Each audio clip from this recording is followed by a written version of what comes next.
out that door, where them bows at? Let's get it. Search for his gun, where his pole at? We on his ass where his shows at. He get away, we on his ass where he parole at. I be hating when these rappers call these rappers brothers. Only the family in my eyes, bitch, we got each other. I popped a perk and drunk a gallon, man, that hurt my stomach. Man, what? Doing the dash inside the lamb, that shit had made me vomit. Fuck from the back, I pull her hair, she screaming while she coming. Got four them G-locks, they be clutching every time they serve me. With all that rah-rah like you like that, come around, you nervous. Sneaky talking like you like that, now you acting turtle. Yeah, you ain't like that, you ain't catch a murder. I be threat me on my DM, we ain't never worked.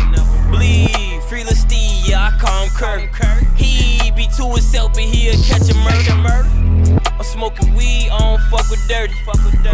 Can't trust a E, cause these bitches dirty. I feel like Gleech when I clutch my 30. Get out the streets, bitch, you touchin' 30. D-Ski been trapping, he just touched the 30. Richo be capping, but you know that's Brody. Hey, Booka, put the switch on for me, broski. These niggas looking like these niggas, no. Yeah, you ain't my brother, you ain't my dog or homie. We got poppin', now they all our homies. I just had a threesome with two thick bitches. They just sucking dick cause I don't lick bitches. He know I fucked his BM, now he sick with it. Shot in his shit, so when he spit, you know he twitch with it. Hellcats and track hoes. They got Timmy on the turn up in the blast off. He wouldn't got caught for that body, took his mask off. She an ungrateful little bitch, I take her ass off. Give me them titties back, bitch. They call my phone like get them glizzes back, bitch. Tell your favorite rapper we ain't feeling that, bitch. Tell your favorite trapper we ain't hearing that. Let's get it. He want 4,000, but I got 2, so nigga give me that. Give me that. This stick up easy, this shit pity pat. Know how I bleed this where my city at. I'm from the rack, you know it's litty there. I ain't never bleed that rapper, give me there. Yeah.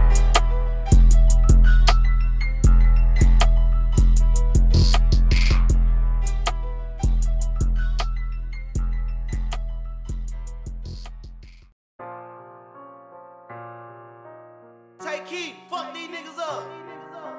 Blast his ass. I don't even ask when it come to cash, they catch him, blast his ass. Jam, get out that jam, I give him 50, ain't gotta ask again. He was catching murders way back then, that's when the max was in. I don't drink that red or that green, bring back that act again. Fucked her then, she told me that she hate me, now she back again. And you still alive, you better be lucky, ain't no traffic in. Hate they ass so much, we dig them up and tell them die again. I can hit that club all by myself, long as my strap is in. Niggas told me all the rappers pussy, ain't no rapper then. They told them what type of car was in, I had to go get it wrapped again. Said when I get on, ain't no more thoughts, we fucking actresses. Bitch, you know we lying, we fucking thotties on the mattress. Hey, pop out like a ghost, they like Prince, boy, he back again. If a body moving, I spin back again, clap again. I be in the noise with a chopper like I'm so slim. O-Block, them my brothers, but 300, that's my woody now.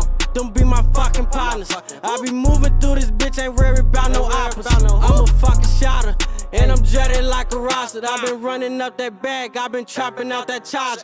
Phone screaming, get back, you know I'm with that. Long live baby, but T-Roy can't forget hack. Project baby 6'4", shawty, got it on my back. Chop a bullet, make him somersault and put him on his back. Ain't tryna squash no beef, nigga. We into it till you die, real street nigga. At your funeral, I might just slide. Rest in peace, nigga. Shoot up everybody that's outside. Bet Wooski feel this one. I bet Wooski still twitching. He changed something different. I got clips like Mel Gibson. I'm full and none empty. I know niggas scared to come around when I pop out outside. I done gave niggas whole head starts and still I hawk them down. That shit crazy. Crunk was doing all that woofing, he ain't even make it. Melly got shot in the party, started Harlem Shake. If the pigs keep tweaking, I'ma start frying bake. The difference between me and you is you be asking, I be taking. Blast his ass. I don't even ask when it come to cash, they catch him, blast his ass. Jam, get out that jam, I give him 50, ain't gotta ask again. He was catching murders way back then, that's when the max was in. I don't drink that red or that green, bring back that act again. Fucked her then, she told me that she hate me, now she back again. And you still alive, you better be lucky, ain't no traffic in. Hate they ass so much, we dig them up and tell them die again. I can hit that club all by myself, long as my strap is in.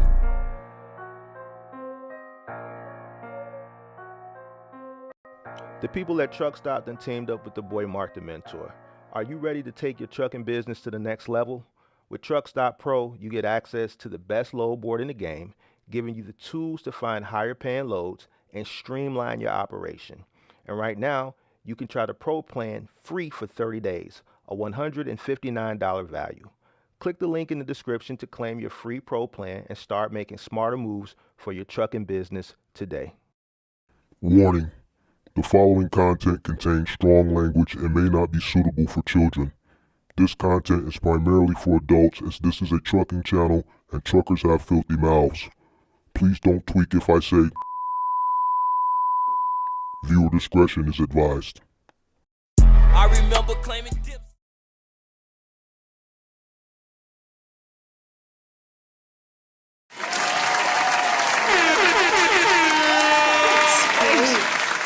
What's up?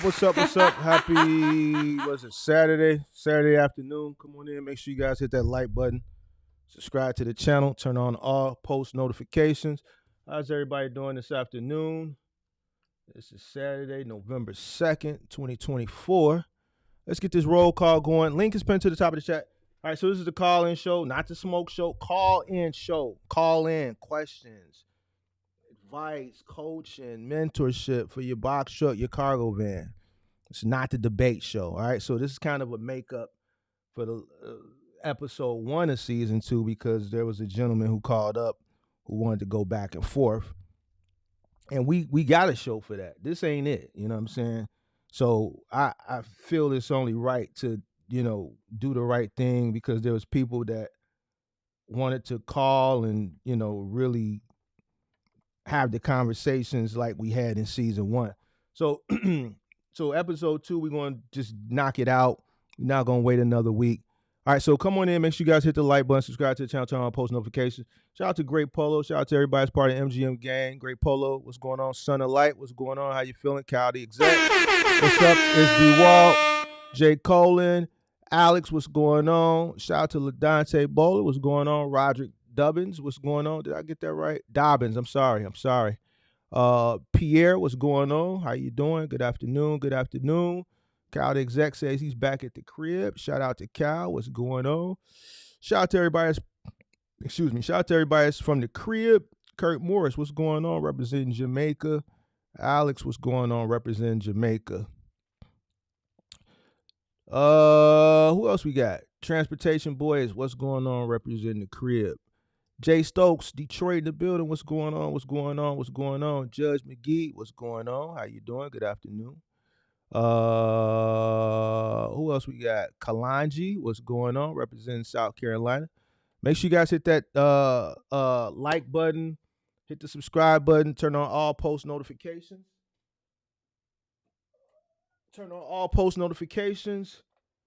Today is Saturday, November 2nd. It is also daylight savings. So don't forget to set those clocks back tonight. Get that extra hour of sleep. All right, call-in show. All right, this is the chance. We posted on Instagram. We want to make sure that everybody gets their opportunity. Let me make sure. I believe I did. Let me log in over there. Make sure we got it up. Post it so people can call. If you watch season 1, you kind of know how this goes. It takes about, 15 to 20 minutes for people to start calling in, and then when one person calls in, everybody calls in. I don't understand that. I do not get why, you wait for one person to call. You see that person call, so I'm going to talk to that person. You call. Then I say, oh, wait in the green room. You can watch the show from the green room. You can still see the comments from the green room. At least that reserves your place in line. And people don't want to do that. Then they see that person drop down. Then they call up again. But then somebody else then came up, so then they got to wait again. Like, yo, just come in the green room and kick it. The link is pinned to the top of the chat already. We got some people that are remedial. It's some remedial people that we see that says drop the link. The link has been dropped. You got to read. It's fundamental. The link is dropped. Not only is it dropped, it's pinned to the top of the chat. What type of phone you got? What kind of phone you got? You still got one of them government phones? Is you operating off a government phone? And check it out. This ain't the smoke show. This the call-in show. This is for educational coaching and mentorship. This ain't a debate show. All right. We done had our debate show, unfortunately. That should have been the call-in show, but it got turned into a debate show. We already got our win for the week. We don't need another one. All right. So this the call-in show. Hit the link pinned to the top of the chat. Make sure you subscribe to the channel. Turn on all post notifications. Link pinned to the top of the chat for the call. For good measure, we got it pinned to the top, and now it's in the chat as well. Shout out to everybody that's coming in. Shout out to Kelvin Birch representing the crib.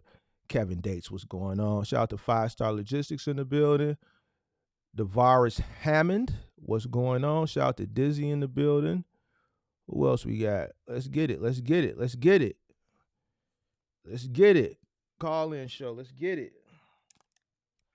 I don't have a monologue because it's a call in show. So no talking points for me. Just waiting on people to call in. Somebody sent something. Well, no, they didn't send it. They posted something in the Discord yesterday. One of your favorite box truck content creators posted something. I ain't going to share it. You know what I'm saying? I ain't going to share it. It's just crazy to me how, people got so much smoke for Big Mark, Can't win a debate against Big Mark, challenge Big Mark, you know what I'm saying? Because I'm telling people the best way to go do things. But you got somebody shared something in the Discord. They say, yo, tap in. Let me show you how you can come up in the box truck industry and how you can make anywhere from don't let me misconstrue. You can make anywhere from $8,000 to $40,000 a month, and emphasize with your one box truck. $8,000 to $40,000 a month with your box truck. One box truck.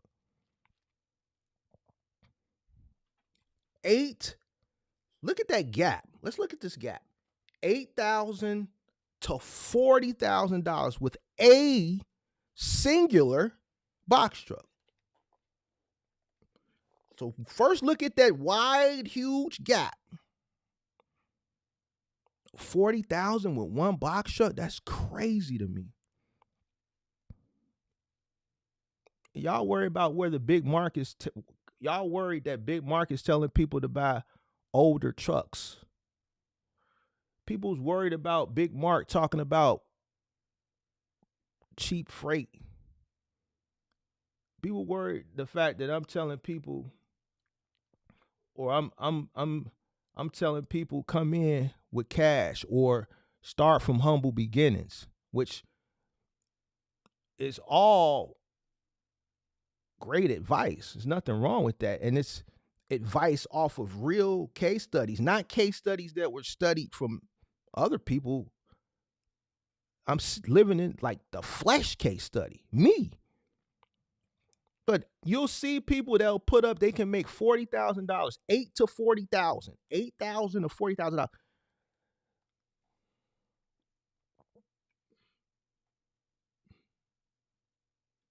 I wonder why. It can't be based off the information. It's based off more other things. That's crazy to me. I don't get it. I think if people want to challenge people to debates, they should challenge the nonsense.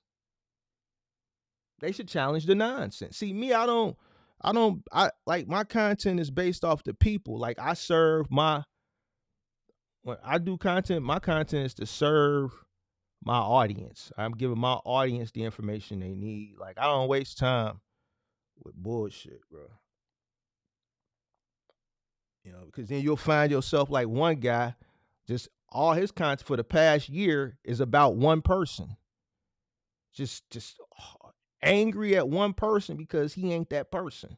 So just neglect your audience and just come and just try to slander secretly this one person instead of creating content that's going to benefit your few subscribers as far as giving them the information that they need to be successful. You just neglected them. You see, CB, I will do that. Hey, listen, it's people out here like it's in the Discord. I don't have to go. They shared it. Like when people post things on social media, whether it be YouTube, Facebook, Instagram, TikTok, there's a link that says share. And then people will click it and then they'll copy that link and then they'll paste it other places. So it ain't like this shit is made up or fabricated. $8,000 to $40,000. That shit is preposterous. $40,000? One truck? And you know what? There's going to be somebody that's going to see that. And they're going to believe it. They're going to do what's not in their best interest because they see that large number, $40,000. That's crazy. And they're gonna jump off the deep end. Link pin to the top of the chat though, man. Call in show, link pin to the top of the chat.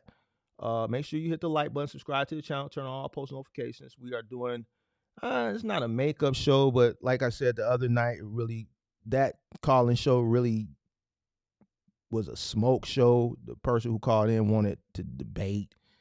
So I got to make up for that. So we need people to call in. All these people that been, man, Mark, when the next call-in show? I got a bunch of questions I want to ask. I need advice. I need to be coached and mentored. And now is your time.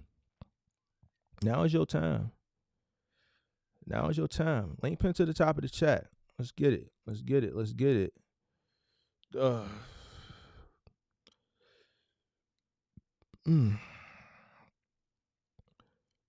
Transportation said they running that dog food. No, they ain't running that dog food. They just telling people that because they know it's a bunch of suckers out here that's going to fall for it. And they're going to buy whatever it is they're selling, that coaching, that mentorship. They use that big number to get them to buy what they're selling. And then they don't care. Once they got your money, that's it. That's it. So, all right, link pin to the top of the chat. We got 60 people so far. We got 29 likes. Let's get those likes up. Still waiting on somebody to call in. First person of the evening to call in. Q&A call-in show. Let's get it cracking. Let's get it cracking. Link pin to the top of the chat. Link pin to the top of the chat. Let's see what we got here. I change some things up.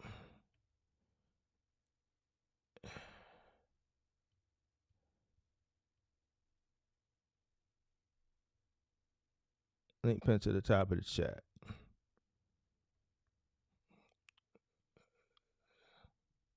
Son of Light said like and subscribe. Appreciate it. Appreciate it.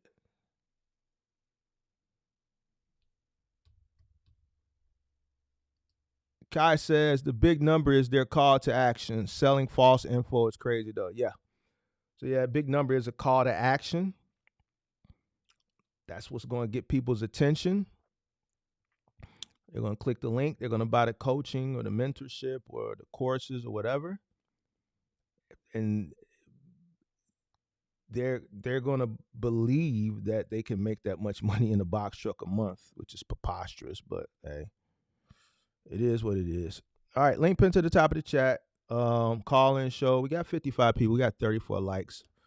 How long we been on? We've been on 18 minutes. It usually takes about 20 minutes for somebody to call in, hit the link. Let's get it. This is not the smoke show. This is the call-in show for coaching and mentorship. This is the only time I do it. I don't do it personally or for monetary gain. So all the people that be in my DMs, this is the only way you're going to get it from Big Mark. You know, I only do it on the call-in show. What's up, big dog? What up? What up? I want to make that $40K a month. Oh man, that's impossible. That's impossible. Why is that? Yeah, that's impossible. You could do it. You could do it in a box truck moving. You can't do it the way they talking about it. You can't do it with like OTR or Amazon or local curbside or final mile, big and bulky. You can't do that. That's 10 grand a week consistently. Can I take home 70% of that? Hell no. Hell no. Hell no. That ain't possible, bro. Here's the thing. It was possible during a short time period a couple years ago. It's a possibility for a few months that you could have ran at an average of $10,000 a week, but in today's normal economy, nah. Oh, we got a caller. All right, let me take this caller. All right, Yes, sir. all right. Yes, sir. How you doing? How you doing, sir? Mark. What's going on, Mark? I'm doing good. How are you? I'm good. I didn't realize I was on there, man. I'm sorry. Yeah. Yes, sir. Yes, sir. Can I Yeah, help you man. today? Just wanted to ask a few quick questions if I could. Yeah. Oh yeah, no problem. Um, and I'm completely green, man. I just want to say that from the beginning. Never did any kind of moving or anything like that. Um, but as you can see, I'm in a cargo van. Um, my brother also has a cargo van, and we want to Mm-hmm. try to, put these things to use. I know you're famous for your moving company, so. And I heard you say in some of your recent ones that if you had to do it all again, you would definitely do that again. So I guess I want to ask you, if you were starting, you and your brother, and you had two cargo vans, where would you start? I mean, we've never moved anything. I run a flooring business, but I don't know anything about moving stuff. Where you located? North Carolina, Like Charlotte or what? about an hour and 15 minutes from Charlotte, closer to Winston. Yeah. So Winston Salem, right? Is that the nearest major town, major city Yes. near you? Yes. So you got what? You got these cargo vans already for the flooring business, or you acquired them to get into logistics, or? I got one just for the flooring business. My brother just recently got another one because we're interested in doing this. So it's mainly So for the flooring business, but I say, we got it. Why not put it to use? so the flooring business ain't doing good. It's doing all right. So I'm saying I'm making money, getting, but I definitely have some downtime where I would like to be busier, like right now. Hold on 1 second. I see something in the chat that I just got to respond because I don't like misinformation. Ricardo No says problem. the box truck business is dead right now, and so-called experienced dispatchers expect you to take 1,900 miles for a 23-hour trip. Hey, Ricardo, you're absolutely wrong, sir. You're absolutely positively wrong. Ricardo, you've been misinformed.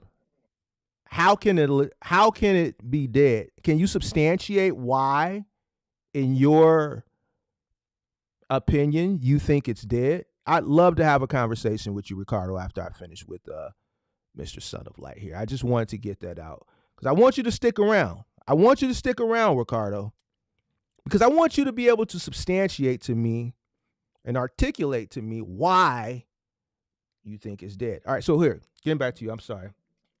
My apologies. All right, so what's going on with the flooring business? When you say what's going on with it, if I had to say the biggest piece that I would like to have figured out that I haven't completely figured out is the marketing.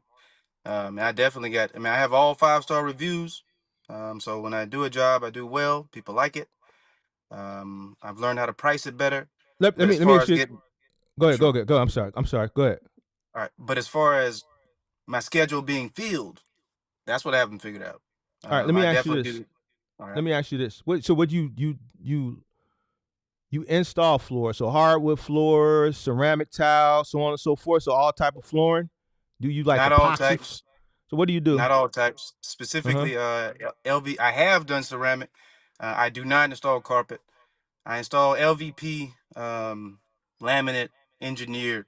Most of those type of things is 99% of my So jobs. so Not so if I hardwood. went if I went to Home Depot and bought the flooring, you would come in and install it, basically, right? Definitely. All right. You Definitely. said you're having an issue with the marketing. Do me a favor, step outside and let me flip the camera around. Let me take a look at your van. Okay. Yeah, I don't have any decals or anything on it as of yet. But Okay, well, so you just got a plain. What's plain that? from Penske, 250 Transit from bought it from Penske. You know, that's it. It's just Okay. plain Jane. So that's I'll say that's a medium roof, right? All right. High So roof. High roof. okay, that's a high roof. Okay, I can't really tell from Yes, sir. here. All right. So Let me try to go around the other side. that's the regular length, right? That's not the extended length, Yes. right? No, it's You not sure? the extended. You sure that's a high roof? Or that look like a medium? Oh no, it's a high roof. It's a high roof. I can see now. Yeah. All right, it's a high roof. All right. So, well, first thing, you're in a very competitive industry as far as flooring. Like I don't know what the demographic is down there, but is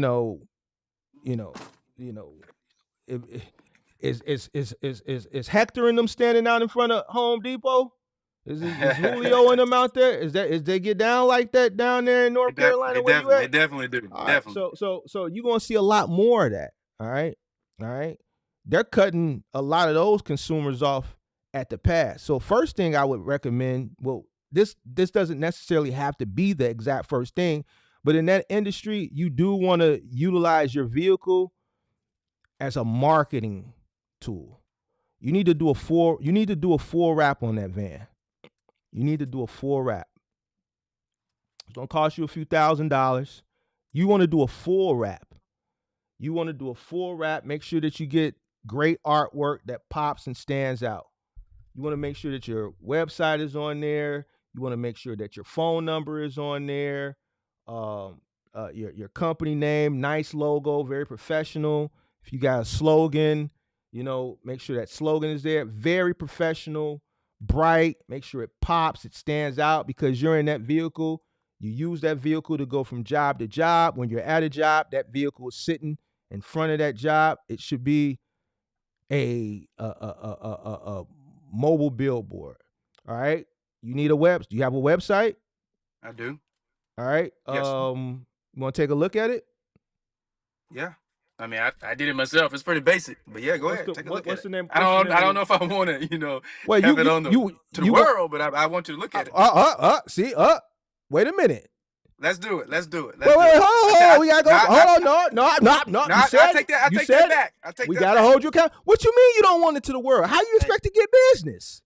No, I'm saying I agree with you. However, No, that's not what you said. You said, man, I don't know if I want my website to the world. How you expect to get business? I'm giving you free marketing on my platform. Right. You're right. That's why I said I take that back. That was a nervous response. I'm not used to this, But what's your website, big dog? 314-install.com. It popped up. All right. First thing I want to say is if you can get another domain name that's a little bit shorter, hold on, let me see if I can pull this up. That is the name of the company though. Hold on. Let me pull you up. I know it's the name of the company, but 314 the dash right there in the domain name nowadays, you gotta want something simple, a little bit easier. But I mean 314 dash I guess is okay for right. I'm just telling you. All right, so let's take a look. Let's take a look at this. So you got a pop-up window. All right, so direct call to action, which is good. So if I looked at this on my mobile device, this will pop up. It would give me the direct call to action, which is, for people who don't know, it's like a clickable link. Boom, it pops up. This call, blah blah blah blah, and then they can click. So the go to site and the chat are clickable, right? On mobile, on the mobile version, right? Now I would take away this welcome to my site that screams generic. Gotcha. All right, welcome to my site. That's like, where did you build this? Like on GoDaddy Wix. or something? Wix. All right, so this is the default. You want to get rid of that. Welcome to my site, because it screams, small, and get rid of that. You want to listen. Even though you're a solo independent person with flooring, when a person comes to that site, you want them to think this is your Four Seasons. You want them to think your Mike's Hardware. You want it to look like you are a national service provider. You want it to, even though you're a single person, you want your presence to feel bigger than life. You see what I'm saying? And this is something I talked about when I built my website for the moving company. People thought it was a huge company. They definitely didn't believe it was some young black dude running it, right? So all this matters, down to the wrapping of your vehicle. I've showed my vehicles wrap. Your website too. It needs to pop. All right, boom. So we're gonna click out of that. All right, so basically what I'm looking at, I'm just keeping it a buck with you. Yeah. It's you need to redo your website. You know what I'm saying? It's not something that you have to, I would recommend, it doesn't have to be instantaneously, but it's definitely something that you want to either work on over a period of time or have someone work on it. Kudos to having it and understanding that it's necessary, but you want it to be a little bit more professional. I like the fact that, is this you? Yes. I like the fact that you got this demonstration video showing you working, but just clean it up, work on it over a period of time. Make sure it's a little bit more professional.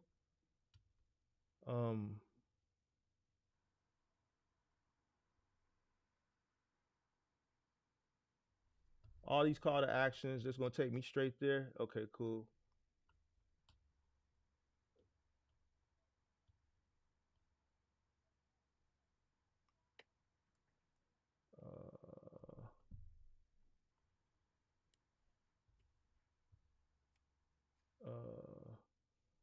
All right, so boom. So basically, you saying you want more business. All right, so you got your vehicle, wrapping it.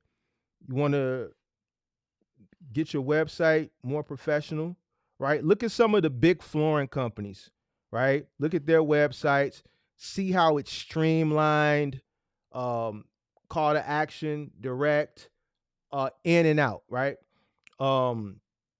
Next thing with marketing, all right? Next thing with marketing, what does this live take me to? What does that do? Oh, Takes you to my Google profile. Yeah. Okay. Free estimate takes you down. Okay. All right. So boom. All right. So the next thing I would recommend you do would be what lead generating services are you using? I use Thumbtack. I use Craigslist. I had started to use Google Guaranteed Leads. It's too It's quite expensive, right? expensive. Yep. Yeah, I kind of turned it off for the moment until I can figure something else out. But Okay. All right. So boom. With Thumbtack, what is your budget? right now it's I think it's like 150 a week. Not enough. All right. So to see success on Thumbtack, and this is something I've taught in a few live streams, and I've actually showed my Thumbtack for the years that we use Thumbtack, set to unlimited. Now that can be scary, you know what I'm saying? But Yeah. but if I show you how much I was spending on a day, like I was spending $150 a day every single day. Now, if you go back and look at those live streams, you'll see it, right? But all I need to do is turn over one lead. So setting it to unlimited is going to bring you in more people, but it's also, you have to be on top of it. See, being unlimited is going to push you up higher, which is because people don't really scroll to the second page and all that shit. They looking at the first 2, 3, 4 people. That's where you want to stay, but that's going to bring you more clientele, which gives you more opportunity to turn people over.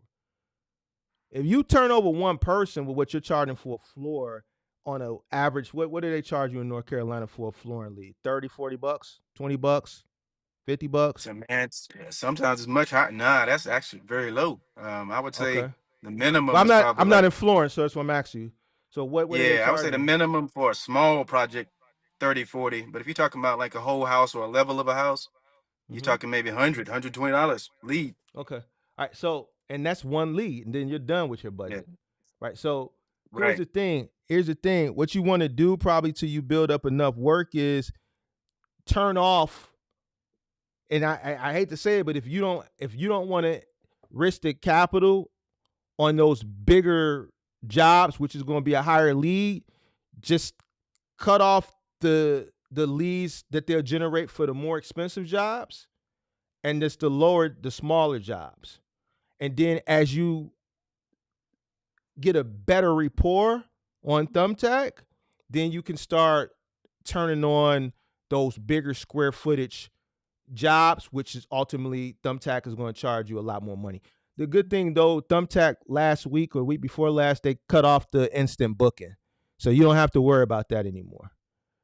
All right. So instant booking is no longer, you just turn it on. If you want it, it's not required anymore. Because that pretty much doubled the cost of the lead right there. Okay. So you probably want to turn off some of those bigger square footage lead jobs, focus on the smaller jobs, and then as you get a better rapport, right, more leads that you can reinvest that money from those jobs back in, and you can increase up. Like I never had long distance activated on Thumbtack. I think I did initially, and then when I saw those $200-$300 leads, I said, nah, bro. You know what I'm saying? So I just did up to 3 bedrooms. 4 bedrooms, 5 bedrooms, 6 bedrooms, long distance, I never cut on. All right. Because a 3 bedroom, we were getting charged $60, $70. You see what I'm saying? So that was fine. Yeah. So I would do that for that. And I think that should be good for your marketing as far as boosting your because even with the van you just showed me, even if you don't have the money to go wrap it right now, you should at least have some magnets up there, some $50 magnets. Something that just says 314install.com and your phone number. Go to what was the place I got the magnets from? I can't think of the website I got the magnets from before I got my shit wrapped. I can't think. But just Google, truck magnets or door magnets or sign magnets for vehicles and get you some magnets temporarily.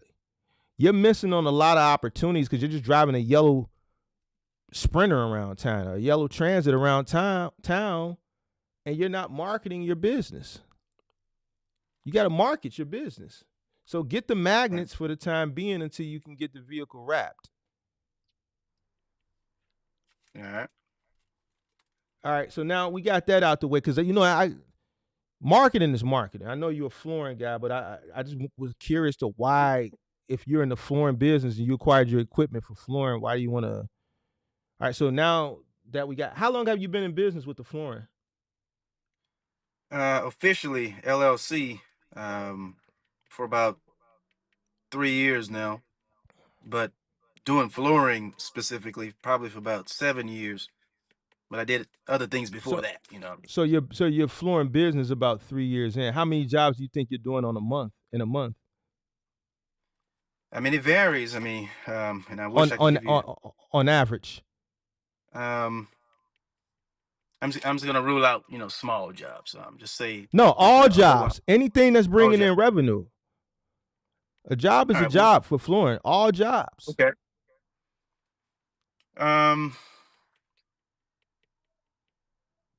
Let's just say 5 or 6. 5 or 6. 5 or and 6. What? Okay, yeah. Now, how much more capacity? How many more jobs do you think you can take?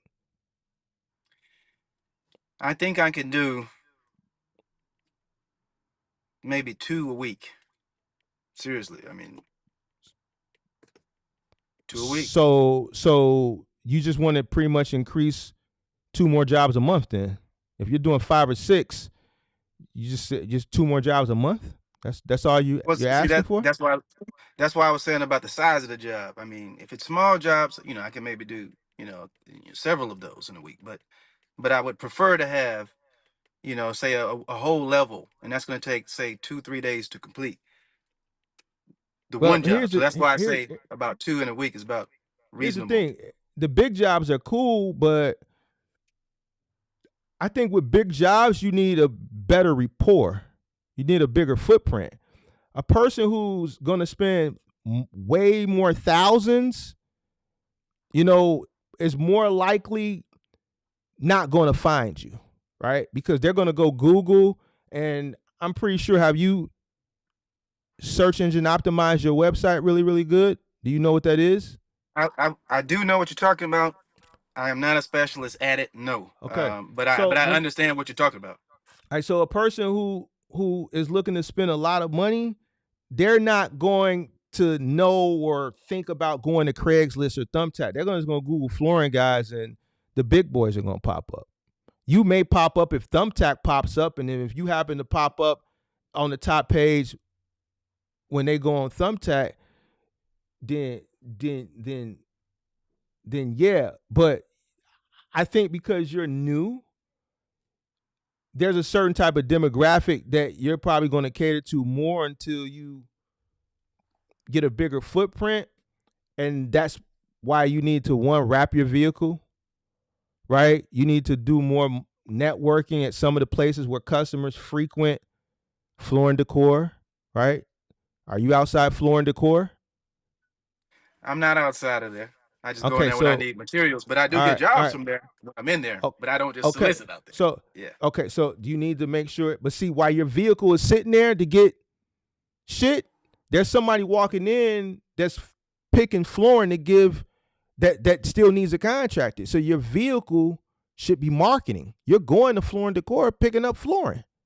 Yeah, no, I agree 100%. So you should at least have some $50 magnets on each side. Maybe 3, one on each side and one on the back door. All right. That. That's definitely on the list. So now, as far as this cargo van thing, yeah, you can make money in it. You know what I'm saying? What do you really want to know? I'm just, if you're in the flooring business, I'm just keeping it a buck with you. But see, me, I'm not the type of person that's finna sell you no bullshit because this is the type of content I create. If you were my brother, I say, bro, focus on the flooring. You know what I'm saying? Right. But what do you want to know about the cargo van business? Well, like I said, I'm on Thumbtack. So I actually just did like a, furniture moving on there, and I see several jobs, a whole lot more than flooring, I'll tell you that. So that being the case, and I got the cargo van, and my brother just got another one, and he's definitely trying to get into, moving freight, maybe furniture, different stuff. But, there's no experience here. So that's why I'm calling you, saying, okay, how do we get into it? Even if I just do flooring strictly, how do I get his, how do I get him set up and rolling? And, I'm saying, how do we start this out, say on Thumbtack? Like, what kind of ad should I run? And I want to keep it as, lean and mean as possible. Okay, so here's the thing. If you're doing flooring, that's your first goal. That's your first priority, right? Yes, me personally, yes. So OTR is out the question for you. You can't go over the road, right? Correct. I do not want to go over the road. That means also dedicated is out the window for you because you get a dedicated contract, but then someone says, hey, I need hardwood floors installed Monday. That means that week you're going to be dedicated to that flooring job, right? So that means you're not going to be able to do that dedicated cargo van opportunity. All right, so you can't go over the road. You can't do anything dedicated because you already have another commitment to the flooring business, which only leaves one option: on-demand work. Right. Whether on-demand through a 3PL or on-demand utilizing the gig apps. Most of the on-demand that went through 3PLs has pretty much, as far as local work, I don't want to say it doesn't exist anymore, but it's limited. Like the on-demand companies that were here in Chicago, one of them that did dedicated work and did on-demand work was out in Hillside. It used to be Chicago Messenger Veterans Distribution. I ain't even in business no more, last I heard. Let me see. And then Don't Shoot the Messenger. I don't even think they're around anymore. Let me see. So basically what I'm saying is a lot of those companies that were Messenger, see, Veterans Distribution is closed. And this is a big 1 million square foot facility. It's closed. So all that that sector of on-demand 3PL messenger is all that work is going to gig apps now. So you're probably gonna have to sign up for a multitude of gig apps, Curry, GoShare, Roadie, things of that nature. Because you just want something to just supplement your vehicle's time when you're not doing flooring. That's the only really thing that you can get, because everything else you're gonna have to. It's dedicated. Right. But what about just furniture moving, just in general, just that's you can do that, but you just set that up on Thumbtack. Just turn that on, create a new description. I create a whole different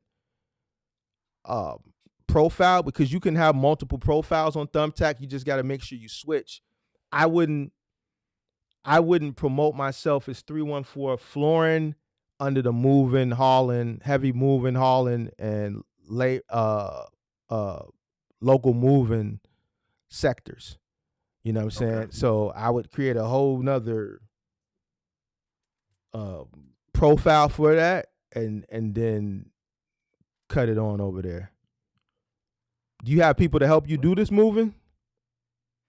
My brother, and we have one member of the family who definitely is a mover. I mean, that's what they've been doing for years. They're kind of in between things now, and that's another reason why I was kind of interested in, maybe starting it up, little side hustle, and see what we can do with it. Yeah, you could do that. I mean, because that's on demand. Just when you schedule somebody, you commit it. So if you schedule somebody for a move, your business ethics got to kick in. So if the move is scheduled, and that's a $200-300 job, and somebody call you for a flooring job that is going to be a week job, what do? You going to cancel that moving job and go do that flooring job? I'm going to go to the flooring job, but the other folks, my brother, my cousin, and we have another van, they're going to go handle that. You know what I'm saying? That's what I'm thinking.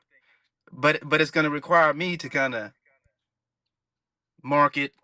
It's going to require me to, answer the phone and so on and so forth. You know what I'm saying? So right, because when you're paying for these leads, things have changed. Back in the day, you could be on Thumbtack and a person can hit you for a lead when they're hitting 3 or 4 other people for that same lead, and you can respond back to them later on in the day and still get that job. Now it's so much more competitive that as soon as that lead comes through, you got to already have your already generated response ready, so that you can send that pre-generated response.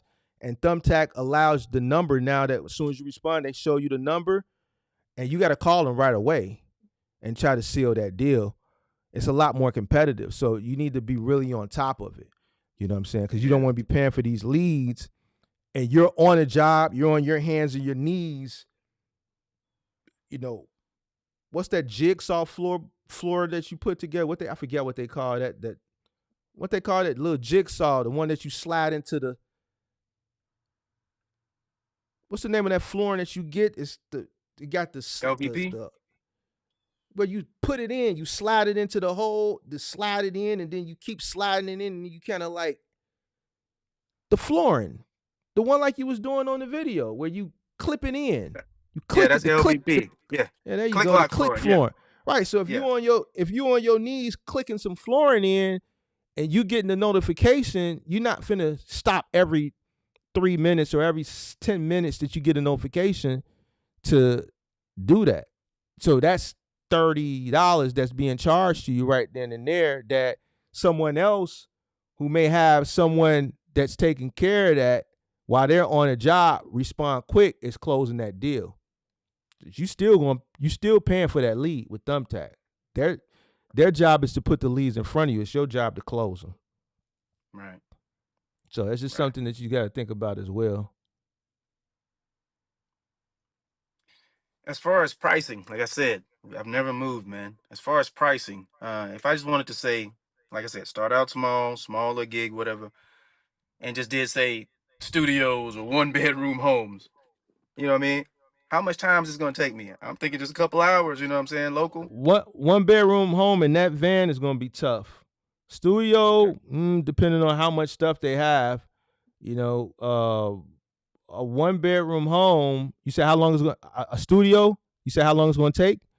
It all depends on the scope of the job. An average studio can take anywhere from 2 to 3 hours, depending on distance, right? Depending on the scope of the move, whether it's a garden unit, a first floor, a second floor, a third floor, floor for a walk up. Elevator buildings take longer than walk-ups. And that's a misconception with a lot of people who aren't in moving.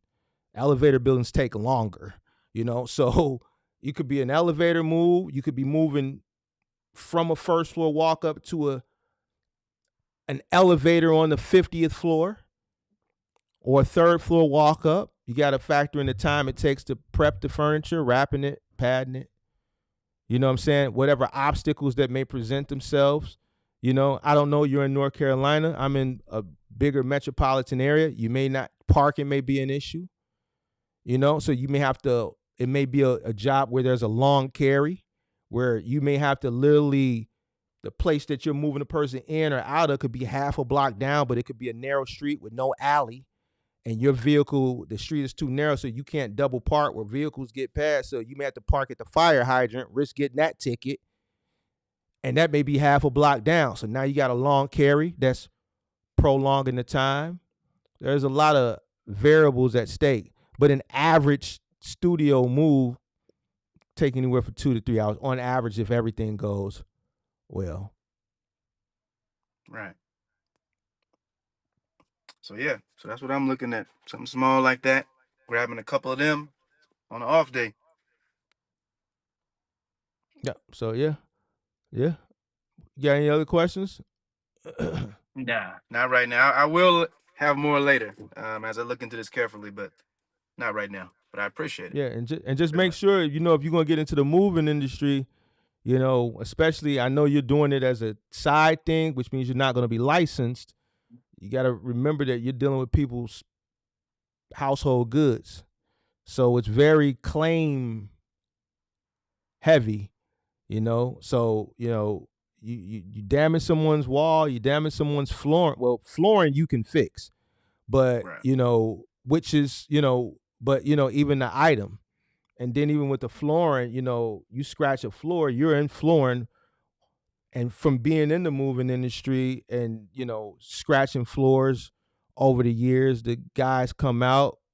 What do you think the flooring people tell the customer? That one scratch that's about 3 inches long, what do you tell the customer when you come out and give them that claim to repair that? What would you tell them? What's your sales pitch? Moving company, they call you, say, look, I had a moving company, they moved us in. Here, they scratched my floor. The scratch is about 3 inches. What do you tell them? First thing I'm probably going to ask is, probably, how old is your floor? If it wasn't installed last week, if it's a couple years old, chances are you can't even get the flooring to match. Period. So you're gonna have to replace the whole floor. And if the floor is connected to the rest of the house without a transition, now you got to do the whole house.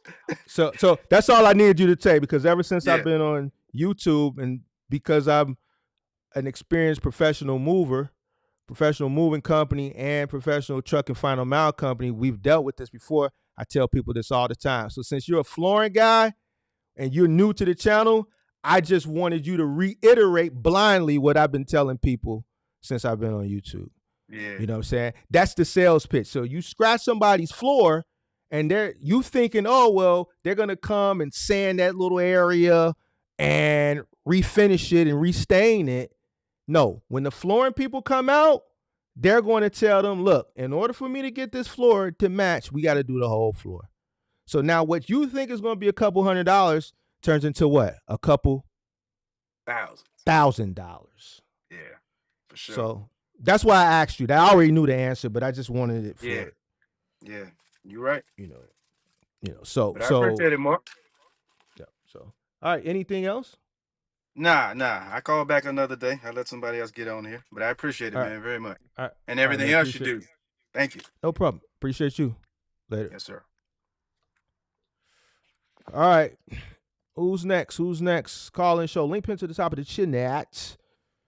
Shout out to Jonathan. Yeah, I know it starts Monday, I believe. Appreciate that. Thank you for that super chat. Who else we got? Where is that guy or somebody that called put a chat in earlier?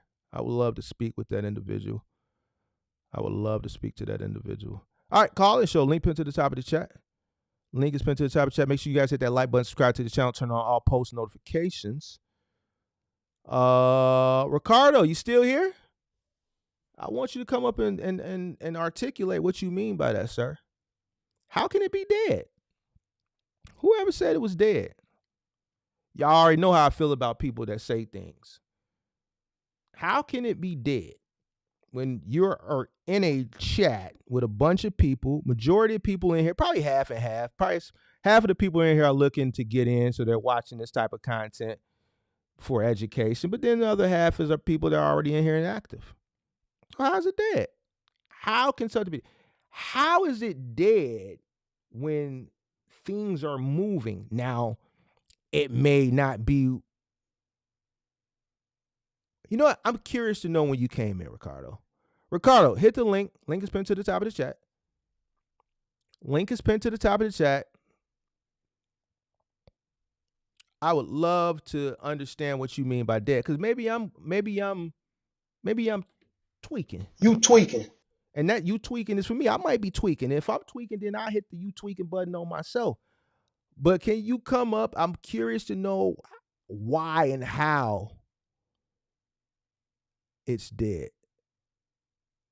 As far as dispatchers are concerned, we don't talk about dispatchers on this channel. All right, we don't talk about dispatchers. I feel like you should be able to dispatch yourself. See, me, I'm all about increasing profit margins. So that 8, 9, 10% that you paying a dispatcher, that's 8, 9, 10% you could be keeping in your pocket, big dog. That's 8, 9, 10% that you could be keeping in your pocket. So you blaming it on dispatchers. Ricardo, come up, man. Let's substantiate what you mean. Link is pinned to the top of the chat. See, over here, what we do when people put things like that up, we don't ignore them. We don't block them. We want to know. Because, see, I think otherwise. And I can articulate why I think otherwise. You already told the tale right here when you said experienced dispatchers. You placing your fate in the hands of another individual.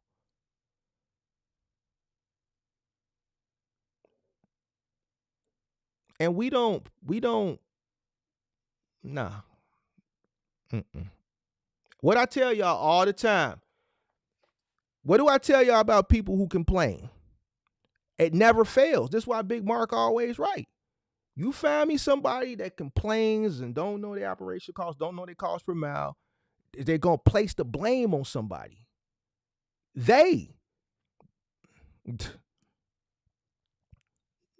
Right, when the link dropped, them hearts stop. The link is there. I want you to be able to come and substantiate what you mean by this while we waiting for somebody else to come for the call-in show. Link pinned to the top of the chat. Because look, this can be a call-in teachable moment as well for the call-in show. Because I can educate him on why he's not making money, and then I can also educate him on how he can make money. All you got to do is click the link, Ricardo. That's all you got to do, big dog. It's each one teach one. You can't place the blame on a dispatcher. That's placing the blame on another man or another woman. You're waiting for a person to point you in the. You could do that yourself. On the real. You see what I'm saying? It is what it is. Link pinned to the top of the chat. Call in show. Link pinned to the top of the chat. What we got here? All right, let's see who we got.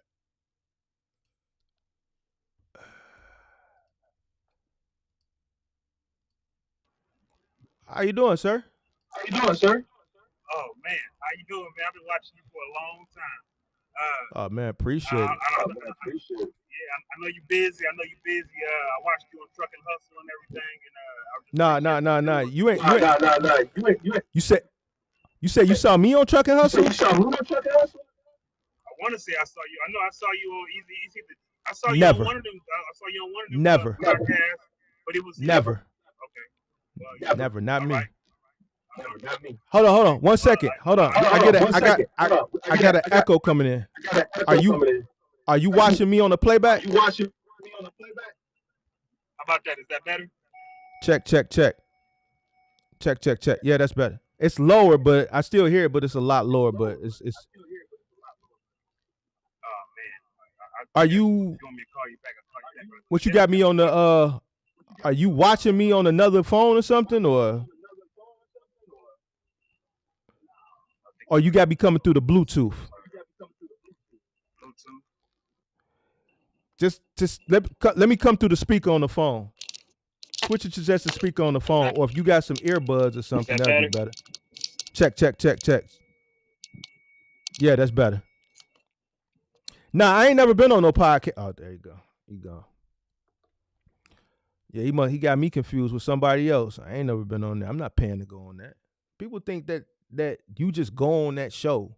You gotta pay to get on that show. I ain't paying nobody to go on nobody else's channel. I got my own channel. There's people who want to put themselves on that platform to market themselves so that they can to bring them visibility and to also get them credibility so that they can sell products. I ain't never been on that shit. You got me confused with somebody else. All right, you can call back up though, sir. Link pin to the top of the chat. You can call back up. Whatever you did, the echo went away, but you accidentally hit the button, so you can go ahead and call back up. Link pin to the top of the chat.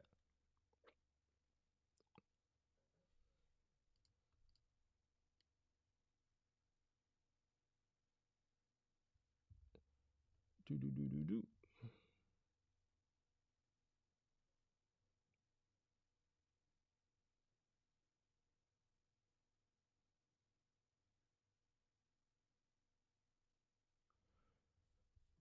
Link pin to. All right, here you go.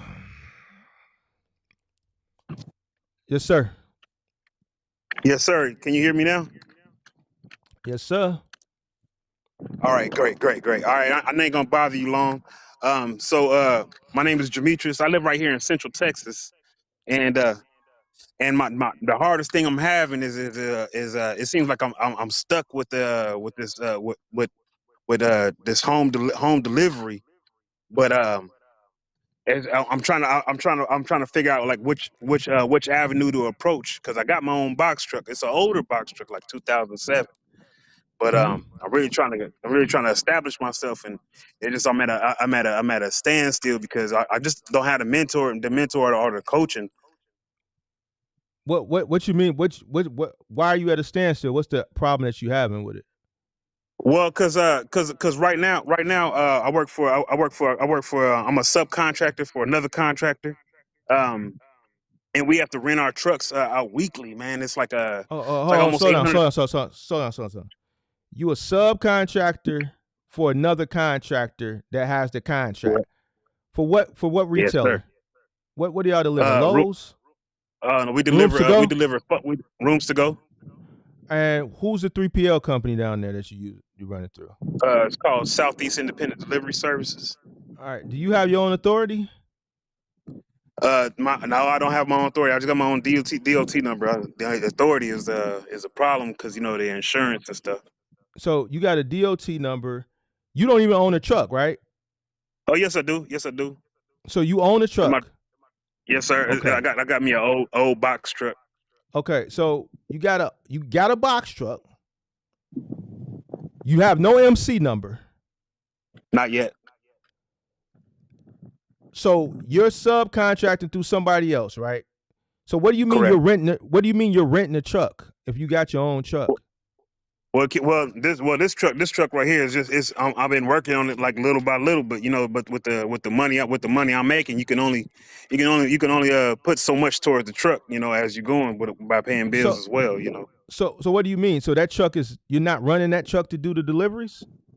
No, I'm not running my own personal truck, not yet, sir. I will be. So is that truck insured? The truck that I own. Your truck, is it insured? The truck that you own, is it insured? Not yet. It will be. It will be insured once I get a couple things. Hold on. When did you buy the truck? Oh, about a good year ago. About a year ago. Why did you buy the truck? Man, just trying to. I was trying to buy. Like I said, I was tired of paying my rental. I've been tired of paying my rental fee. I've been paying $800 a week for through Penske for the past 3 years. And I got tired of it. So I said, Okay. so I went out. All Every right, but dollar I had, I just put towards. I just bought me all a. right. I put So towards to buy me a truck. but you still rent the truck. Yes, sir. So you bought a truck because you was tired of renting the truck, but you still renting the truck, and the truck that you bought to stop renting the truck is parked so that you could still rent the truck because you didn't want to rent it. No, I'm just saying like okay, well, like just let me explain it. So I bought the truck, but when I bought the truck, I didn't know how many issues and problems it have. I didn't have a mechanic with me. You know what I'm saying? I ordered it off of Facebook Marketplace, came through came in a bad situation. But while I'm doing So that, so you bought the truck blind. yes, sir. Okay, that's what the problem is. You bought it blind. You didn't take a mechanic to diagnose the truck. The Yes, sir. year of it, that don't. All right. So, what'd you pay for the truck? Like 20,000. And what's this? This was 22. You did this 2022. This was yes, sir. During the hype period. Correct. Because if you paid 20,000, it had to be 22. All right. So what's wrong with the truck, big dog? Oh man, it's it had a lot of rust issues. I had some seal leaks, things like that, whatever. But I got them all fixed. That's not. That's I got nothing. them all. That's nothing. So what's the issue? What's the issue? Rust ain't shit. I'm from Chicago. I still own box trucks that's rusted. That ain't shit. You get that? Seal leaks ain't nothing. What else? What's the issue? Why this shit ain't running, bro? You can't tell me this shit is running because they got some rust. Well, they wouldn't because in order to because you can pass the regular old inspection from the mechanic shop, whatever. You can pass that, but they also have another inspection with the safety people with the company I'm with now, and they keep going up. They keep going up under my truck, and they looking like, oh man, this you can't run this, whatever, because of the oil and everything. I'm like, man, I'm like, all trucks leak. But What's wrong with it, bro? What's wrong with it? What's the technical terms that they given that's wrong with the truck? What's wrong with it? Oh, they were just talking about the oil. They was talking about my oil leaks and being parked in front of people's driveways with making having leaks on their driveway and things like that. No. Having leaks on the driveway. Right. I'm just telling you what they was telling me. That's the reason why I haven't been able to get my car. Listen what I'm saying, bro. What's the technical term? You got a hole in the engine? Where is it a hole somewhere? Is it a hole I had a rear main seal leak, and okay. I had a front main seal leak. All right. Now, did you take it to the shop so they can get that yes, sir. that corrected? Did you get it corrected? Yes, sir. And you still having those issues? And no, I'm not having the oil leak issues no more. I fixed those, but now when I came to them ready for the inspection, they were saying now you gotta tighten up these U-boats, and I was like, all right. So now I had to go buy some more U-boats, and I'm like, man, like I'm only getting paid little by little. You know what I'm saying? So what I'm telling you, oil leaks, rust, tighten up shit, that ain't nothing. Somebody in the chat said, "Oh, it's serious." I didn't say it was serious or not serious. I'm talking about it's nothing to get repaired for it to still be sitting. Hold on. Serious. Okay. I'm expecting him to say He got some transmission issues. He got some engine issues. So when I say not serious, I'm talking about that stuff that's not serious. That shit, that's stuff that you should be able to just go fix if you're working, and or if you go purchase this equipment, understanding what you investing in. That to me, that's nothing. That's some shit you put in the shop. It ain't serious. When I say ain't serious, it ain't a serious thing to get fixed. Rust, leaks, U-bolts, that's nothing. All right. So let me ask you this, and don't get offensive. People in the chat getting offensive and all soft and stuff. Stop getting soft, because let me explain something to you. This is what you get when you go in and you don't do what you're supposed to do. You have to, and the reason I'm telling you this is why you have to have cash flow. This is why you got to have cash flow. So don't get mad. Don't get upset. Do what you want. Big Mark don't care. Big Mark don't care. It's what you came here for anyway, the accountability, because this is what you get off on. All right, back to you, sir. Chuck been parked. See somebody in the chat, they get in their feelings and they get soft like I care, but I don't care. All right, boom. You bought the truck. You didn't take a mechanic. You got a few leaks. You got a little rust. Truck is parked. That's the mistake that you made. Do you understand the mistake that you made? Correct. All right, so now you're running for this contractor. You're renting the truck for $800 a week still. Yes, sir. All right. You paid $20,000 for your truck up front. That's paid, right? Yes, sir. No insurance on your truck. Nope. All right. How much is the contractor paying you? Oh man, that's it varies between like 15 and three a week, but you have to have helpers, and like I said, and you got to pay the rentals and all that stuff. So not really too much. So what's the contract between you and the contractor? What's the contract between me and the contract? Why does it vary? What's the contract? What's the terms of the contract? Oh, it just depends on, like, like survey scores. Bro, no.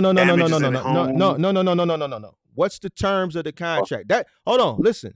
All the survey and all that shit, that's the damages and the claims, that's after. What are the upfront terms of the contract between you and the contractor? Between the subcontractor, which is you, and the person who holds the contractor with Southeast or whatever the company is called. Yeah, that would be some information that I don't know yet, sir. Wait, hold on. Are you running the contract actively?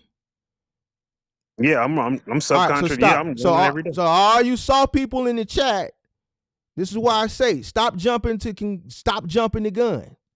Let me cook. How long you been running this contract? About 3 years now. So you've been running as a subcontractor for this contractor for 3 years.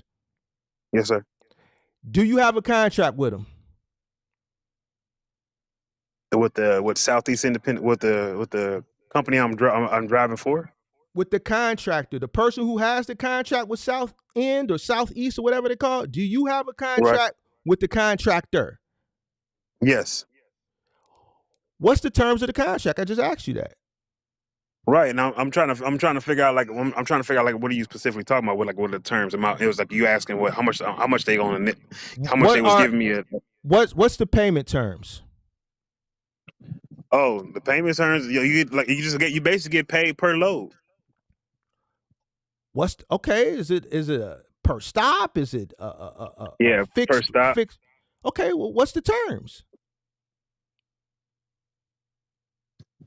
I mean, it varies. I mean, people get different kind of furniture every day. I don't know what you're talking about. I really don't. I mean, I'm not trying to act like I'm not. All right, I'm not crazy. No, it's not. But this is why you need help, because the mistakes that you made at the beginning, which is why the truck is parked, and what you think is a big deal to me is not a big deal for a business person.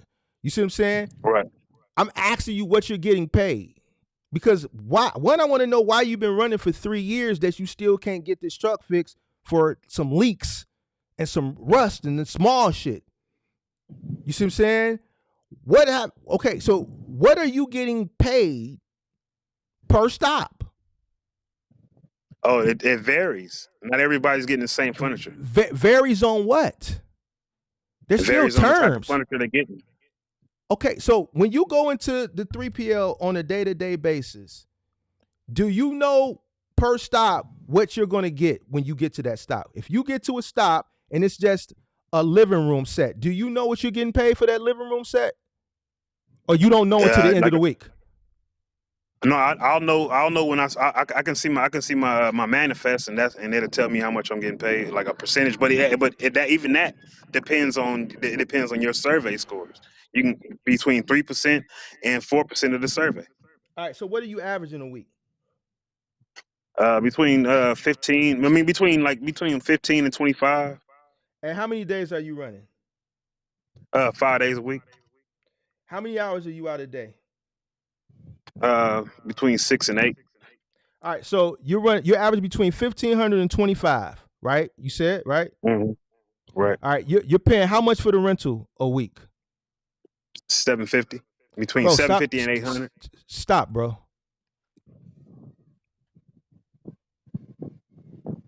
You wasting your time.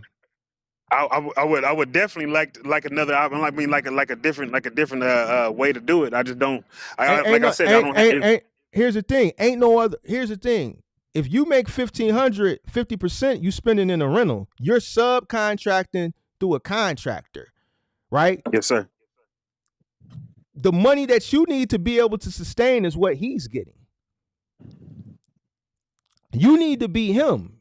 This type of work, right. You can't really go through that shit getting stepped on 3 and 4 times.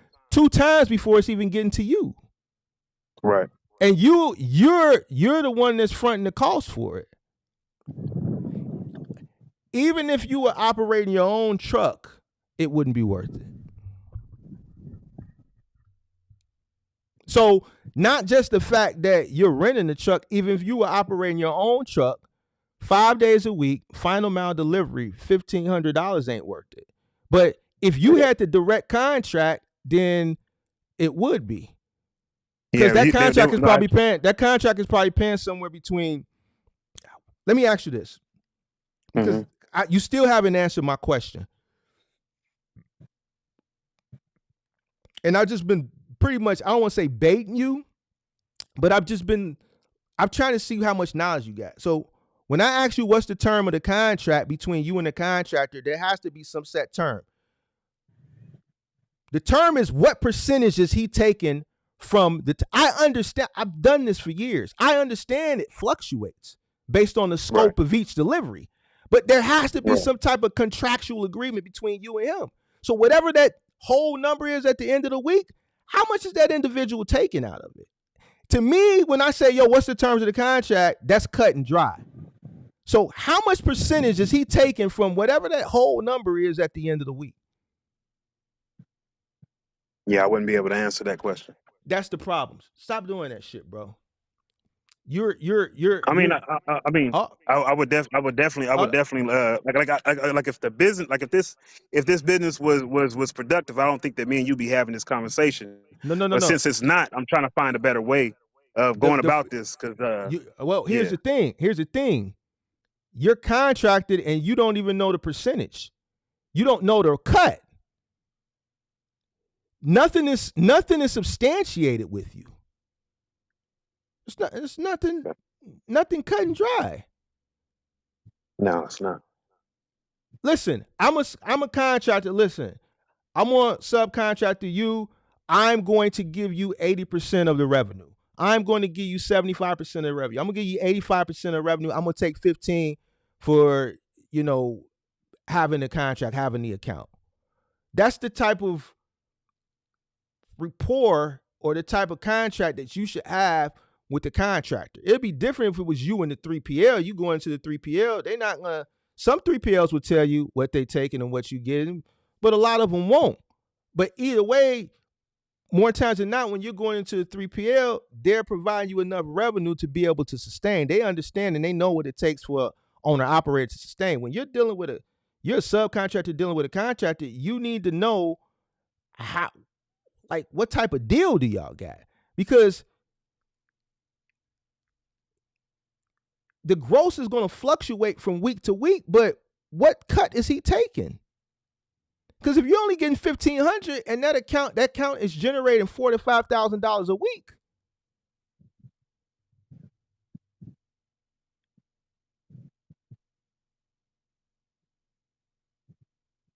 Yeah, screen.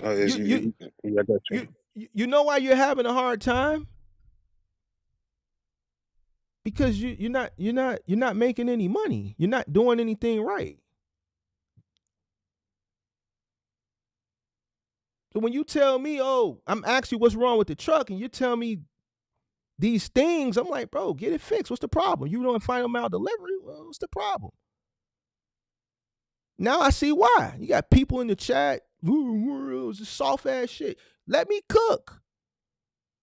Because if a person is doing final mile delivery, some rust and some leaks, bro, that's nothing. It may be something to somebody else, but to a person who's running a business correctly that has cash flow, man, take that shit in the shop and get that shit fixed. Now you come tell me, man, the engine need an overhaul. I need a new transmission. Then I'm like, all right, well.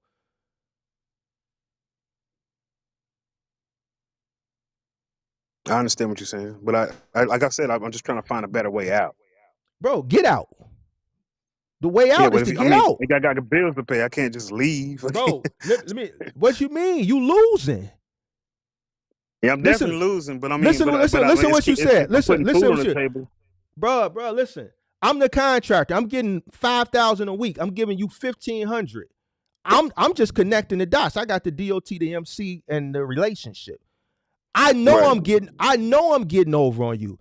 I know you're renting a truck. I know you're paying $800 a week. I'm giving you $1,500, knowing that you rent a truck for $800, knowing that you're fueling the truck, knowing that you got to pay a helper to do this shit. So what is left over for you, big dog?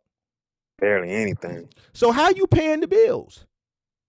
Well, I mean, it's like I mean, I got a good wife. You know what I'm saying? I mean, we make it work. So the wife is taking care of the household, and you operating a loss week to week. See, that's why the people in the chat, listen, let me cook. Okay. Because the truth they don't never come out at the beginning. Y'all gotta let me set it up. Man. Big dog. Bro, listen to me. Get up out that jam. I would definitely get out the jam. I mean, listen, I'm asking get out that for a way out. Quit. I'm asking for, I mean, not a way out, but I'm not a way out, but I'm asking for advice on which route to take. So look, this what you got to do. This is what you got to do. You ready? I gotta hit the button. Oh, I gotta hit this button twice for you. You tweaking. Oh man. I got it. That's for you going and just buying a truck during the hype blind and not taking the mechanic and all this other shit that you should have did. And then I gotta hit it for you again. You tweaking. Because you know you getting one, you don't even have a contract. There is nothing substantiated between you and the contractor. You just running and don't know what you're making, don't know what your cut is. There's no percentages, nothing. You don't know nothing. You just, at the end of the week, you're gonna get a settlement and whatever it is, you just going G for it. You just So you got, matter of fact, you gotta get a button for that. You tweaking. Now, you want to know what my advice to you would be? And I'm being honest, you're not making no money. And you've been not making no money for 3 years.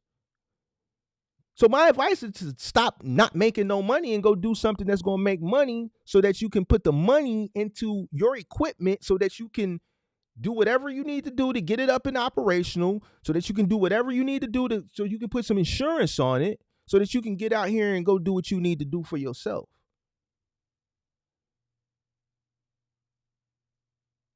All right. You're not making money, sir. Like, if that person has been treating you for 3 years, they're gonna continue to treat you. It's another button I got for that, but I'm gonna be cool on you. I mean, I hit it. No, you give it to me, man. I'll take it all. Let me take it all. I'm gonna tell you what they think about you, big dog. I'll move some buttons around over here. Give me a second. Hold on. I'll move some buttons around. Where's my button at? Oh, here it is. Yo, goof ass. Goofy as hell.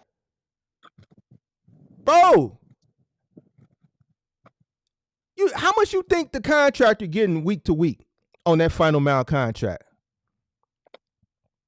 Again, I think they're getting a good pretty penny for them to have everybody they got. How many people they got? How many subcontractors they got? Well, I'm number 7 out of 40 just right here in Central Texas. Wait, And from the contractor or for the southeast? For Southeast. Okay, the person who you're running under, how many? And that's me. I'm running under Southeast Independent Delivery Services. And then southeast, what's the 3PL that they're running under? Southeast see rooms to go only contracts with. Wait, hold on. You said you were running for a contractor, bro. Yeah, I'm subcontracting for a contractor, and which the contractor is Southeast Independent Delivery Services. You're subcontracting for a contractor. Who's the contractor? Right. I'm saying, listen to me. I know you're trying to get your point across. I know you're trying to get your and you probably deal with people that's a lot more knowledgeable in this business than I am. But I work for Southeast Independent Delivery Services. I'm a subcontractor for Southeast Delivery Services, and they have a contract with Rooms to Go. All right, So however that 3PL works, I guess I'm the third. So you're saying it wrong. You're not a subcontractor. You're the contractor. Okay. See, when you came on and said you were a subcontractor of a contractor for Southeast is the 3PL, right? That's the warehouse that you go through, right? Every day. That's where you go pick the freight up at, right? Southeast or South End, right? Right? No. They pick it up from the Rooms to Go warehouse. They don't pick it up. They have a contract with Rooms to Go. That's the only people that does contracts with Rooms to Go is Southeast, and they send the contracts out, and I looked for the job, found it on Indeed, and this is where I'm at. Do you pick the freight up from Southeast's terminal, their cross dock terminal, or hold on, let me finish, or wherever you pick the freight up? Is it a Rooms to Go place? Is it a Rooms to Go facility? Yes. Okay. Are you sure? You sure it's not a cross dock Southeast? Let me ask you this: Does Southeast have other contracts? No, I haven't heard them having other contracts. Because you confusing me, bro. You said you're a subcontractor. What's the name? Like when I'm in the midst of explaining it to you, whatever, and you want to get your point across. I'm trying to get a point. It ain't a point. What's the name of the company, big dog? South what? Southeast Independent Delivery Services.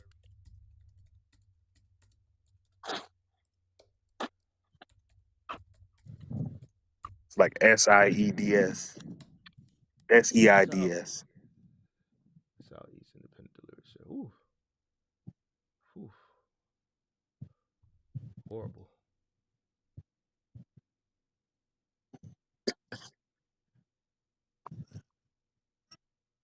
All right, so boom.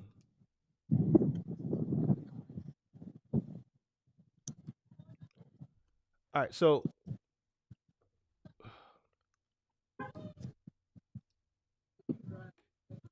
let me see. My bad. Right. Where you at, big dog? Let me pull you up. That's what it is right there.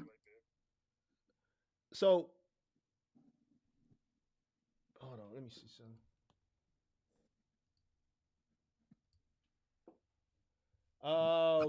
This is them. Yes, sir. This is a 3PL. Okay. So you are the contractor, not a subcontractor. They have they have the account. They're the 3PL. You're the contractor. All right. So, which makes it even better now. You have a contract with them, right? Do you have a rate sheet? Yeah. Okay, your rate sheet is like basically manifest. That's all we have. Okay, so when you went and you got the meeting, you sat down and you signed this contract, And you asked I'm hoping you asked about pay, right? You asked about pay or you didn't ask about pay when you. Yeah, I asked about pay. And what did they tell you when you first met with these people and you? Wait a minute, hold on. They don't require you. Are you crossing state lines at any time? No, I stay right. I stay right by. I come home every day. I'm off about like 3 or 4 o'clock in the afternoon. All right. So are you using your own authority or are you using their authority? Theirs. Using their authority. Are you renting the truck through them or are you renting the truck through Penske or something? Penske. Okay. So you're using their authority. All right. Is there a fee associated with that? You gotta. I guess they got only fee they have is like the bond and administration fees. Okay. Insurance. How much are you paying for insurance to house this About contract? 200 a week. And you're paying through that. Are you paying that through Open Force? You mean the insurance company? Who do they use? If you're paying it. Are you paying? Is that 200 a week? Is it coming out of your settlement? Yeah, it's coming out of my initial settlement. All right. So who are they using? Are you using Open Force? Who are they using? SDI. The name of the it's called American.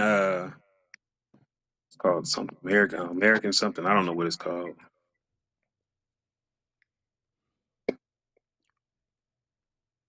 When I get my paycheck, that paycheck be so short. Bro, listen to me, bro. You're not listening, bro. Now it makes sense.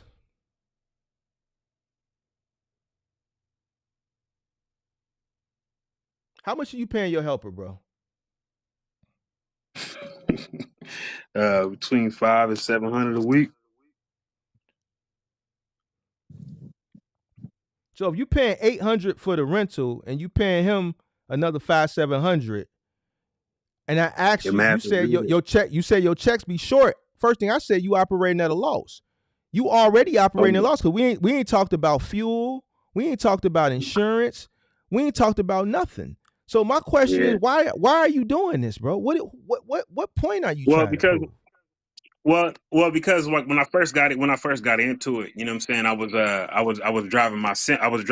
using a semi, I was renting a semi, and it seemed like with the semi it was getting more volume.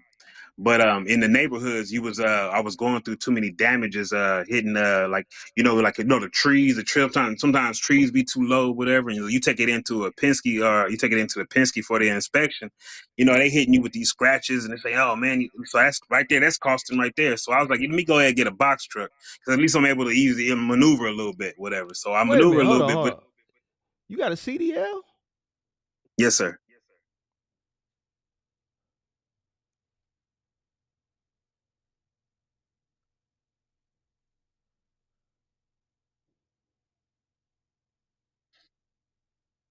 You got a Class A CDL? Yeah, I've been having since 2015.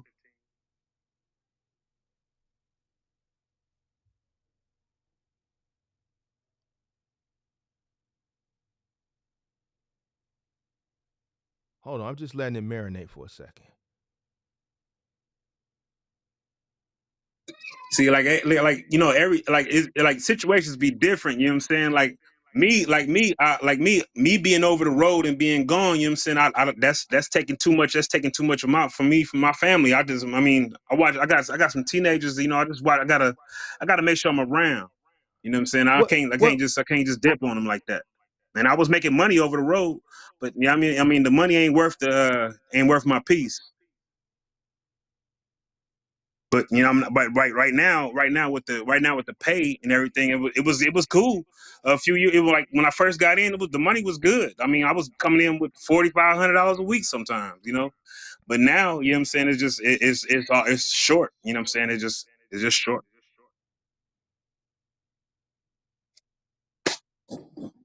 Now I know you probably know. As I said, I know you deal with thousands of people, whatever. But everybody's situation is just different. But I'm Bro, definitely willing to work. But man, ain't making no bread. you losing money every week, bro. Every week. So you want me to be? You just basically want me to tell you what you probably already know. You just want to be held accountable because No, there's I nothing I don't. could. I There's don't not. want to quit. I'm trying to maneuver out of here. You know what I'm saying, to be able to do my own thing.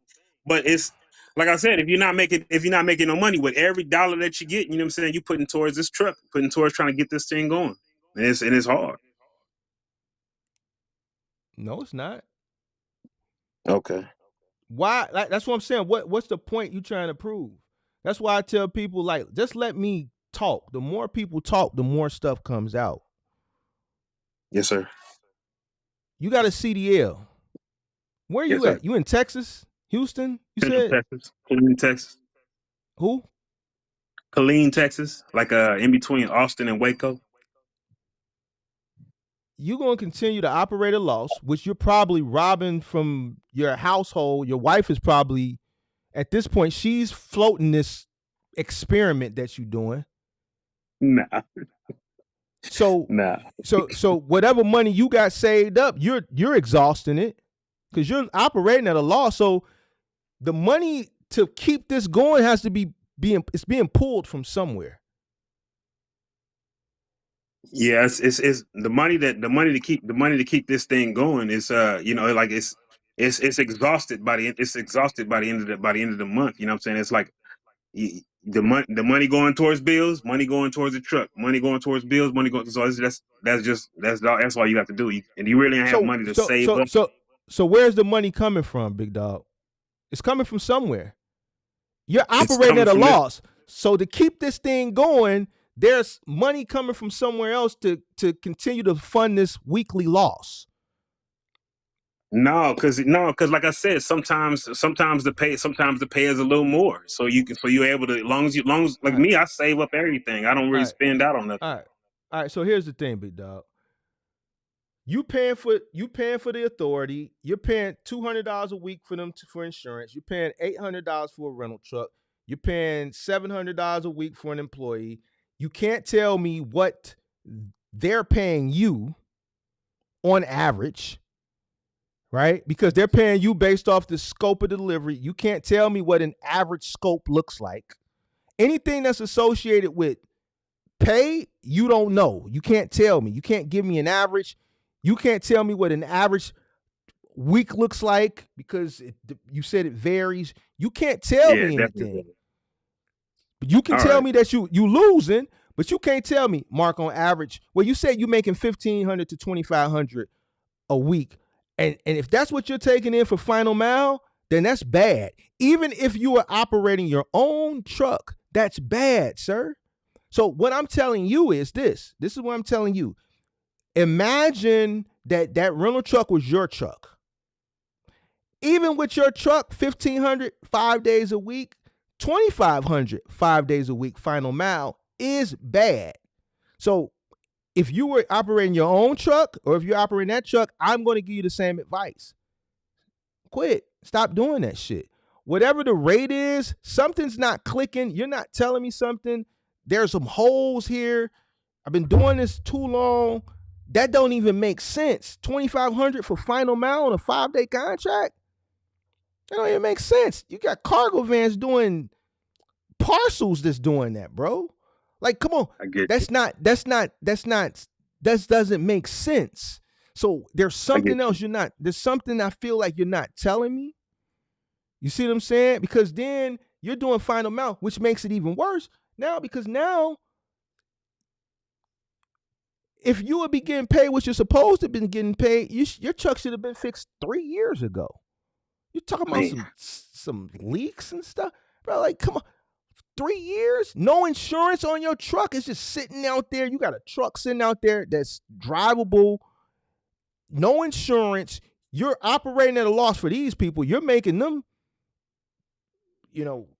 sustain. Your truck's sitting because you can't even bring enough revenue to pay yourself, let alone get your truck up and going. So my advice to you is stop doing that shit. Right? Get in you work that CDL, go find you something local. if you can't find you nothing local, I would have to do what I got to do. But bro, like for me to sit up here, there's no formula I can give you. They're paying you what they're paying you. You Yeah, don't have I'm, hold I'm on. not. You don't have your own authority. You can't tell me they're charging you to run under their authority. They're charging you for that. But you don't know what they're charging you. So I can't really, like, without the information. So they're charging you for their authority. You're paying for insurance through a company like Open Force. That's coming out your settlement. The authority is coming out your settlement. You're renting a truck. What are you paying for the miles?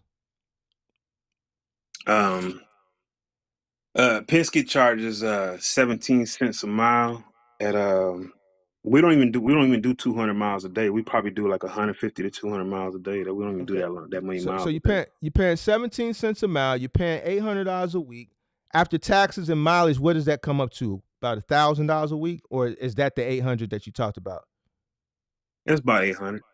All right, boom. You're paying your worker $700. What other fees are you accounting for that I might have missed? I covered fuel, insurance, the rental. What other fees? You're not paying yourself, so we could. I hear you, man. I hear what you're saying. Like I was telling you, I don't really have a answer for you that would give you a magical number what I'll be making, because the numbers vary.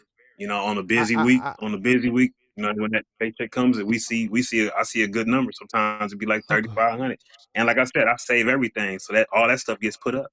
All right, so here's the thing: if you were delivering a living room set, a table, 6 chairs, what would that pay with assembly?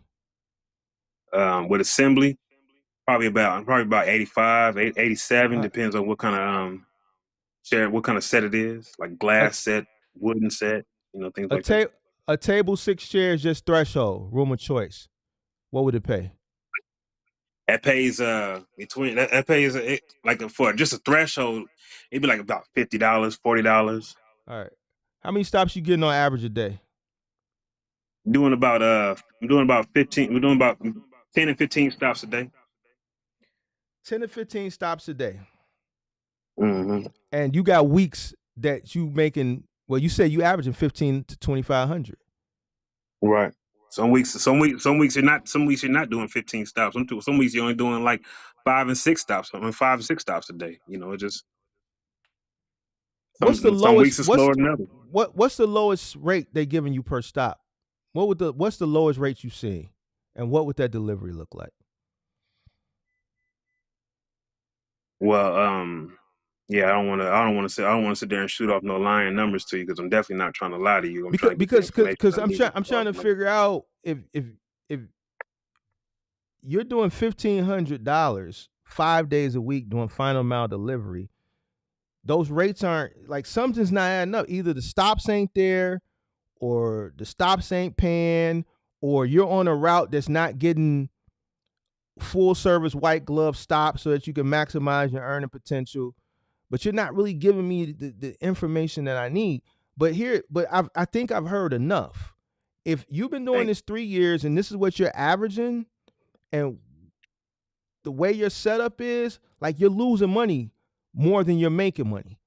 You have a CDL, bro. Why are you continuing to do this when you could just go work for a company, utilize your CDL, make money profitably, not incur any costs to run that CDL, to run that truck for that company, take a piece of your money, invest that into your truck, get your truck up and operational, and then go apply somewhere else. Don't go back here. Don't go back to this place. This place is ripping you off. Don't go here no more. You know, because then I would love to have another conversation with you. If you got a CDL, you've had a CDL since 2015, why did you go buy a box truck? Well, it's just because of the neighborhoods we deliver in, you know, the trees and stuff are so low, you know, you just can't. I mean, just the payments on, like, fixing the things on the box truck when you're renting it. I mean, they charge you everything. You know, like yeah, they charge you for everything. Penske or Ryder or even the Penske Ryder and it's a couple other companies or whatever that we had to rent through. But yeah, they charge you for everything. So I mean, I'm it's asking I'm asking you it was what you was cheaper for doing me. when you had the CDL. What was you doing? You was renting you was renting a tractor. No, I was just over the road driving for like U.S. Express and Okay, places like that. so my question is, if you had a CDL since 2015, why did you buy a box truck? What made you want to get into this whole box truck thing? I know the Oh, hype just led because you here. no, I got in the box. The box truck is just easier to move through the neighborhoods that I live by. It's just, I mean, the streets are tight. When I'm asking you, why did you want to come out of the CDL into a box truck?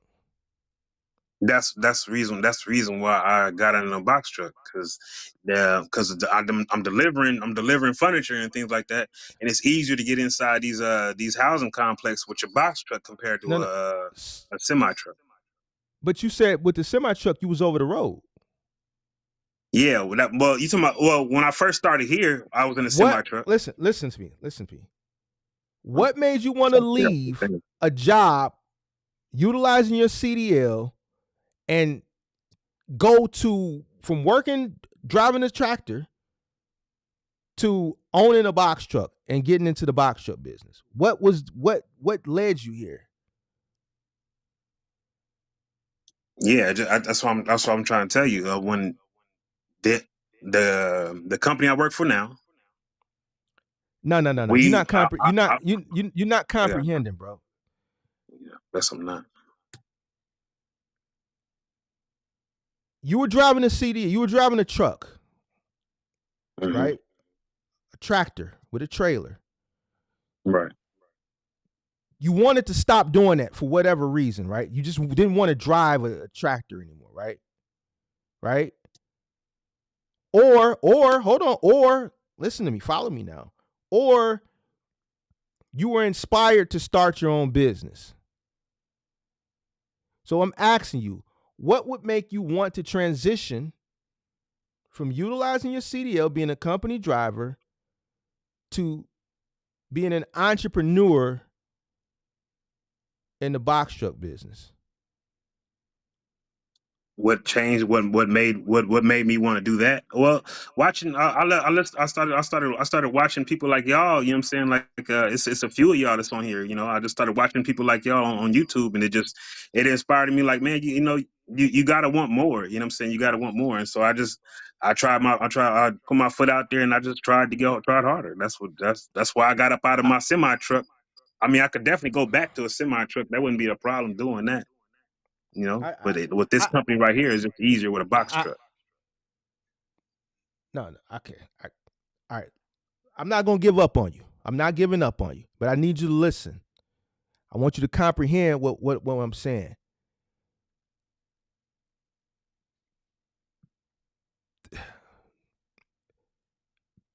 People start businesses for reasons. Some reasons may be good, some reasons may be not so good. You said you saw people on YouTube, you wanted more. I'm trying to understand, where is the more? Like what led you to come up out of a semi truck where you're making money consistently to want to be a box truck owner operator? You keep saying, oh, well, I can get through the neighborhoods easier. I understand that from the perspective of a tractor trailer and a box truck, but that's not the question. The question is, why did you want to start a business, and why a box truck business if you are already a CDL driver? Well, when I first got this gig, like, I mean, go okay. I think I get what you're saying. So I'm we the military moves us around everywhere. You know what I'm saying? And I'm a military spouse, and I was driving semi trucks. You know, I was driving semi trucks, and I was working for different companies. But being gone all the time was not my cup of tea. You know, Okay. and so I decided to come home. So, but coming home, I found a local job where I was where it had me coming home at a decent time every day. And Okay. in that job, I started off with this. I started off with the semi trucks, and then I moved to box trucks. And I seen you guys. I seen guys like y'all. It's more. It's a bunch of y'all on YouTube, and that inspired me. Be like, okay, well, you don't want to be just a regular old driver. You know what I'm saying? You want to own some stuff. You know what I'm saying? So that's where I'm at with it now. Okay. So you don't want to be a regular old driver, which you thought that's what you were when you were driving a semi truck. That's what Oh you yeah, thought you definitely. was. All right, let me ask you this, big dog.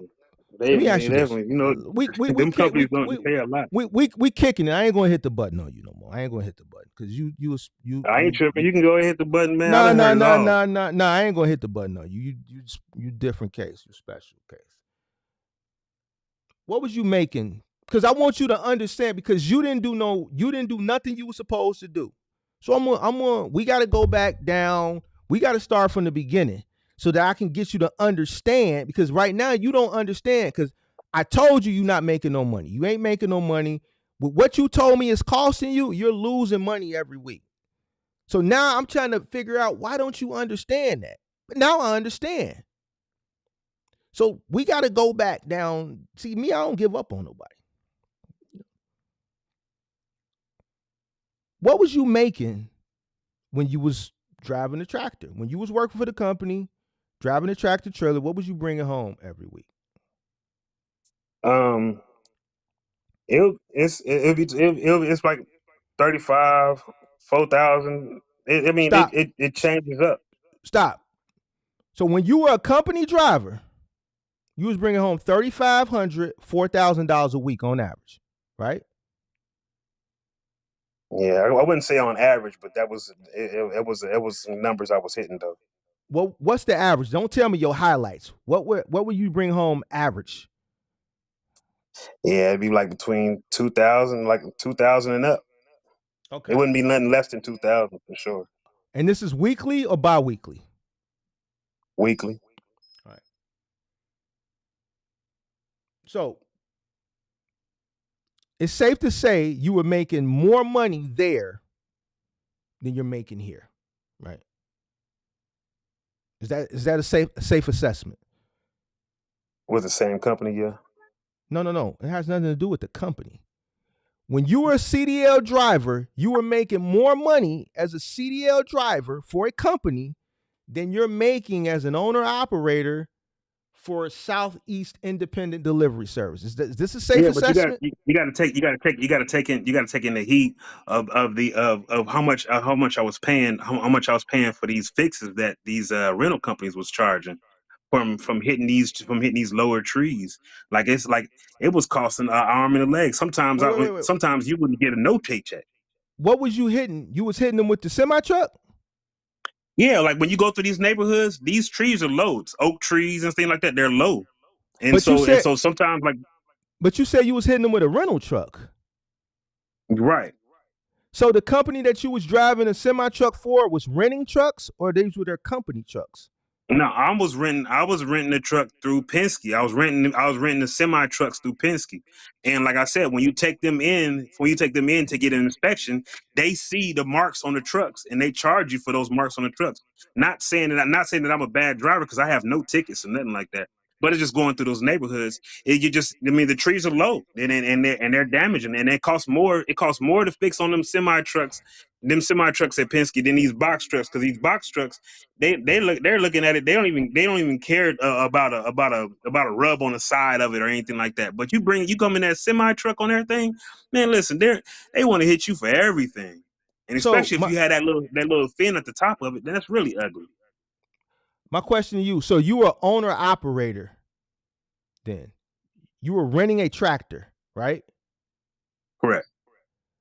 So you weren't a company driver then, right? Nah, I haven't been a company driver in a long. I haven't been a company driver for a while. All right, so at least about 5 years. So when you were renting this tractor, you were doing local deliveries? I'm just trying to, Yes, sir. because the way you explain things is confused. I'm just keeping it a buck. I ain't trying to. You Well, kind of that's because I'm trying explain to things. explain to you, and you interrupt in the Nah, middle of nah, explaining. I'm nah, trying to get nah, it nah, out. nah, nah, nah. My interrupting ain't. I comprehend really, really well, and I'm not saying that because I'm not. I comprehend well. The reason why I stop you is because you got the tendency to run on, and things ain't kind of. You know what I'm saying? It's like you meshing a bunch of stuff together. You know what I'm saying? So when you were renting a tractor, you were doing local delivery in Texas. Were you Yes, sir. were you renting a trailer as well? No, you don't have to rent the trailer. You use rooms to go. You use rooms to go trailer. Okay. All right. So when you came back home, you were renting this tractor.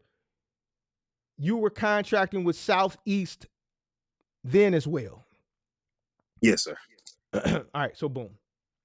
Finally, we getting down to it. Jesus, man, y'all saw you had to say at the beginning. I'm trying. I don't know. I'm trying to figure it out what you're asking. So I'm sorry. I apologize. Well, I'm not sorry, but I definitely apologize. It's all good, big dog. So you came off the road, you stopped being a company driver, you looked for a local opportunity, you saw rooms to go or Southeast Independent Delivery. You saw it on probably Indeed opportunity. Right. Now, with the tractor, what was the scope of the job? You picking up furniture from one terminal, bringing it to another warehouse? People's houses. No, people bring it to people's houses. So you was doing final mile delivery in a semi truck? Right. Okay, stop. Was this part of the requirements, or this is just something that you wanted to do because you had a CDL? So you said, I'll just go get a semi truck and do it. Well, no, that's the requirement. That's what you do every day. We deliver furniture to people's houses every day. No, I get that. I get that. Follow me. Listen to me. When you applied for the position at Southeast Independent Delivery Services, right, and they say, okay, we want owner operators, you got to get your own vehicle. My question to you is, did they require you? Did they say we need you to onboard a tractor and a trailer? They provided the trailer, right? They provided the trailer. And they expected you to do. How many deliveries were you doing in this trailer? Was it a 53? The full trailer? No, it's like a little. It's like a little longer. Like a little long. I mean, it's not. Longer? I mean, it's a little longer than a 26-foot. No, listen to me. It's not. It's a little longer than a 26-foot trailer. So I would give it. It would be. It's like a moving. It's like a moving. However long the trailer is for the moving trucks. That's how long it was. Because here's the thing. I'm keeping it a buck with you.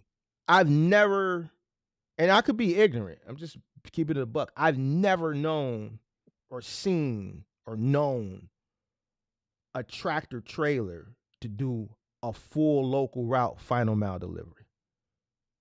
Right. Well, they do them every day. They do them every day. Okay. So maybe down there. You rule. I'm in a big city, so that's damn near like you not finna do that here. All right. So you transition out of that into a 26-foot box truck. But you were renting that tractor from Penske, right? And what were you paying for that? What were you paying for that? You know, sometimes like it depends on how many miles I did. But how you doing, man? It depends on how many miles I did. But for the most part, it was between like 900. You know what I'm saying? Yeah, like 900, sometimes 1,000. And were your rates similar to what you're getting now? That's 1,500 to 2,500. No, they were a little more. They was more. I was getting more for sure. Was it profitable? Not to me, because like I said, I was paying fees on a vehicle that I didn't even own. You know, I mean like not fees, but like sometimes like I remember like one time just from off of the tree rub, and I had to pay for another paint job on one side of the truck. So I was like, oh, I'm not cool on that. What'd they charge you for that, big dog? Damn near my whole damn settlement. All right, so you go down to a 26-foot box truck. Right. All right. So you're still operating at a loss. You've been operating at a loss for some years now, right? Right. All right. So I mean, I'm floating. I'm not above water, but I'm definitely floating. bro, it's not enough room there for you to float. There ain't no room. Ain't no Based on room. what you This told me, you making it drowning. work. Based I'm making on it. Oh, what you you damn. told, Hey, you right about that. I'm definitely hey, drowning. based on what you told me, you've been dead in the water. You just been reincarnated, like you like a water ghost or something. You just, hey, you Yeah. just, hey, you just, yeah. You. That's why I played that back again at the beginning because you keep coming back again. You dig what I'm saying? So here's the thing, big dog. I'm just going to keep it a buck with you. Please. Man, use your CDL, bro. Go get you a job, build your money up, get your truck fixed. Here's something else I want to give you. I could see why you're having a hard time in business. I think, and I'm not going to say it online. I'm not going to go into too much details, but some of the back end stuff that you need to do as far as the understanding what you're investing in and not just understand what you're investing in, actually understanding and comprehending and reading contracts and understanding contracts and knowing what you're being paid, contracts, rates, understanding losses, understanding when it's time to move on, comprehend, like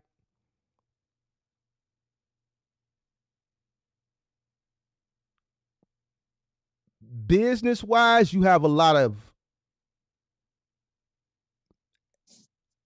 educating I don't got no yourself to business. do. Yeah, I So don't got this no is business or no business. Man. and listen, I'm being very listen. Like I could really, like it's a bunch of buttons I got here. I got new buttons that I ain't used yet. Man, I listen, got I'm some. not scared of them But buttons, hold man. on, Go ahead, give it to no. me, man. Listen to me, nah, because this is different. This is a different one. If I did that with basically what I'm getting from you, I'd be bogus. Because it's some different stuff with you. So this is what I'm saying. You need to sit down. I'm trying to get because I don't want to I don't want to be I want to be politically correct. You know what I'm saying? So man, like how do I say this? Like Man, put it out there, man. I'm listening to you. nah, I'd be bogus. I'm not a bad person, bro. I'm not a bad person. Yeah. You know what I'm saying? So some things require satire and jokes for the entertainment purposes. Some things don't. This is not one of the ones that don't. I'm not I got morals. Like my OG raised me right. You know what I'm saying? So here's what I would say. I think when it comes to business, you got a lot of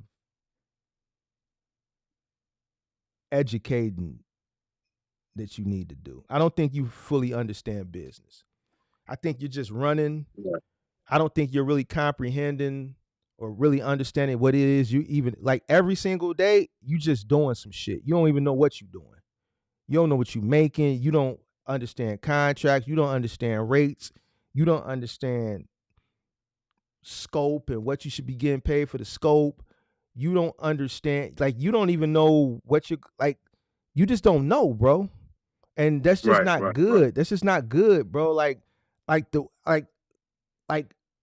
don't really know how to put it the way I want. Like if me and you was more private, personal having this conversation, I could pull you to the side and really kick it with you. But I got an audience that I'm thinking like, so I'm trying to say it in a way where, because I don't, I think you need to, I'm gonna tell you this. I think with what you're doing right now, it's not gonna be in your, I think if you continue to do it, it's not gonna be in your best interest, bro. It's not. Right. And even if you were running your truck, it's not going to be in your best interest. Now, you said you want to continue to put food on the table, but you're not putting food on the table. You're taking food off the table and putting it into Southeast Independent Delivery Service. This is not worth your while. Either way, whether you're renting or whether you're utilizing your own equipment, it's not worth it. $1,500 to $2,500, $1,500, either that range, final amount, no.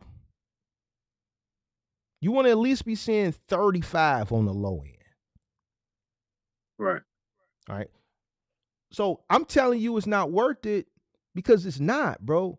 Take your CDL, go get you a job, bro. For sure. Hold on, listen to me. Save your money up. And then if you want to go get your truck fixed and get the insurance and things like that, then do it. If you've been doing this for 3 years and you don't have the capital to even go insure your truck, that should be an indicator that something ain't right. You said you married, you got kids, right? Yeah. Bro, come on, bro. You can't, like, you experimenting with this shit, and this experiment is over with, bro. All right. Second of all, this shit that you see on the internet because you said that is what led you here. Don't believe most of this shit. Most of this shit that you see on the internet, as far as this box truck shit, is fool. I forgot you ain't from the crib.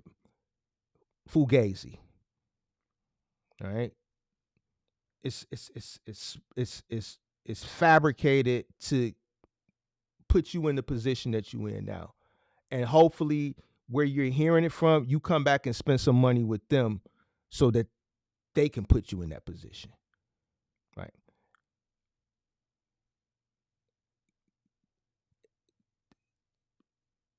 You trying to hold on to something, waiting for this pot at the end of the rainbow. I can think that's what you waiting. Like, if I hold on long enough, it's going to be a breakthrough. Is that what you probably be thinking? You know, if I continue on, something going to work out for me. Is that what you be thinking in your head? Right. Because you've been going a long time, and this is, come on, bro. You said what?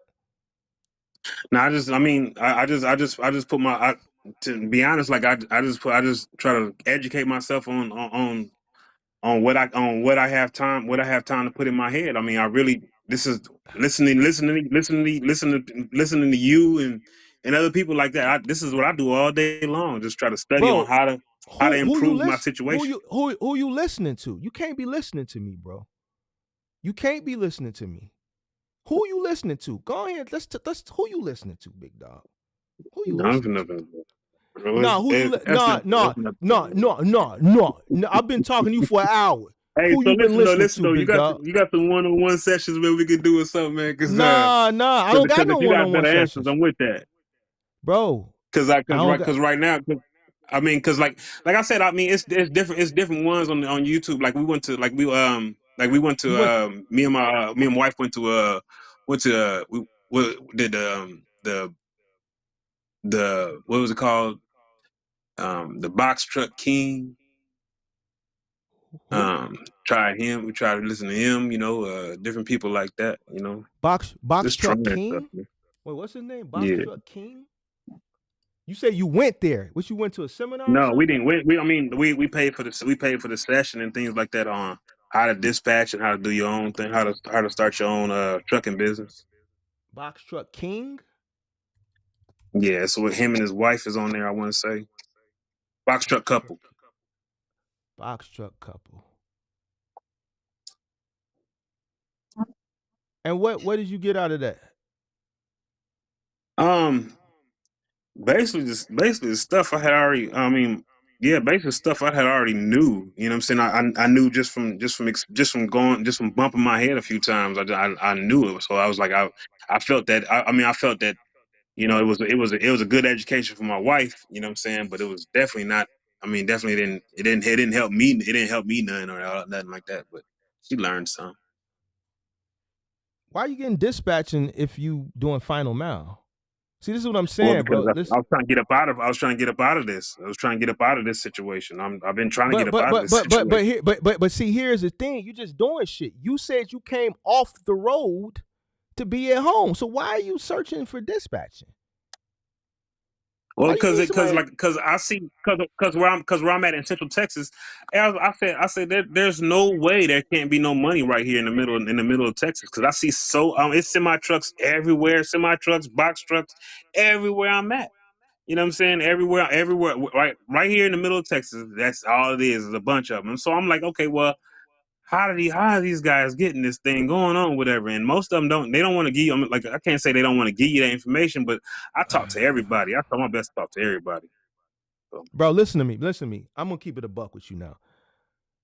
Don't take mm-hmm. this the wrong way. As far as your business acumen and just your comprehension and understanding, I just don't think it's there, bro. I think, just off having this conversation with you for the past hour, just some simple things. Bro, listen, do me a favor, big dog. I'm saying this from the bottom of my heart, bro. And I'm being like real cool. Man, dog, stop letting, like, you operating at a loss. 1,500, that ain't gonna cut it. You spending more than that. You see what I'm saying? Bro, go work a job, bro, with your CDL. Be a company driver.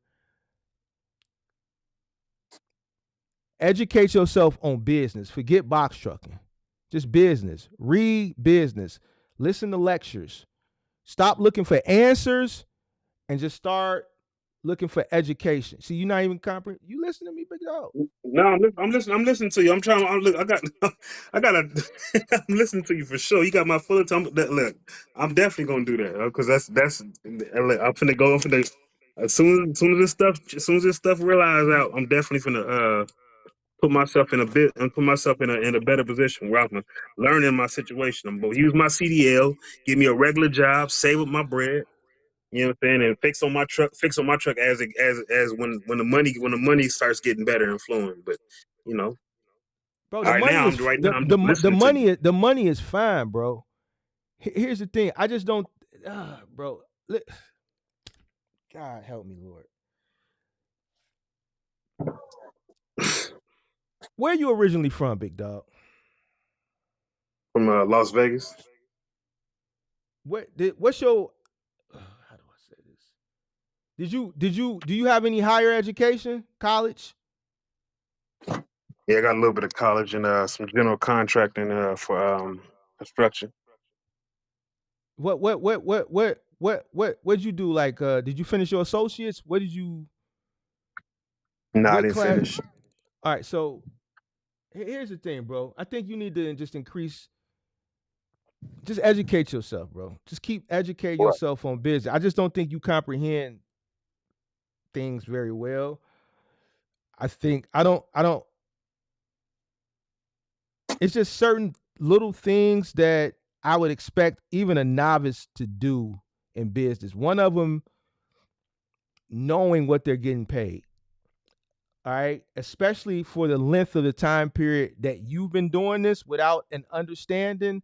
Like, something's got to click. Like, man, I need to know what I'm getting paid. Also, like, continuously operating at a loss for week after week after week after week after week after week without just, something popping in your brain like, bro, I got to figure something out, something I'm doing wrong, or I got to transition out of this into something else. I got a wife, I got kids. Why are you holding on to this? And just some other things that came up in the conversation that I don't want to revisit. You know what I'm saying? I just think you just probably need to exit out of this. I think you need to go work for a company utilizing your CDL. I think you need to let them delegate to you what needs to be done. I think while you're there, I think you need to pay attention to the operation, get paid, but also use the time that you're working for this trucking company to educate yourself hands-on as well while you're educating yourself behind the scenes, consuming information from podcasts, listen to me, listen to other people, reading, studying business.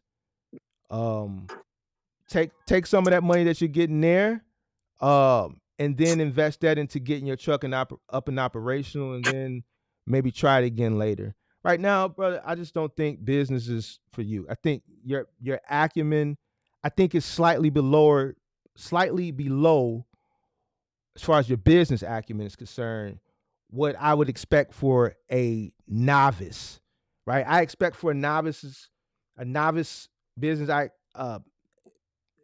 acumen to not be of a person who's tenured or experienced, and I think yours is a little bit lower than a novice. So I think you need to come up some, which is going to be educating yourself. I think you need to become more of a shrewd business person. I think you need to become more of a proactive business person.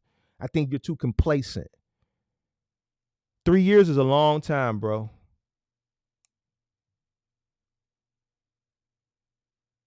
You frozen or are you there? No, I'm here. I'm listening. You got my full attention, man. I'm not trying to interrupt you. That's the thing. What has your wife said about this, bro? Actually, like we like she's proud. She's proud that I'm actually stepping out and doing something different. You know what I'm saying? Than what I used to do. You know what I'm saying? So it's Well, let me ask you this: Did she see the?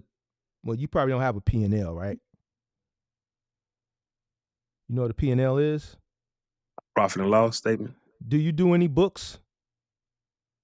You don't do no accounting. So does she ask you about the finances for the business? No, not really. All right, bro. Yeah, man. I get what you're I mean, saying, though. I get what you're saying, though. I understand what you're the saying. decision is up to you, bro. But if you was my brother, if you was my best friend, I would tell him the same thing, bro. It's no it's, you've been doing this too long. There's no benefit in it for you. It's not worth it, bro. You're gonna continue to take the losses that you've been taking for the past couple of years. You've been taking them for too many years, too long, as it is. So Go. I'm sorry. That's the best advice I can give you, bro. Like No, I I wouldn't. appreciate it. I appreciate it. I mean that I raw would honesty. That's what I I thought. would try to exit out of that as soon as possible. And while you're exiting, I'll be looking for a CDL job. Find a local CDL job. You just need revenue coming in, big dog. You need revenue coming in. You don't have revenue coming in, so you need revenue coming in, and then take care of your family, get that truck fixed, and then we can revisit this. You might want to stay where you're at and just sell the truck. But I think you need to get the revenue in, get the truck fixed, and then maybe come back, and then maybe we can revisit this. Continue to educate yourself. Stop being misled with, some of the shit that you see on the internet. Right. I'm not the type of person that's gonna come and tell you you can do it and just do it, and because people that tell you that shit, when you in a situation like you in now, is they gonna send you that wire? Are they gonna send you that Zelle? You see what I'm saying? It's easy to spend money, but see, I listen to the full scope of the things, and I give people advice based on the shit. I'm not gonna tell you, bro. I'm telling you, with what you got going on, it ain't worth it, big dog. It ain't me Right. being negative. I really don't care. I don't have any vested interest in your family. I don't got no vested interest in your business. But I'm not going to tell nobody that's been taking a loss for 3 years to keep taking a loss. And based off the conversation we had, if we could talk personally, privately, I'm going to have another way I would tell you this shit. I'm just not going to do it right here. Right. You know what I'm saying? It's things I picked up on the conversation that, I kind of know why you're in this situation. But I'm just not going to I'll be bogus to do that. This ain't one of the moments where I'm going to, nah, bro. All right.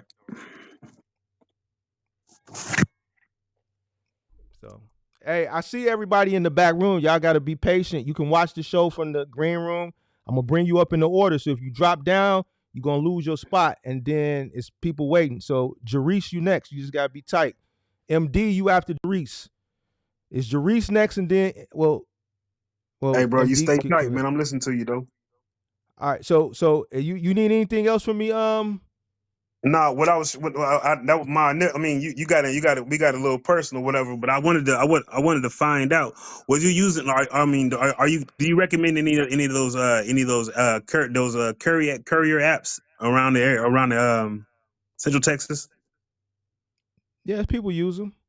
We didn't get personal. I needed the information to be able to give you the information you needed, bro. All right, well, yeah, we passed that part, but I'm okay. Well, you answered my question. I appreciate that. All right. So, but hold on, before we go, what you gonna do? Oh, I'm finna use my CDL. So, what you gonna tell South End, whatever their name is? What do you mean? What I'm gonna tell them? Give them my. I'm not gonna give them a 2-week notice now, but I'm definitely gonna give them a 2-week notice in the future.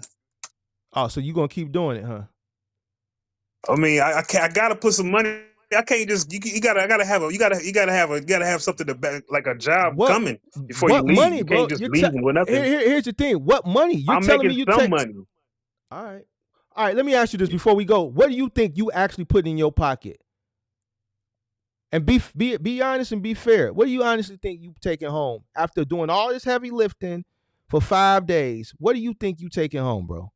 A week after you pay off everything. Seriously.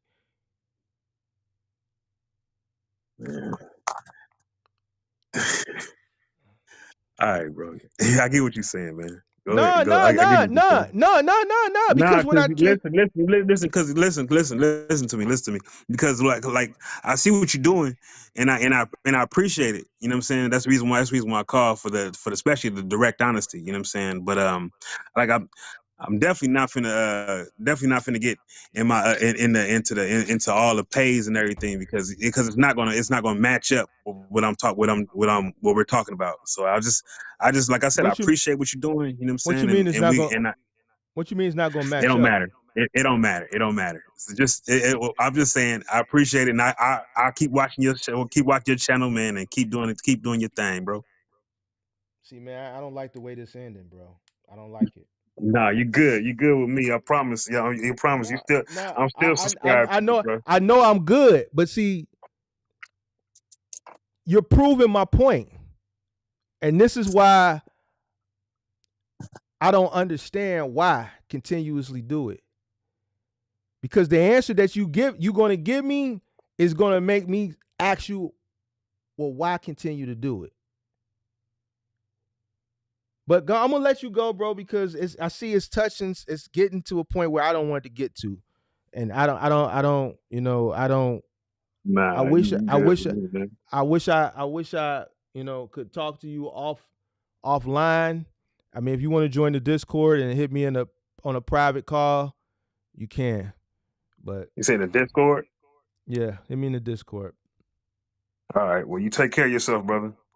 All right, man. Be safe out there. Yes, sir. All right, bro. What's up, man? What's up with Big More? Big More, how you doing, man? Man, I'm blessed, man. What's going on with you? I'm good. I'm hanging on, educating myself as usual. Working. Still paying my bills. Trying to stay up. We talked before? Yeah, we did. Based out of Huntsville, Alabama. I think we talked like what was it, last year or something like that? Or no, Okay. I think it was earlier this year, around like 4 or 5 months ago. And I was trying to get your opinion on pretty much like what companies out there that I should apply for in the final mile. Now that I've done my research on that and I know who to apply for, where I'm still stuck at is my business plan. Because I'm having a hard time. Because I mean, you was telling me that when it comes to your cost per mile and you're doing final mile curbside starting off, do you Wait, need to know your cost per mile? you doing final mile? No. Not as of right now, but that's what I'm starting into doing. What do you? So you're not even running yet? No, not at all. I'm investing into the business. I'm still doing my education. Still learning, but I'm not fully, there to I can say I can start. Cause I know me personally, I know that I don't have enough revenue, enough working capital to even start. So I Okay. mean, I see you shaking your head, man. I mean, like, what's going on? I Nah, mean, like, what's your I'm still thinking about the last guy, bro. That I just don't like the way that yeah? shit ended, bro. Like I don't know, man. For some reason, man. Like, see, I mean, this why I stopped doing this show, bro. Because yeah, man, some of these hey, man, bro, like that shit, man. yeah. I don't know why this shit bothered me like that, bro. Like, all right, man, I listen, I'm listening, mean, bro. I'm listening. I'm listening. I'm listening, bro. you holding them accountable though. You know what I'm saying? And a lot of people need help. I didn't hold him accountable. It's just Oh, you did? I think that conversation should have just I need to talk to him offline because I don't think he was really I'm listening to you, big dog. I'm Yeah, listening. So you said you I'm don't working have on to my business plan, okay, you working and I'm on your trying to business figure plan. out: do I need to know my cost per mile starting off doing You're it? not gonna you're not gonna have a cost per mile because you Cost don't per mile, right? have Right. nothing Okay. to go off of. First, do your business plan, determine where you want to land. You know what I'm saying? Okay. Because it sounds like you want to land in final mile. So Right. I do. so if you want to land in final mile, you said you in Alabama, Huntsville. Yeah, Huntsville. Huntsville. All right. So then you need to do your business plan and then do your market analysis based on you know your final mile and understanding that you don't really have to worry about that cost per mile if you're gonna do final mile, Okay. more I mean, percentage, more. I have big plans and I have big future and goals for my business besides finding them out. I have. I mean, if I actually make enough money, I'm thinking about starting intermodal and expedited shipping if I can. If I can do all of that at one time, that would be dope. But I know it may be impossible. Um, from Well, listening from y'all. nothing is impossible, but you talking about intermodal as far as rail Yeah, rail. Yes, and yes. so I'm saying what aspect, like where would you what do you plan on doing for intermodal? Um, just pretty much I guess like the what's it called? And I'm still learning, so don't don't judge me if I'm saying this the wrong way. But I was planning on starting off as cargo vans, box trucks, semi trucks, ships, boats. I was planning on starting with pretty much everything all in one. But I know it's gonna take time for me to actually. Oh, what you mean starting with everything all in one, bro? Do you I mean, understand I'm sorry. do you understand? Hold on, you're getting ahead of yourself. Do you understand what Yeah, yeah. intermodal is and what it consists of? It's pretty much what is it? Damn. Enough said. Stop getting ahead of yourself. You thinking it's okay to think big and shit, but when you say you're gonna get into intermodal, so I'm looking at what you gonna do by a bunch No, of. no, no, no. That's like later on down the line, dog. Like this is totally out of my starting point. Like this is like way down the line. Okay, well, what you want to My do my now? What you want to do now, bro? Because intermodal, starting out. this some big boy. This is you talking about buying rail containers and moving rail container. Like shit, what type of relationship you gonna have with Union Pacific and all? Like, what you finna build some I have to rail? build my Like, way up. Like you said, I have to but build my way up to it. here's the thing, bro. And I'm not trying to because some people like, man, don't shit on his dreams, but let's intermodal like that's that's a I know. lot of like that's a millions and billions of dollars to get it. Like you talking about partnerships with rail lines, you talking about containers, you talking about all right, let's start from the basics though, big dog. Right.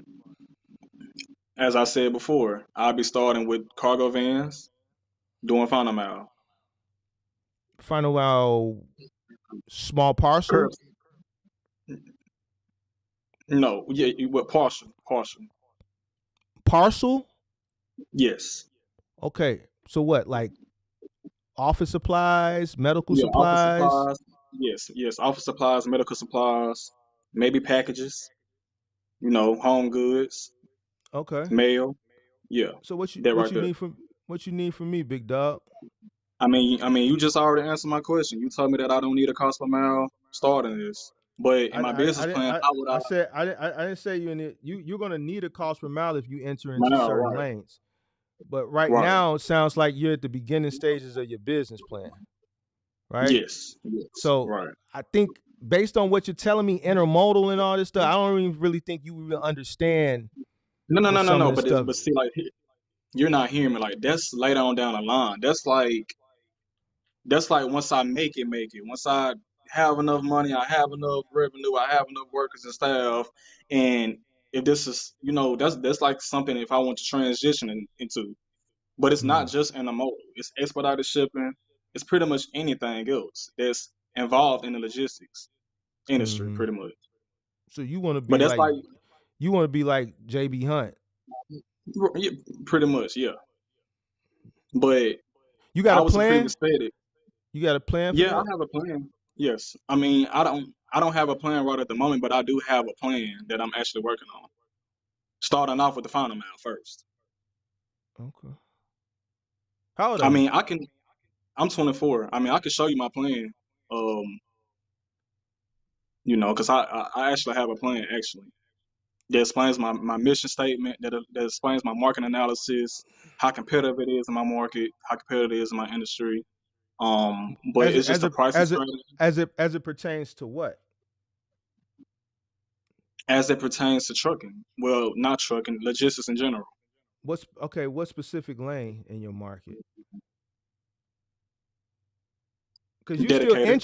you still entry. So where are we entering that? I'm entering as an owner operator from owner operator to dedicated. In what lane, bro? See, here's what I'm trying to get you to understand. I appreciate your ambition, but you got to start from somewhere. 'Cause when we talking about intermodal, we're talking about expedited shipping, we're talking about billions of dollars. Now, I'm Right. not the type of person to shit on nobody's dreams and shit, but It's the tough, man. I reason mean, the it's tough. hold on, big dog. Well, you gotta let me finish. Go ahead, go ahead, cook. You got it. This ain't a cook. I'm not in a cook mood no more. Okay, After well the then last just call, you know, I ain't in a cook mood. I feel you, I understand you, but go ahead though. I'm here. I'm in a somber mood.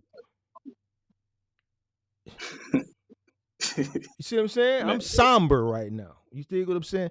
Here's what I'm saying. I think you need to keep that stuff in your mind, but I think you need to focus on an entry point.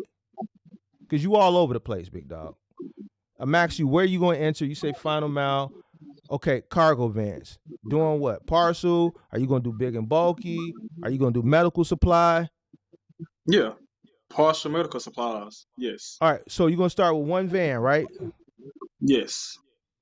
I'm getting some feedback. You playing me in another TV or something or another phone? No, I'm not at all. I started hearing some feedback all of a sudden. All right, so have you looked at the opportunities that are presented in that sector down in Huntsville? A few. I want to say a lot. I haven't done enough research. I'm just now starting to do my research on it. Okay. So yeah, you're going to do more of that research once you start your business plan. I would do a business Right. plan. Within that business plan, I would study the different entry points that you can enter in. You can enter in, right? Because you said you don't have the capital yet, right? So Right, I don't. I think focus more on starting the big mega billion-dollar plans that you got. I'm not saying don't get it out of your mind, but I'm saying put that to the side for a second and focus on the entry point. Because what you're talking about, you're talking about billion. Hold on, listen to me. You're talking about billions and billions and billions and billions of dollars. Okay, All that's right, cool.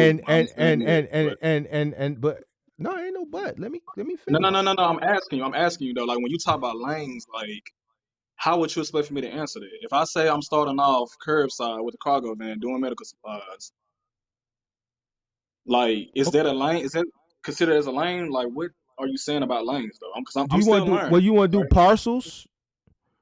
You can do Yes. there's some big and bulky that you can do with a cargo van. So you can Yes. do you can do medical supplies. Right. You know, it's Whatever. different things that you can do with a cargo van. You could do big and bulky sports equipment. Peloton is a cargo van account.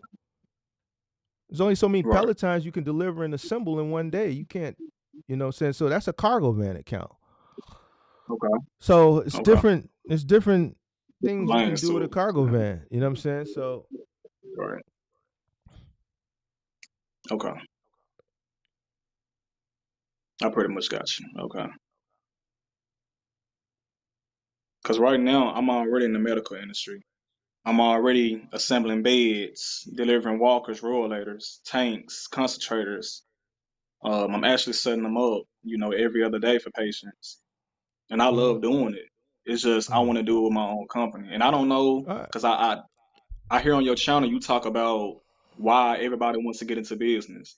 I hear that a lot on your channel. Me No. personally, Oh, okay, go ahead. I'm gonna let you cook. yeah, but me personally, the reason why I would like to get into this business is because not just that I don't want to work for nobody else, but two, man, these corporations down here. I mean, I can't speak for the North, but for the South, man, these corporations they do you dirty.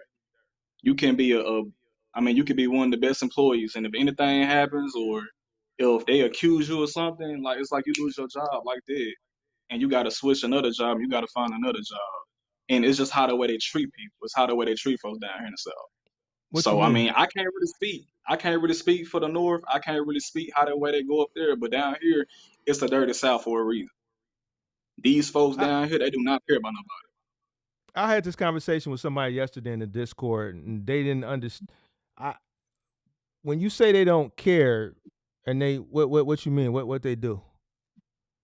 So I've been in situations to where I've got fired because it was something that, well, I would say a particular route that I was already on that I ran. I did my part on it, did what I was supposed to do on it. But you got these other drivers that don't come in, that don't show up, and they adding these extra routes to you, and they expect for you to do two or three people's jobs all at one time, and you're not getting paid enough for that. Me, I'm not the type of guy that's just gonna sit there and let, what I'm saying, bullshit slide. I'm gonna speak up on the bullshit, and I'm gonna say what I need to say, because at the end of the day, we all have a right to speak our minds and speak our thoughts. And I feel like with some of these corporations, it's a lot of discrimination. I don't want to play the race card on here online, all on the internet, but some of these corporations, you can tell whose side they really choose when it comes to their workers, their customers, their drivers, how the way they run their business, operate their business. Me personally, I want to make a So safe, so you saying they profile? pretty much, yeah. Okay. This is what I deal with, and I'm I 24 years old. I profile. If you I know, hold on, let me kick it. And I get where you going with this, but I'm just because you still got a lot of growing to do. When I say growing, I'm talking about wisdom. I get that. You know what I'm saying? But you gonna profile. If you ever become a business person, you gonna profile. but I'm not gonna profile at the wrong driver that's actually coming in on time, that's doing his job. They profiling at the wrong people though. That's the That's a profile. What you just said is a profile. Because that person that's coming in doing his job, you know what you're gonna do? right. You're gonna put him in a better situation. You're gonna give him advantages that you're gonna not give the person that's not. That's profiling. You got to know that that person is going above and beyond, and you got to know the person that's not going above and beyond to know that the person that's not going above and beyond to shorten their hours or play with their Right, but money or do that's the whatever it thing. is that you do as a business. That's just what Right, businesses do. So I get where right, you're coming from because see, here's the thing. I understand the race epithet, the race thing, you know, but at the end of the day, business and business owners profile. I profile. I've been profile. I profile every day.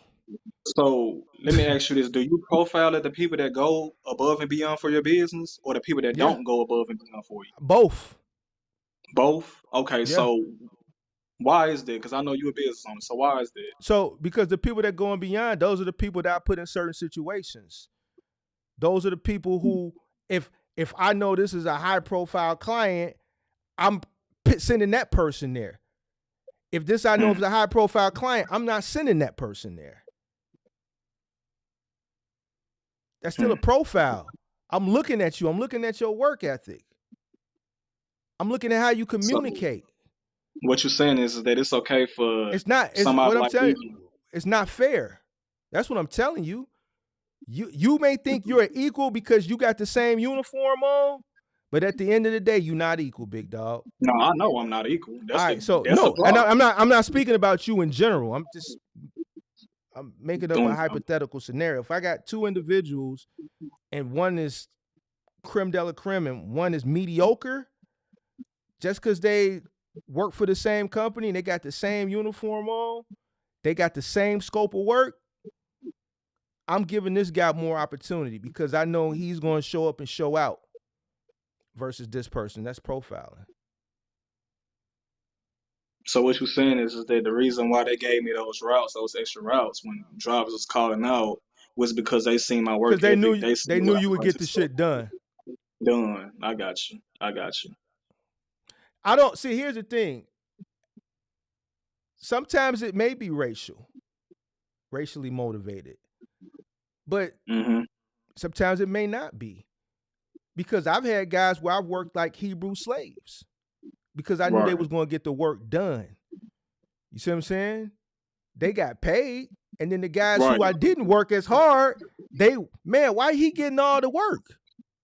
Right. Man, And why that's I another can't get thing. 6 days on the schedule? Why are you only scheduling me 3-4 days? Because I'm profiling you. You just point that out. I'm using you for these little studios. I'm using you for the container store shit that I know you can't mess up. I'm profiling you. It ain't because I like this person.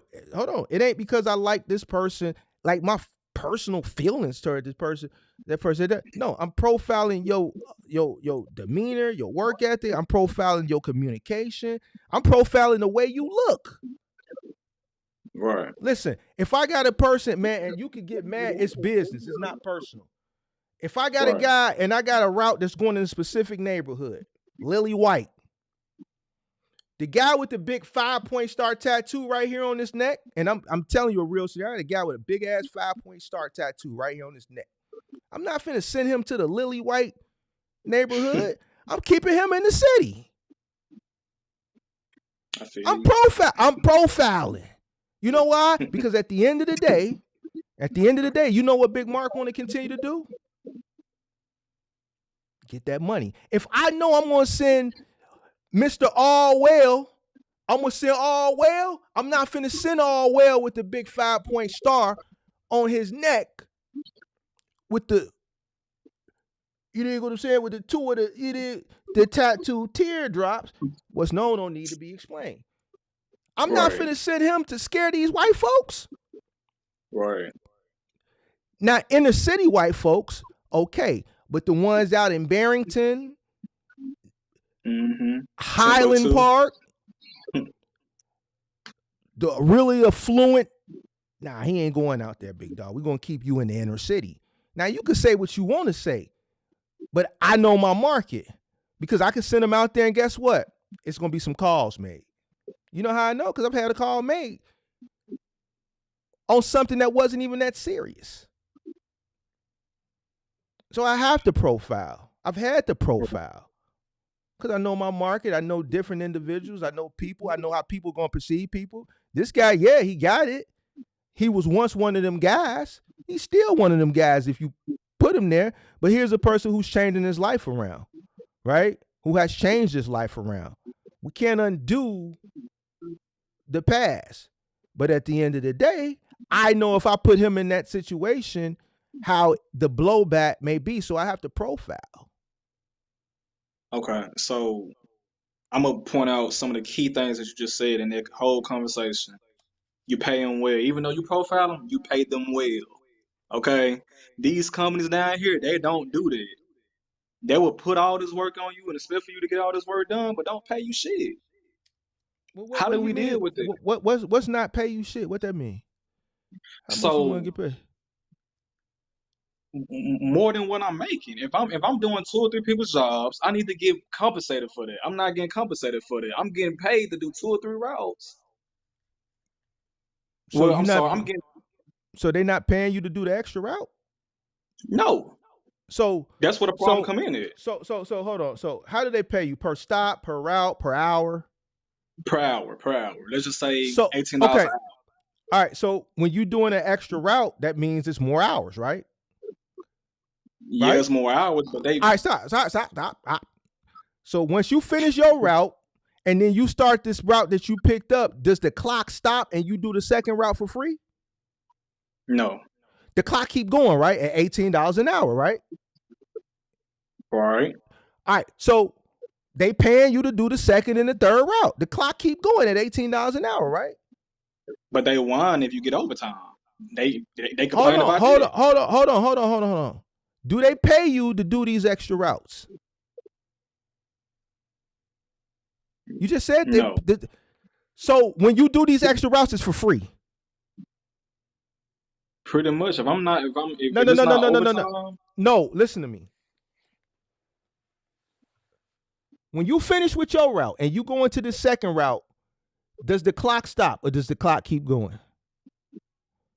that's not how they run at this company that I'm working for. That's not how it goes. Okay, I'm saying so tell me how it goes, big dog. Tell me how it goes, so because I'm not somber no more. I'm giving you the one. I'm not somber no more. okay. Listen to me though. All Hear right. me out. All right. How it goes is that when you come in and they find out that this person had called out, this person called out. Okay, hey Jerice, we gonna add these stops onto you since this person called out. See, they add it all in one. They add it all Okay. in one. Okay, All right. that's how it goes. Okay. But the problem is that when you Mm-hmm. have all these stops and you're running throughout the day, let's just say if you come in at 8 o'clock and it's 5 o'clock. Normally my shift is from 8 to 5, right? But Mm-hmm. after 5 o'clock, if you're still on some of these stops, trying to get these stops knocked out, they whine about it. They don't want you getting enough overtime because you want to know why. In the state of Alabama, guess what? Mm-hmm. There's no taxes being taken out. Mm-hmm. So they on people's asses about overtime. Who's on their So they ass? want to. Who's Huh? on their ass? The state is on your The- ass? No. Or The the company? corporation. What the Yes, the corporation? company. What the corporation got to do with state taxes? You paying your taxes to the state. Right, but what I'm saying is that it's a company So what that got to do with it, big dog? that has a lot to do with it. What do you mean? You said they don't want you to go overtime because there ain't no state taxes. No. I'm just saying the reason why they don't want us to get overtime is because they know that they can't take out taxes from our overtime. So guess what they're going to do? They're going to So make sure that we get a certain amount of overtime, right? We get so a they certain get amount of overtime. so do you know when they take the taxes out? What you think they do with the taxes when they take it out?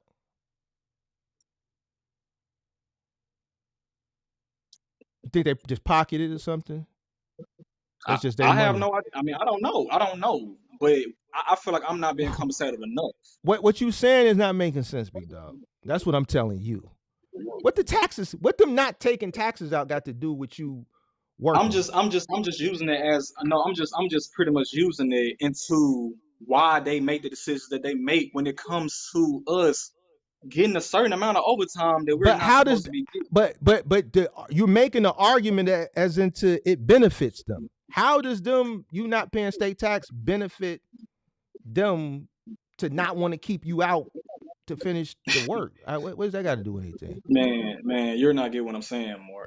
I get. Okay, No, listen to me. let's- Listen to me. Listen to me. I get what you're saying. I comprehend very well. This is why I said, what does that have to do with anything? It doesn't have nothing to do with anything. But No, as I said, I could be ignorant. That's why I'm asking you. Maybe you might educate me. I learn stuff every day. No, Just no, because no, you're no. 20. I'm just saying. This is Here's what I'm saying. the reason why I put the taxes in there, Mark, is because I personally feel like this is why they make the decisions that they make when it comes to us not reaching a certain amount of overtime. So what the taxes got to do with it, bro? Have you ever owned a business before? No, I have not. So when state taxes come out of your check, where do you think that money go to? It go to the state, right? So what vested interest does the business have to do with some money that ain't got shit to do with them in the first place? Listen, Mark, that's not what I'm saying, bro. What I'm saying, bro, is that You as I was saying, you said it though. You said it. No. Because you're not understanding. You're not getting it. This is what I'm saying. Hold on. I just got it. Hear me out, Mark. So we I'm just gonna said hear you out. I'm gonna hear you out, big dog. You just asking me why I feel like. Well, no. You asking me about the routes. You asking me if they do it route after route or not. I'm telling you that they put it all in one, right? Cool. All right. What I'm saying is that yes, I can do all these stops all in one, right? Even if it's at 5 o'clock, after 5 o'clock, before 5 o'clock. After 5 o'clock, it's overtime, right? If you come in 8 to 5, they put all this shit on. No. Not after 5 it's overtime. It's after 40 hours it's overtime. I know, but I'm talking about the day. I'm just talking about for the day. No. We can't talk about the day. We have to talk about what it is. Okay. So hold on, big dog. Hold on. You work Monday through Friday. After 5 o'clock is not overtime. If Monday starts your week, after 5 o'clock is not overtime, big dog. See, here's the thing, and here's why I stop people and correct them for context, because people watch this, and if I let shit go, see, you getting upset. See, don't click the link. See, you came up here, you ready for you? Yeah. I'm ready for the smoke, though. I mean, it ain't no smoke. But here's the thing for people who watching to learn. I have to break it down. Monday starts your week. If you go after Monday 5 o'clock, that's not overtime, big dog. Okay, so let me tell you the hours that I work that I get in 2 weeks, because I get paid bi-weekly. Okay. I get over 115 hours in 2 weeks. Okay. They don't want you to get there. They want you to do all this work, but they don't want you to get there, right? That's nobody wants to pay. Nobody wants to pay overtime. But if they're asking you to, here's the thing: if they're asking you to stay and you're not doing it to milk the clock or steal time from the company, and they're asking you to stay over, they could be mad all they want. There's nothing that you're doing wrong because you're not stealing time from the company. They're asking you to stay overtime. Yeah, you don't. Bro, no, you're not. You ain't from down here, bro. I mean, I can't. Listen, sir. Listen to me. Being down there has nothing to do with it. There's two things that I corrected you on, right? The second thing that I just corrected you on was after 5 o'clock it's OT, and that's not true. It's not true. Is, though. If you're a regular shift, how, sir? How? Come on, listen. If 8 to 5 is your regular shift, listen. 8 to 5 is my regular shift, right? Mm-hmm. So what happens if I work past 5 o'clock? That's not overtime. You work past 5 o'clock. No, it's not overtime. There's one thing that dictates overtime on a federal level. I'm looking at it from on a federal level. Right. Your overtime does not kick in until you pass 40 hours, sir. Okay, and I just told you my average hours. So hold on, bro. Listen to me. You getting upset. So if you work after 5 on a Monday and Monday starts your week, that's not overtime. You just worked after 5. All right. Like, bro, I'm not finna agree with you because you feel like it's overtime and it's not overtime. It's not overtime. Overtime is. Hold on, bro. Overtime is after 40 hours, bro. You can shake your head all you want, but that's the truth. I'm just telling you the bullshit that these corporations play on us, bro. That's all I'm telling you. I'm just telling you the bullshit that we deal with. That's not bullshit. That's just the federal law. 40 hours, sir. Like, what you mean? No, right. But what I'm trying to get you to understand is that they want you to work. They want you to get this overtime, but they don't. You got this shit in your head that it. See, he hung up. See, I can't. You get upset all you want, big dog. I'm not finna just agree with some shit because you feel that type of way. Like, that ain't how we do things over here. We don't do things like that over here. You can call back up. I think you hit the button because you got frustrated and upset, but working after 5 ain't OT. What's going on, man?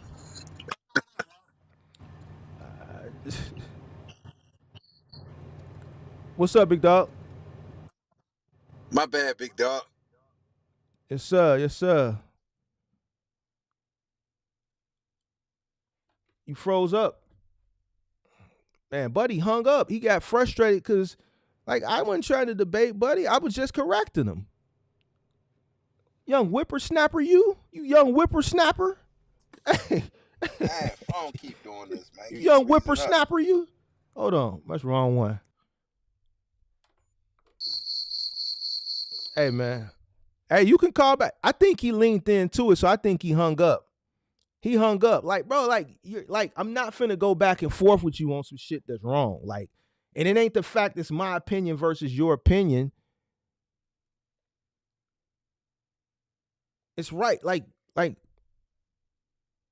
oh, he in the chat. This is how I operate. If I were, so you hang up and then you go put it in the chat, bro. Come on, bro. We don't do that over here, bro. We don't do that over here. You can hit the link and come back up.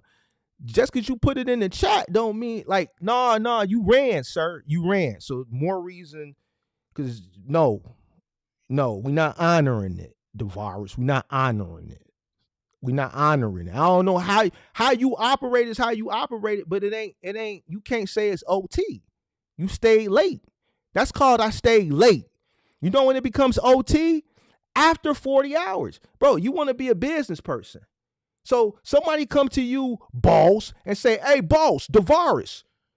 Man, I stayed out to 5. I want time and a half. You know what you going to do? Are you going to pay him time and a half? Your ass ain't going to pay him time and a half.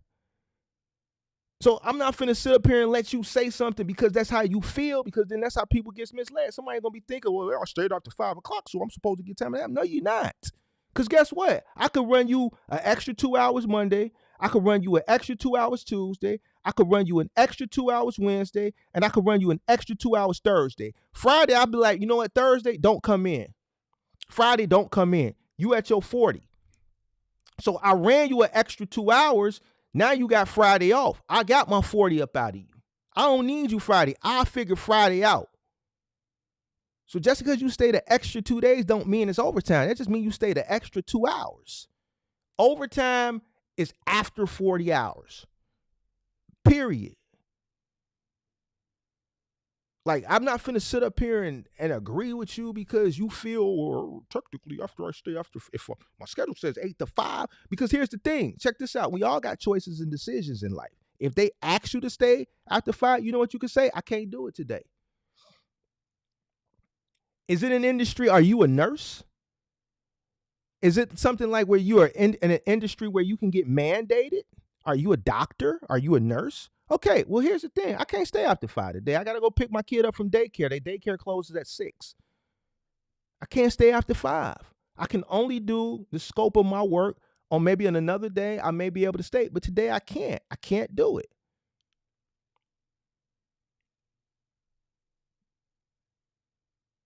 All right, don't get mad and then run to the chat and then get your thoughts off. And listen, if you want to step into the arena, young man, and you want to go back and forth, don't run. And then we not even honoring it in the chat.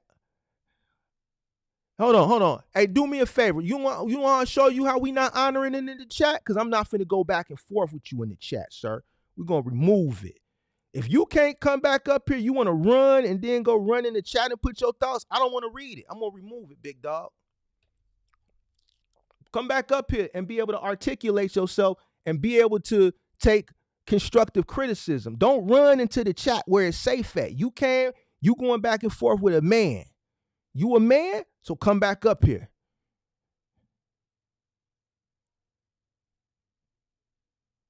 Like, we don't go off how we feel. I stayed after 5, so I should technically get OT. No, you should technically not. You should technically not, big dog. Now, you can feel how you want to feel. But don't come up here and say some shit, and then when we going back and forth and I'm correcting you because I ain't said nothing wrong, because after 5 is not OT. He got 10 different incomes. All right, so what's up, big dog? You want to play big bank, take little bank? You want to play big bank, take little bank? Sir, now he in his feelings. You know somebody getting their feelings when they start talking about money. That's how you know when somebody in their feelings. They start talking about I got incomes, I got this, bro. Stop it, bro. Oh, I'm DeVaris. I never called in. Oh, well, the dude who called in, his name started with a D2. Well, I thought you was the dude. My bad. My apologies. Well, whoever buddy was that called in, Javaris, or whatever his name was, that's who I'm talking to. I'm not talking to you then. If you didn't call in, then I ain't talking to you. I apologize for deleting your shit. We'll bring your shit back up. Hold on. We'll bring your comments back up.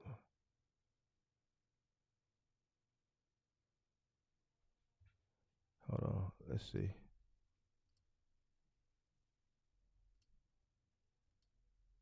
Hold on.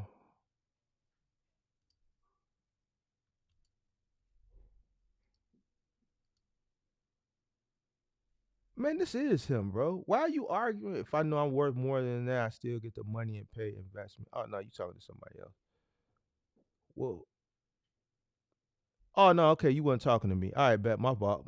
I thought you was buddy that came up. My bad. I thought you was buddy that came up. All right, my fault.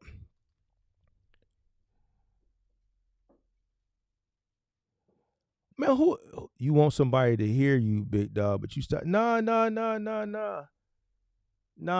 let him get his story out. But when he say something bogus, I gotta stop and correct him.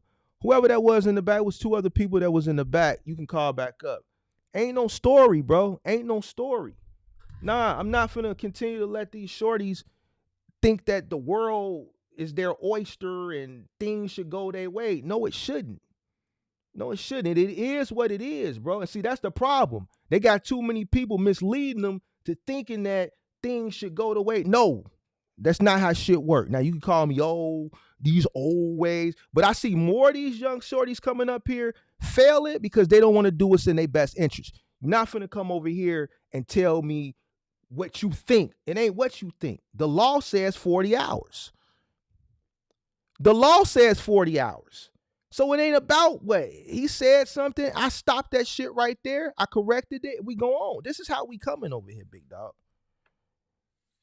Now it's other channels that'll go and they'll let you run off with misinformation, and they won't correct you because they don't know what the correct information is, or they'll tell you shit like you can make $40,000 a week, like somebody just posted yesterday, and say you can make $8,000 to $40,000 a week. See, I'm not honoring that shit over here, big dog.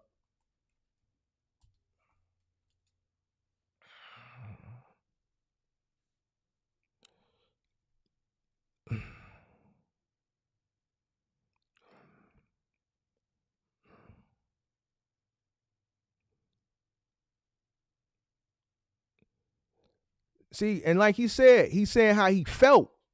Listen, business ain't on feelings. Business is off numbers, bro. I don't care how you feel. The bills don't care how you feel. The bills want to get paid. The banks don't care how you feel. The finance company don't care how you feel. Nobody cares how you feel in business. It's about numbers. It's about data.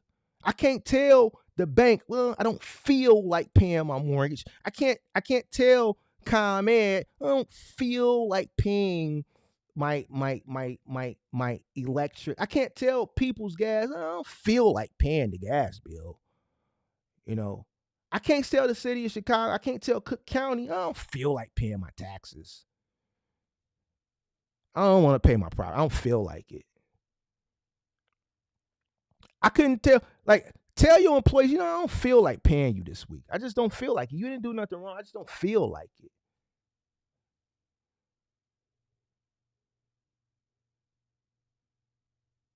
I don't feel feeling shit. Get mad all you want. Do me a favor. Since you feel that way, do yourself a favor. Do yourself a social experiment. Everybody that you owe bills to, every month, because it's the first of the month, so I'm pretty sure you got some bills that you got to pay this week. Call them and tell them you don't feel like it. I say, I don't feel like it. I don't feel like it. And I appreciate him for watching. I appreciate everybody for watching. But at the end of the day, he said something and said, well, after 5, I feel like I should get paid overtime. And I said, no, you shouldn't. He said, well, why? Why shouldn't I get paid overtime? Because it's not overtime. Well, how is that not overtime? It's not overtime. Like, what I'm supposed to be like, well, yes, it's overtime when it's not overtime? Because you feel like, bro, I'm not finna do that, bro. Y'all get that everywhere else. There's a bunch of people on TikTok that'll tell you this stuff because it sounds good, because it'll make you feel good. They on TikTok, they on Instagram.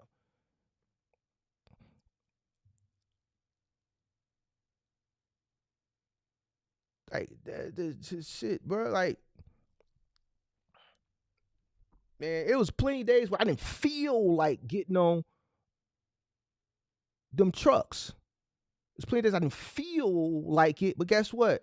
There was some entities that felt otherwise, because they said, well, listen, we feel like if you don't pay us, we're going to feel the need to come take all your shit.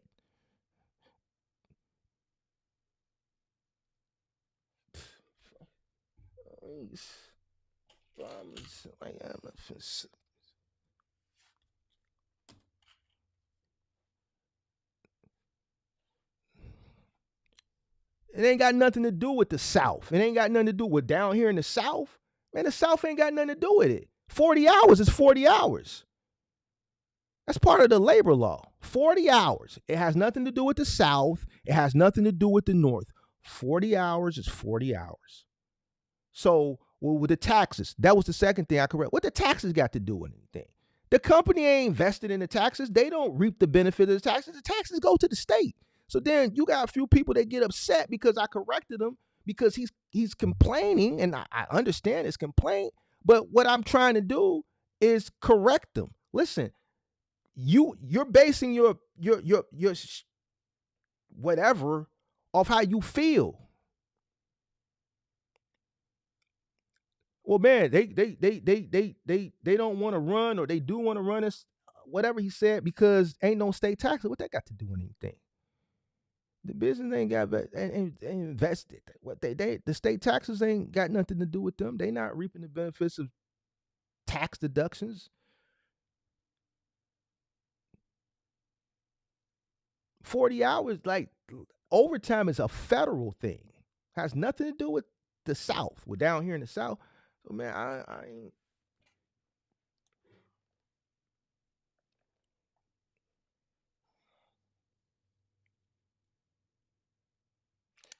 Who's the one? Is he in the chat? Because I want him to come back up here, man. Articulate. Don't run. Don't run. These corporations want you to do all this work for them, but trip when they got people that's not coming and doing their jobs. Like, bro, as a business owner, you want people to do work, bro. I don't get what y'all saying. When you speak from an employee perspective and you look at it from a business perspective, I've worked people like goddamn dogs doing moving and final mile delivery. And you know what? They probably felt the same. I know some people felt, because I've had people tell me that. I've told a story, dude, talking about we making you rich. We out here doing, bro, you ain't making me do shit. The way you feel about the company you work for is going to be somebody feel the same way about your ass when you build and you scale up and they out there doing all that heavy lifting and your ass is sitting in an office somewhere. How you think they're going to feel about you? Work is work. The link pinned to the top of the chat. The link is pinned to the top of the chat. Listen, work is work. Do you think I feel bad that a person who comes and works to do moving, that they moving? I don't feel bad, because you came to be a mover. And guess what? If the third or the second move of the day happens to be going longer than what you expected, which happens all the time, guess what? You can't just leave the people shit on the curb. You still got to finish the job. Do I feel a certain type of way about that? Of course not. You know why? Because once upon a time, it was me out there at 12, 1 o'clock, still moving somebody that had a 1 bedroom or 2 bedroom that we started at 5 o'clock, and we thought it was going to be a whoop, bam, thank you, ma'am. But we ran into obstacles. We ran into different things. The customer ain't got the key. The landlord didn't show up to give him the key. So now we sitting there waiting on the land, whatever the case may be. I don't care about no work.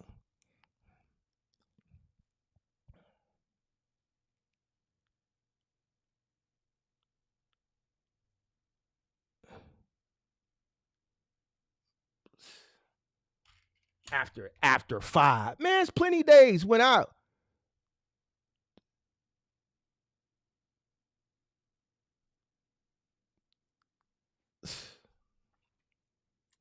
and this is why you got a lot of people who got businesses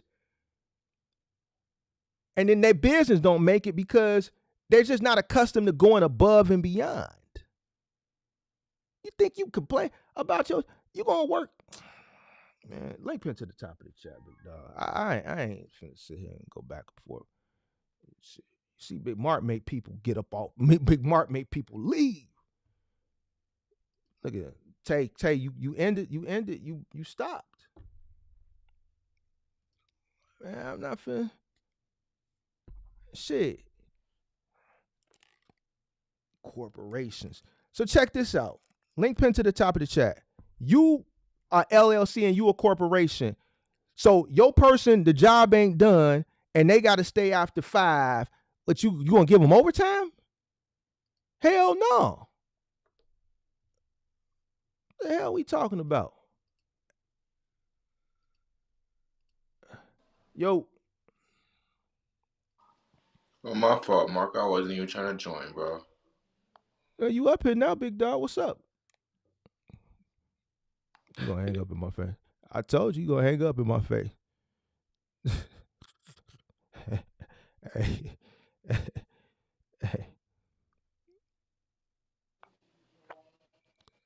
Hey, you up here, big dog? What's up? No, he hung up. All right, link pin to the top of the chat.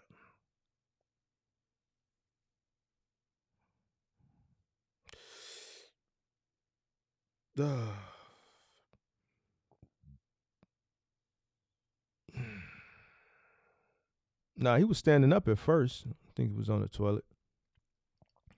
Mark, love your show. I bought a box truck in 2023 and went OTR, mostly using another driver. I grossed 100K in 12 months, but I really made no money. Appreciate you watching the show. Devon Sachs said he wasn't complaining. I know he wasn't complaining about working. I want to finish the conversation. I want to finish the conversation. It was a conversation. We weren't arguing. We weren't yelling. There was no buttons pushed. It was a back and forth conversation. He got frustrated. He said 2 things. I corrected him.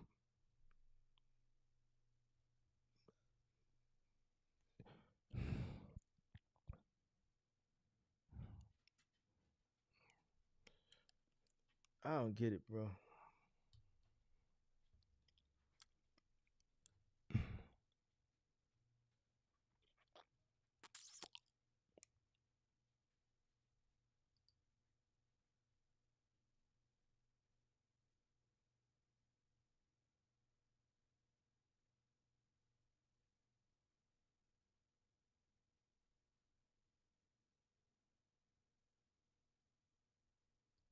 So there's different mixed opinions in the chat about the last caller.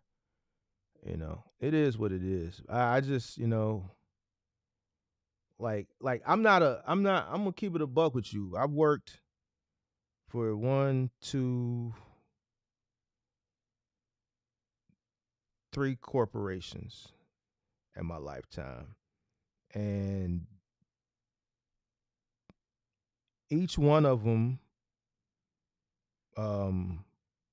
it was pretty much the same. You come to work, you do your job, they expect you to go above and beyond, and when you go above and beyond, you get rewarded with promotions, and this may not be all the case. This may not be the case everywhere, but every company that I ever worked for expected you to come to work and do your job and to go above and beyond. There was plenty times where I had to stay behind when I worked at the Gap, when I was in college. When I was a manager at Target, there's plenty times I had to stay late. I was a manager, so I'm salary. But I mean, I had to stay. Well, I'm supposed to leave and things are not done. No, I gotta stay.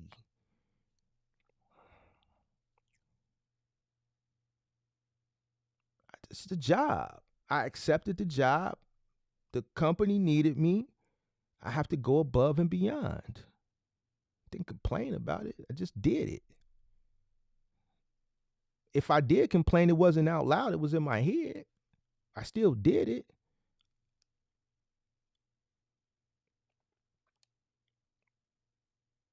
That's just when you're working for a company, that's just what companies expect.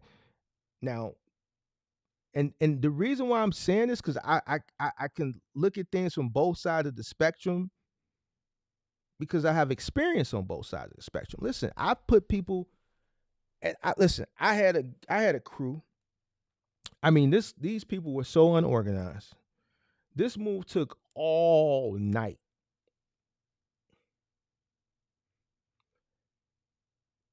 What, I'm supposed to leave the shit on the curb and tell the crew to go home? I need them to finish the job.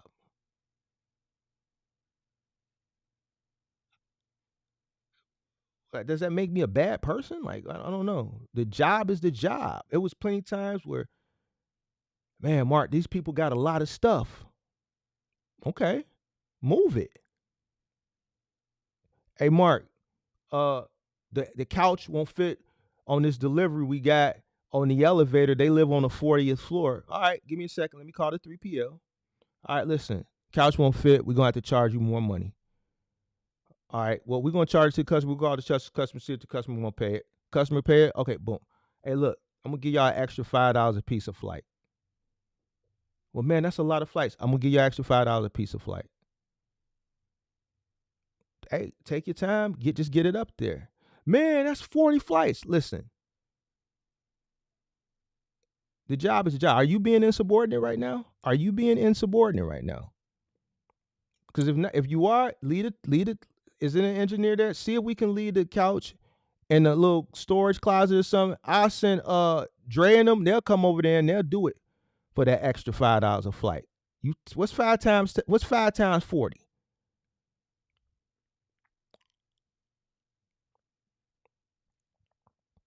What's 5 times 40?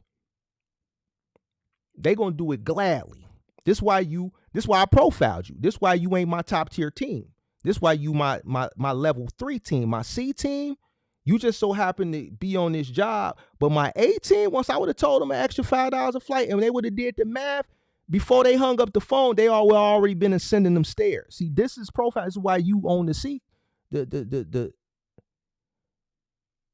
I feel a certain type of way? Hell no, I didn't feel no type of way. And this is real. This is a real situation. I'm not making this up.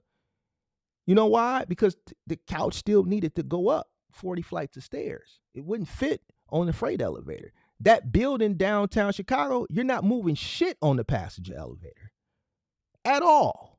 So guess what? It had to go up 40 flights of stairs. And we've taken up plenty of sofas up flights of stairs and high rises. Did I feel a certain type of way that they had to do that? No. Why? Because that's what the job entails.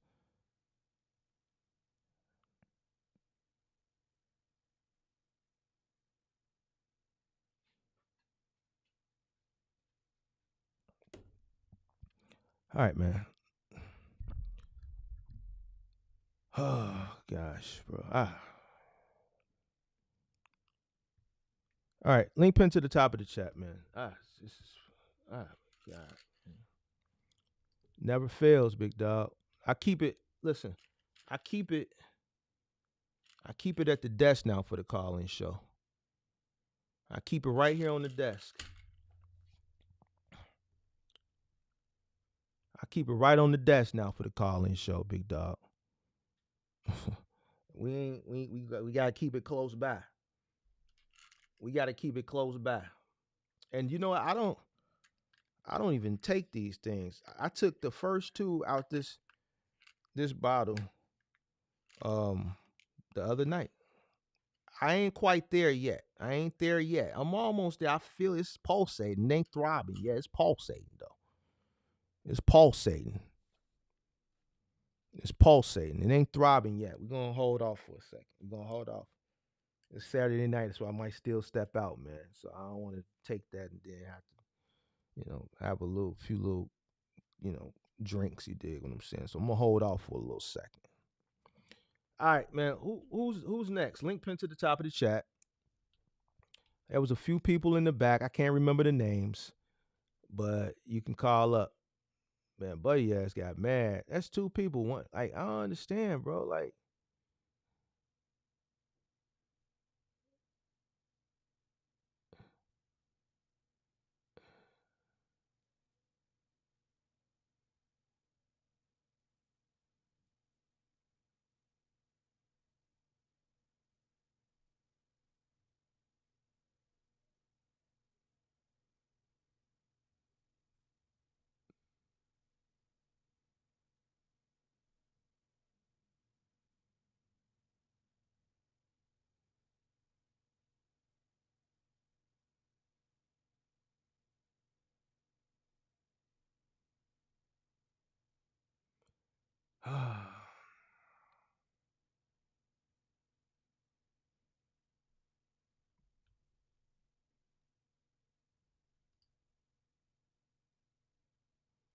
no, it ain't the stress. It's just, I think it's more so. Here's what I don't understand. You got people that call up, call in show, that now all of a sudden want to debate, right? And then you want to debate, and you really don't even have a debate. You have a feeling. You have a feeling, not a fact. I'm not gonna agree with you because you feel like you should you feel like you should get overtime after. No.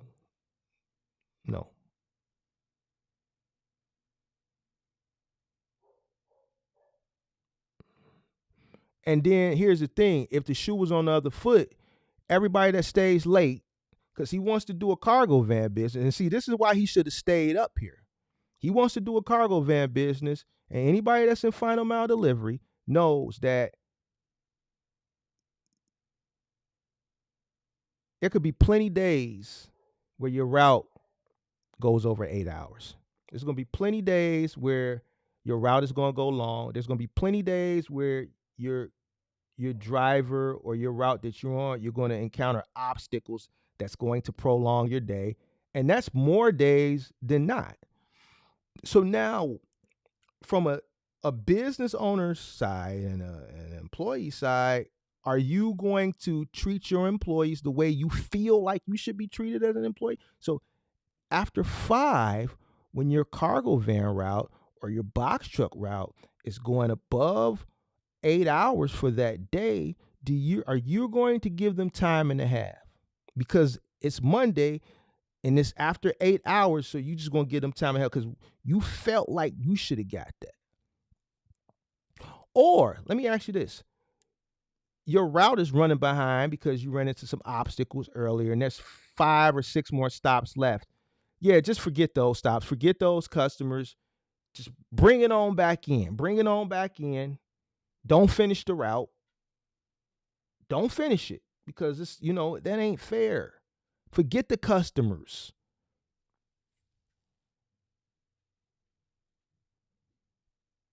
See, I can go with this plenty different ways.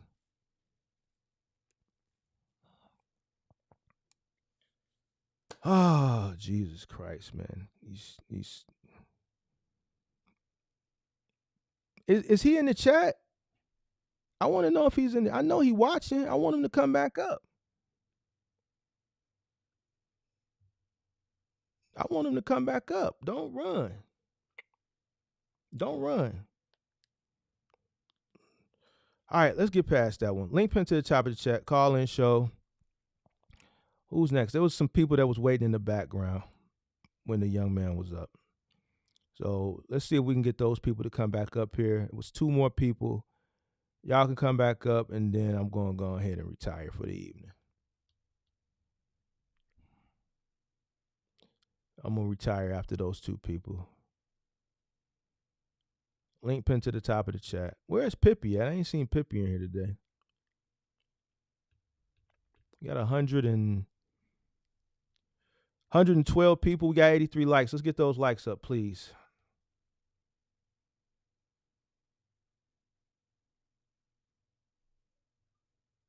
Who was Kane that y'all keep saying click the link? I don't even see him in the chat. Oh, here it is. Oh, here it is.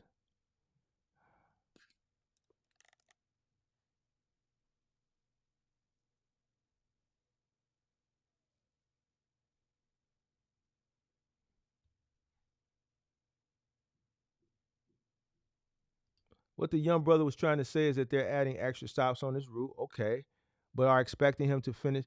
And here's the thing. I said that if they're adding the extra stops, they're adding the extra stops. He's fine. Why? Because he's not stealing time from the company. He's not prolonging his normal route to get overtime. If they're adding the stops to the route and they're complaining, let him complain. He has an argument because they added the stops. If it was something that was detrimental, you know what they do? Corrective action. Why haven't they did corrective action? Because they added the stops. If he was stealing company time, then there'll be a verbal. And then if it continued, it would be a written. And then if it continued, it would be a final, then termination. He didn't mention anything about any corrective action. Why? Because no corrective action has been taken. Why? Because he didn't do anything wrong. If he's getting 110 hours a week, or for a pay period, a 2-week pay period, he said bi-weekly pay period. A bi-weekly pay period is 80 hours. So he's getting an additional 30 hours. So if he's working for a large corporation, for him to get an additional 30 hours, that means they're requesting him stay late because they're putting more workload on him. Why? Because anybody that's worked for a large corporation that doesn't like to pay OT, especially when they can find ways to get the productivity done without having to pay a specific individual OT, they're not going to let an individual get 30 additional hours. Something is going to pop up. They're going to get notified. Something is going to happen somewhere after that 80th hour or after that 40th hour, those individual weeks, an hour, 2, 3, 4, maybe around that 4th or that 5th hour. Yo, John Doe over here at 5 hours OT this week. What we finna do? We got anybody else that we can call in? We need to tell him to take the rest of the week off. Who's part-time? Can we call some part-timers in? Who's not at 40 yet? Who's only working 3 days? Who's only working 4 days? Who's at 30 hours? Can we get an addition? Call him. He's at 30 hours. He's done for the week. Call him, see if we can get him to come in and run tomorrow. 10 hours and then send him home. Put a route on him. Let's get some. They're not going to let you get 15 additional hours a week. You know why he got 15 additional hours a week? Because they needed him.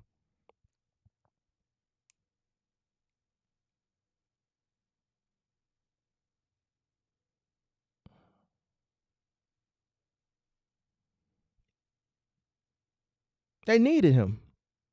So he can complain and they can complain, but there's no corrective action being taken because they're putting the workload on him.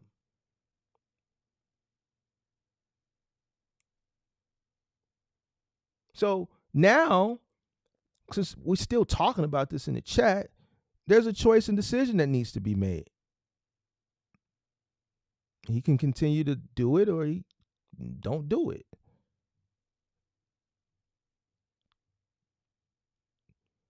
24 hours. If we would have continued to talk longer, I would have wanted to know, you got a family, you got kids or anything. Bro, 24 years old, 115 hours, That's 30 hours of overtime.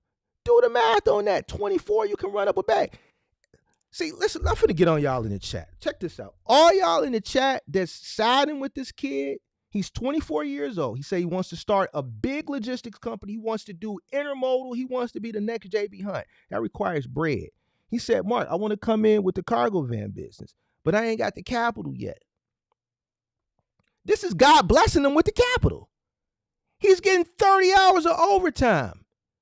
When you want to start a business, you need to run your bag up. God is blessing him with the opportunity. He's complaining about it. But y'all in the chat, few of y'all taking his side. Man, there's people out there that wish they can get 30 hours of overtime. He says, I don't have the money. I'm trying to come up with the money, but then he's complaining about 30 hours of overtime. Hey, Devon, come up here and articulate yourself since you want to hold his hand. Come up here.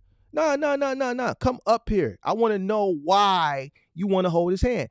Because here's an individual that says he wants to start his cargo van business, but he doesn't have the capital yet. God is presenting him with an opportunity to make additional money. He's 24 years old. He's getting 30 hours of overtime. To me, that's a blessing. 24? Mark, I'm trying to get my cargo van business started, but I ain't got the capital yet. I'm trying to come up with the capital. But then 10 minutes later, you saying, man, they got me running all this OT on my job. Man, my last check was 110 hours. What do I always say? Delayed gratification. Go above and beyond. You got to work really, really, really hard initially.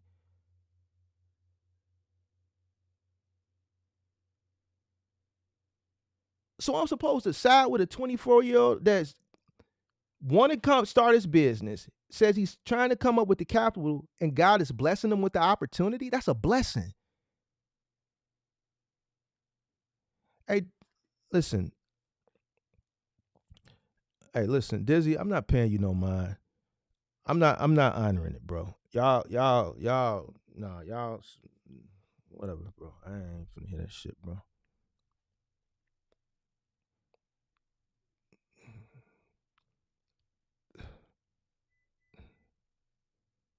Man, please. 24. Man, please. Oh, shit.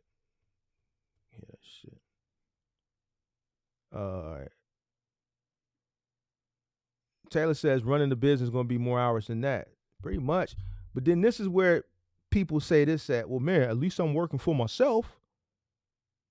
Okay, great. But in his situation, what did y'all miss? He said, listen, I'm trying to get my cargo van business started, but I don't got the money yet. Then 10 minutes later, you're complaining about your job and they're giving you 30 hours of OT. That's the God is blessing you with the opportunity to get the money. Did we miss that part? To the little 2-3 people in the chat that's siding with this young man, did y'all miss that part? So basically, he want to start his cargo van business. He don't got the money. He's getting the opportunity to get the money, but y'all think he should work less hours. Like, bro, what did y'all miss, bro? Like, that's what I'm saying. Like, I'm not finna agree with that. Whether you like, bro, I appreciate you watching the channel, but bro, I'm not one of them types of people. I'm 24. I'm trying to start my business, and I'm getting 30 hours of overtime. I'm hitting the yes. If I'm trying to get to a next level, I'm looking for all the opportunities to make more money. If he's getting the opportunity without having to go outside his current place of employment to get a second job to find other opportunities, what's the problem? Like, I don't like, bro, I'm confused, bro. I'm really confused. I am, bro. Good Lord, the Lord knows I'm confused. I don't give a goddamn what it is. The money there, they giving him the opportunity to get it. They can say whatever they want. They telling me to stay late and giving me the OT. And you telling me you need the money to start your cargo van business and this is the opportunity. And then you, well, come on, bro. I ain't trying to, bro. Y'all want me to be like, and I ain't talking to everybody. I'm talking about to 2, 3 people in the chat. Like, come on, Mark. You see, y'all want me to be like, oh, okay. Nah, bro, I ain't finna do that shit. That shit goofy as hell on everything I love.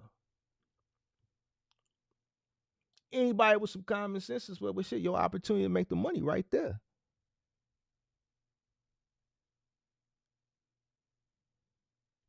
Taylor said your business is going to be on the back burner until you got the capital. So here's an express way to build more capital because you're getting time and a half.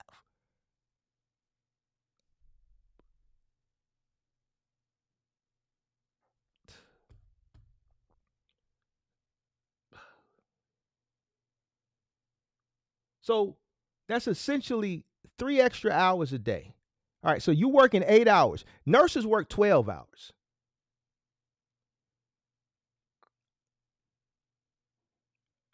So you're working essentially an extra 3 hours a day. So you're working 11 hours a day. There's people that work 12 hours in a shift because that's just what their shift is. If you're trying to start a business and you need to build up the capital, that means you need to work hard.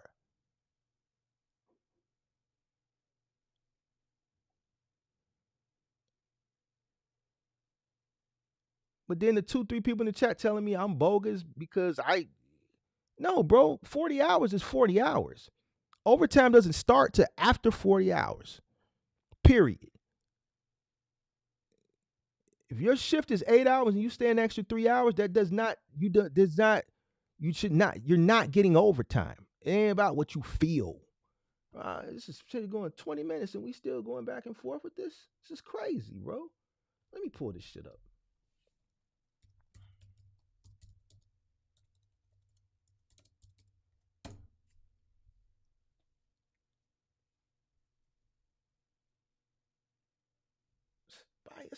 Everything is Googleable, bro.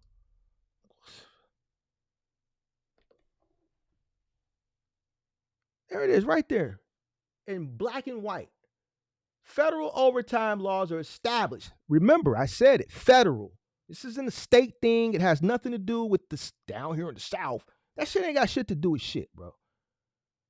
Federal overtime laws are established by the Fair Labor Standards Act, the FLSA, which requires that employees receive overtime pay for hours worked beyond 40 in a work week.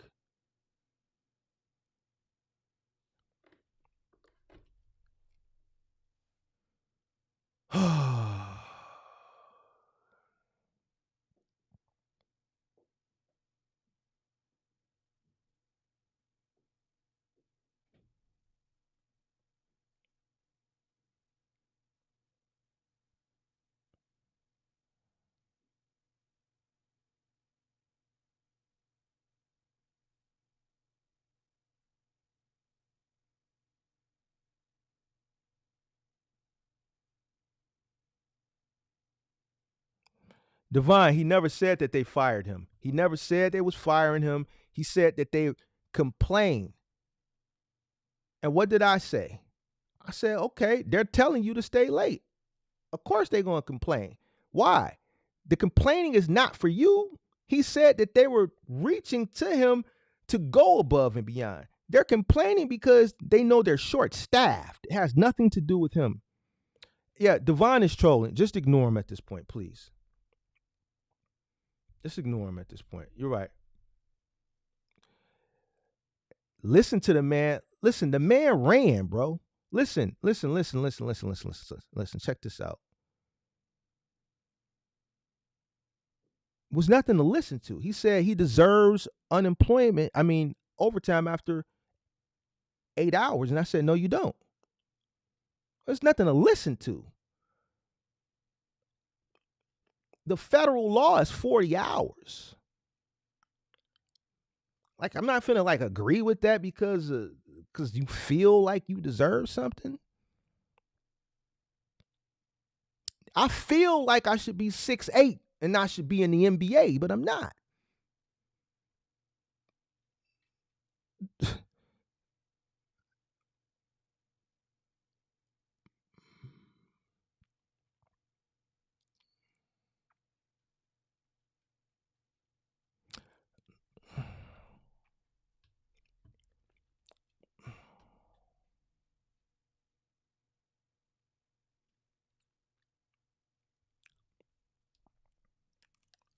All right, man. I ain't finna like go back and forth with that one person who just clearly.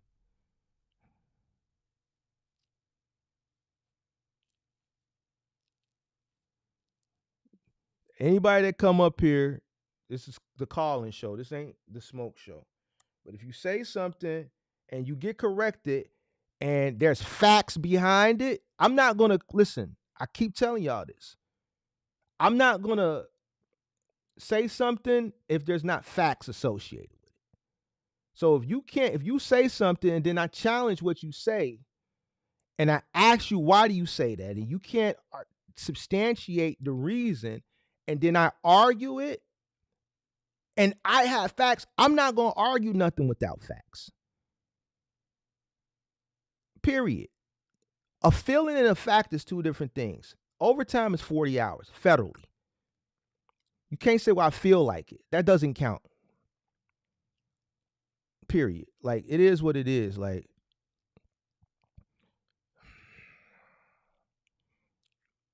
is the two people that was in the chat when I was talking to the young man gonna call up?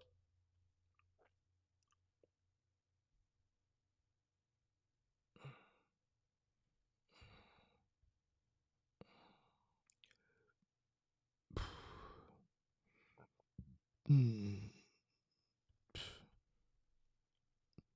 Mm. Yeah, it's just a job. A work is work. A job is a job. It's what it is.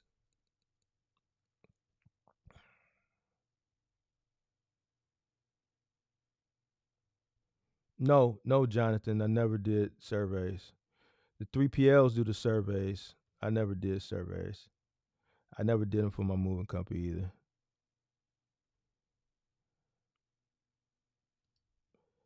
M. Jackson says that's when he shot himself in the foot. Mark asked him, how did he get paid? He said hourly. Before that, he said he wasn't being paid for the extra hours. Right. So when you say I asked you how you're getting paid, and you say hourly, and I said, well, after 8 hours, are you still on the clock? Yeah, I'm still on the clock. Well, then what's the problem? Like, where's the problem at here? I don't see what the problem is.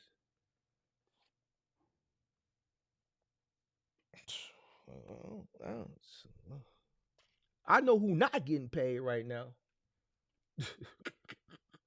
Hey, I know who not getting paid.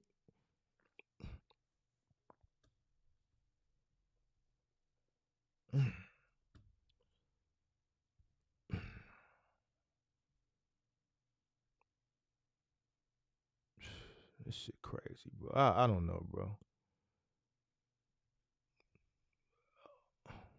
Is those other two people calling up? This shit crazy. Is the link still pinned to the top of the chat? Let's just drop it right here. One more time. And then if not, I'm gonna get out of here, man. This shit crazy, bro. I done heard it all today, boy. I done heard it all. I done heard it all. Yep, I heard it all. I'm 24. I'm on the new. I want to start a cargo van business, box truck business. I ain't got the money. My job is paying me. Ain't got the money. So I got to go get a second job. But wait.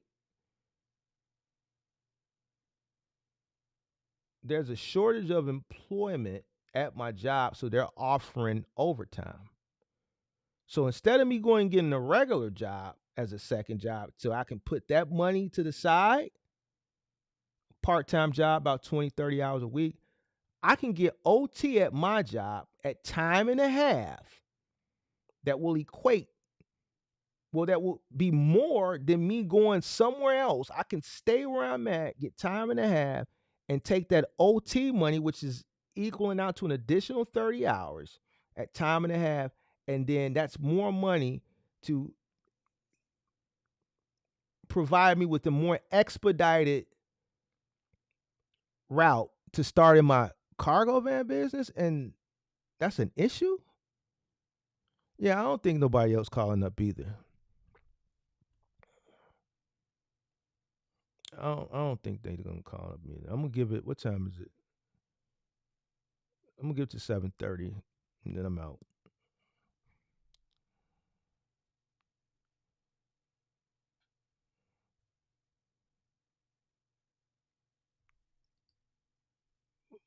Well, the second guy, he's called in before. That's why I asked him, like, you've been up here before. He looks familiar. So the first guy, no, he watched the show. So here's the thing. I stopped doing the call-in show for about 3 months. Because I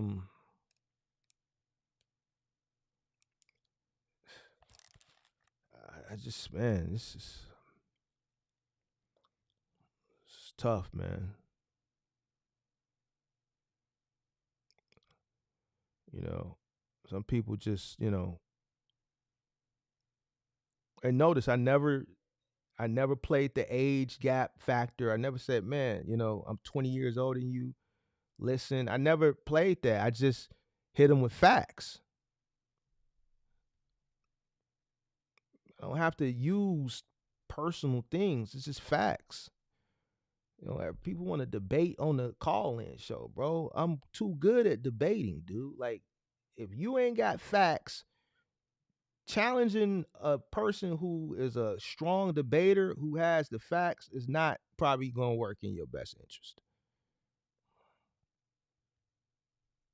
I just don't understand why people want to do it, bro. Get the information. Because what I would have told the young man, like, bro, this is your blessing from God. God is presenting you with the opportunity where you're at to get the extra capital you need to start your business. And he might have thought about it like, damn, Mark, I didn't think about that. I'm sitting up here complaining about staying late after work and getting 30 hours of OT in a 2-week period. And I sure did. When I first called up, I did say, man, Mark, I want to start a cargo van business, but I ain't got the money yet. You know what, Mark? That makes sense. This could be a blessing from God that I'm getting all this OT because now this is helping me reach my goal a lot quicker.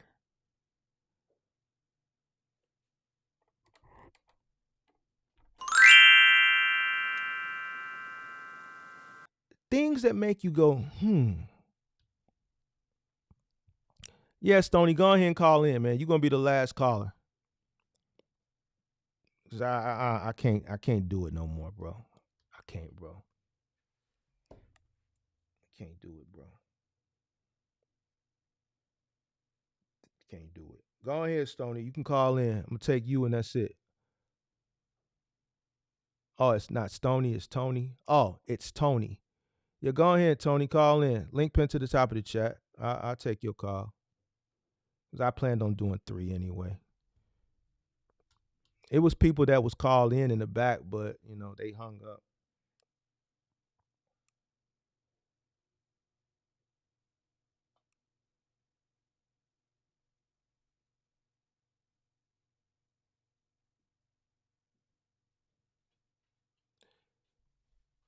Devon said, it's all about you, Mark. You cocky as hell, bro. Even if he's right, you still gonna find some type of way to chew him out. Well, what was he right? Where was he right? Overtime is 40 hours. So why don't you come up here and tell me why I was wrong then? Because the answer is right here.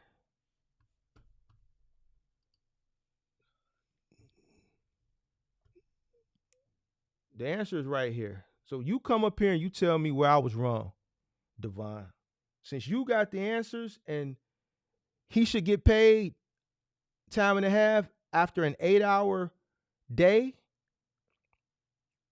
you come up here and substantiate why you're right and the federal law is wrong. See, it ain't the fact that I'm cocky, it's the fact that I'm right and you want me to be wrong.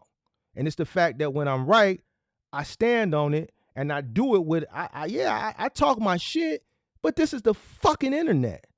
It wouldn't be 100 and something people in here watching if it was just some boring, drawn out shit. So I'm going to add some type of entertaining aspect to it. Now, if the shit don't call entertainment, like the first caller, I didn't do him like that. You know why? Because there was something else going on in that situation and I didn't exploit it.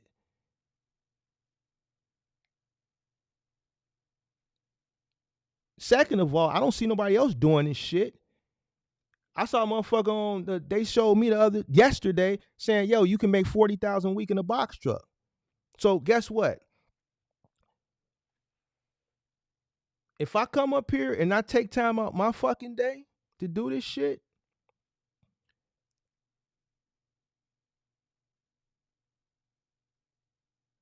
and I have a show that is done 32 episodes, it's no fucking disguise or whatever of how the show goes. You understand there's going to be humor there. You understand that the character is going to come out for the show. Why complain about it? I'm not finna sit up there and side with you because you feel a certain type of way. The facts are right there. Now, if you can come up and articulate what he couldn't, link is pinned to the top of the chat. You've been typing these long Bible scriptures for the past 30 minutes, but you won't come up and click that link. Come up and click the link. See, I'm not like Mr. against corporate America. See, you are one of those, oh, I'm against the corporations. All right, well, do something about it. But at the end of the day, the federal law is the federal law.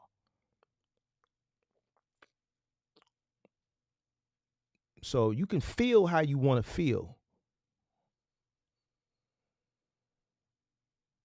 So you're right.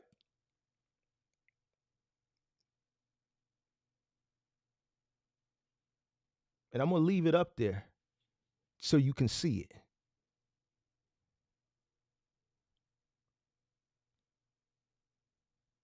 I'm going to leave it up there, Mr. Devon.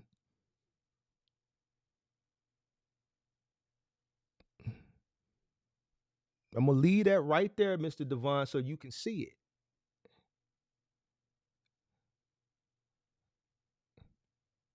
Is it Devon or is it Devin? We're going to leave it there.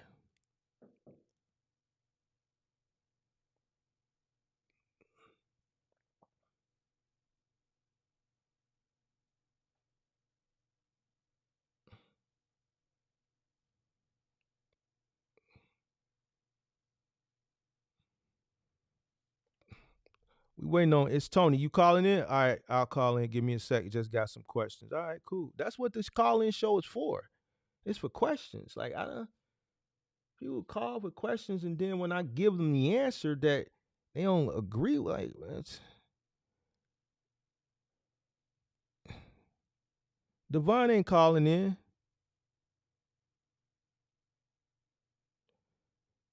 They hold people like him accountable. Who is they? Say my name. Say my name. It's not overtime. Overtime is 40 hours. Overtime is 40 hours. It's right there. See right there? See right there? It says it right there. The federal law, 40 hours. No. And guess what? I worked for companies, and guess what? I've had days where I've stayed 9, 10 hours. And guess what? When I stayed, if I had a 5-hour work week, and that was spread out for 5 days, 8 hours a day, and I stayed an extra 2 hours Monday, and I stayed an extra 2 hours Wednesday. Thursday, they would say, look, Friday, punch out at noon. Or they would say, look, Friday, don't come in. Or if I'm getting close to 40, Thursday, say, don't come in. If they allow me to come in, right, because HR is supposed to be doing what they're supposed to be doing, and they allow a person to go 30 hours OT, that means they want them to do the OT. No HR manager is going to allow a person to get 30 hours of overtime. Like, come on, man. Let's is everybody in here already up and operational, or is it just a bunch of people who are just not in business yet? Because if you're in business, you're going to look at this from a different perspective.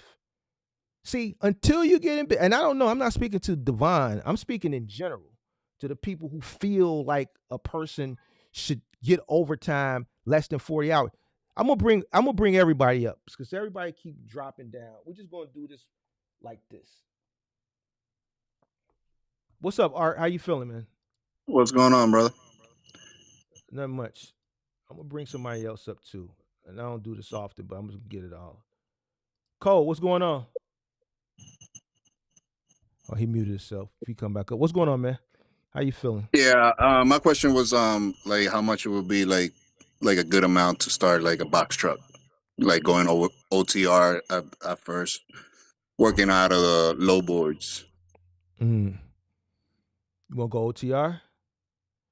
Yeah, I have my CDL. I worked for starting with Swift over the road, so I know the game that way. But it's my first time doing my own business. I already Okay. applied for my authority and I've been looking at some trucks, but I have like 20K to spend. What type of trucks you looking at? How old and how Freightliner, how 2012, 26 footer. okay. So you're gonna finance then, right? I have seen a few that I can pay cash, but that's my debate if I go finance and not waste all my money in buying the truck, or Well, how much of the trucks you looking at buying outright? About 20? I seen one 16,000 Okay. Where you at? with Florida, Okay. Central Florida. About 30 to 40,000. I would just keep this in mind. However you come in, as far as you acquiring your equipment, if you're cashing out or if you're financing, try to have at least about $10,000 working capital minimum. Okay, If you can have more, then that'd be great. But I say on the okay, minimum, at least about 10 G's working 10 capital. G's. At least 10 G's Okay, working capital. I'm talking about after you acquire everything, regardless of how you after come in, as far as insurance and all that. if after insurance, buying your truck, financing your truck, renting your truck, however you do, try to have at least about 10 G's minimum in Okay, working capital. gotcha. All right, cool. All right. Yes, sir. Thank you. All right, man. Yes, sir. Where's the other guy? All right, Cole. Cole, you can call back up. Link is pinned to the top of the chat. People call and they hang up. You can watch the show from the green room. You can see the comments from the green room. You can watch the show from the green room. So Cole, you can call back up. Whoever that other guy, I think his name was Cole, that I brought up on the third camera.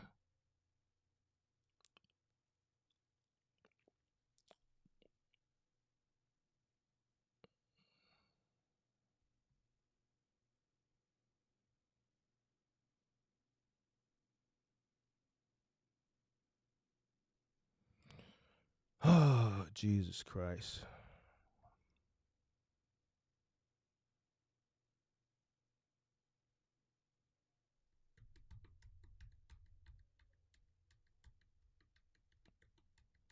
Y'all still going back and forth about that young man. I don't know, bro. Maybe I am old, but the way people look at work today is not how we looked at it. The society that we live in now, as far as, you know, man, this is crazy, bro. I don't get it, bro. Business is business, bro. Like, whether you are working for a business or whether you're running a business, nobody understands and see what his issue is, and what I think this person in the chats is they probably ain't. But I know he ain't. I can't speak for the person in the chat, but the young man, he ain't ran a business before. People who never ran a business don't know what it takes to run a business. When you're running a business, work needs to get done. Period. When you run a business, the way he feels like he's been treated, he's gonna treat somebody like that, and it ain't gonna be personal, and it ain't gonna be anything wrong with it. You're just gonna expect them to go above and beyond, and that's it, and that's all. Like, well, we arguing this shit for this shit crazy to me, bro. What's up, big dog? What's going down, man? Chilling. You driving? Yeah, yeah. Is that cool, or I need to just hit you whenever I get back to the crib? Nah, you cool. I just can't see you. I just want to make sure if you. I mean, Yeah, yeah. I'm it's cool. driving right now. It's cool.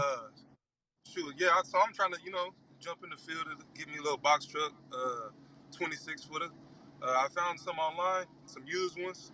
Uh, Good pricing from. I found a good 2018 and the 2020 around like 32, 34. Uh, I'm not sure. I 1,000 mean, or 100. yeah, no, 30,000. All right. That's the price I got on the trucks. At least I felt like that was a good deal. About 231,000 miles. Uh, I feel like that's a good one. As far as insurance, I got quoted. I think the lowest with the ELD 10% off is like 26,491. That's something that I can't wrap my head around because I'm new to commercial. You know what I'm saying? So I don't know if I'm getting hit over the head or Wait. I Say need to that second go ahead part and again. try I heard what you said about the truck cost. What was the second cost you said? the insurance. So I talked Uh, to I talked to a gentleman from I can't even think of the company right now, but he ran it through a couple companies. He said the cheapest one we got was from Progressive for like uh-huh. 26,491. I think the quote was. I don't know if I'm getting hit over the head. I'm paying too You getting hit. much. You getting hit. What year make and model is this truck that you gave him that he I ran a sent quote I for? sent I sent him the quote for the 2021. That's one reason. How old are you? 30 38. I almost forgot. What like where you live at? Florida? I'm in the Houston area. And did he pull your abstract? Your driving abstract? Driving apps. I'm not sure if he did or didn't. Your motor vehicle report? I'm sure he probably did. All right. Talk about it. What you got on your MVR? You been speeding? You got a Hellcat? What's going on? Got an Nah, but accident? I got a 2500 big truck around. So do Nah, you got any accidents in the last couple nah, years? Any speeding tickets? no accidents. No speeding tickets. Uh, Probably a speeding ticket probably like 2 years ago, maybe. Okay. So you got a Really, speeding ticket.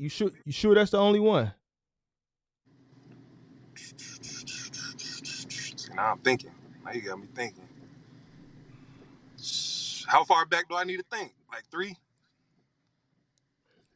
All right, to 5 years. At least 5 years. I'm just curious to hear what you gonna Well, say, probably bro. just driving in the HOV lane. Yeah, when I first got my truck, that was kind So of so stupid, but so so within within the last 5 years, how many moving violations would you say you have? probably maybe 2. That's it. One of them is speeding within 2 years ago, right?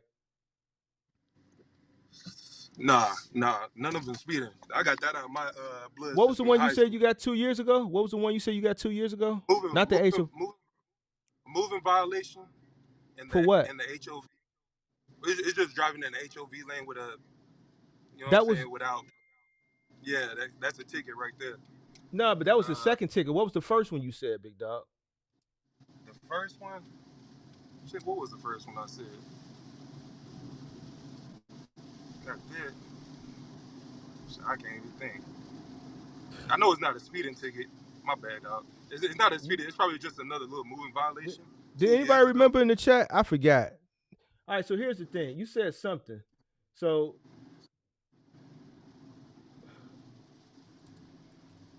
hold on, bro. All right, so you got some tickets. You got and a 2020 truck. That truck is fairly new, so you're gonna pay more insurance on it. I just wanted to see Okay, if you had any tickets. okay. So There it's may a newer there truck. may be. It's gonna pay more. Oh yeah, the newer, the more insurance you're gonna pay because it's the value of the truck is higher. So if something would Okay, have happened to that truck and they had to replace it, it's gonna cost more money to insure a 2020 than it is a 2010. okay. So So that factors in the same, similar things that factor in when you pay your car insurance. yeah, Same similar things factor in. Commercial insurance is a little bit more, uh, what's the word that I'm looking for? It's not as lenient. You know what I'm saying? Okay. But so a newer truck, you got a couple moving violations. Your age really shouldn't play an issue. Were you the only driver that you sent for them to run the MVR on? Was there another driver that you want listed on the policy? No, I'm the only driver. All right. And let me ask you this: when you talked to this broker about getting insurance, when did he send you this quote back? Was it with the same day? Yeah, it was the same day situation. Yeah. How long? About an hour, 2 hours? Yeah, so to speak. Yeah, about an hour. Hmm. So he went straight to Progressive. He didn't shop you. Ah. I'm thinking he just put in like a little system. They just hit him back. Okay. Nah. And you said speeding, bro. You said you got caught for speeding. Yeah. But I just Whoa. asked you. You Okay. said it wasn't speeding. So you So got it was caught for speed. speeding. Yeah, it was All speeding, right. bro. You don't know that you was speeding, Hell no, man. Hey, look, I thought I had it all on my system. I forgot what it was, bro. but You no got. doubt. Here's the thing. You got to be transparent with me so I can give you the No, answers no, that no. you Look, need. I'm keeping it a buck with you. I really didn't remember, but I, in 5 years, it's no more than two. It's no more than two. all right. So here's you were speeding. I ain't got no reason to lie. I'm trying to get the truth. I You know what I'm saying? I hear You know? you. All right. I'm just telling you the truth. You were speeding. Yeah. A newer truck, right? And then the third is your broker. He didn't shop you. He just went straight to Progressive, like most brokers who are not doing what's in your best interest. They're doing what's in their best interest. Do to shop you is going to take at least a week, bro. Okay. Right Anybody on. like the way you get shopped is they do a profile on you and they send it out, right? And then they're waiting on proposals to come back, and that doesn't come back the same day. It doesn't come back the same hour. It takes some time, takes a couple days. And then when the proposals come back, your broker is going to look at these proposals from these different companies and he's going to see which is the cheapest, right? He may Yeah. have to mix and match some things. More time than not, most brokers you go to are going to present you with Progressive because they know that they can go in their system. You can go sit down and create a Progressive policy yourself.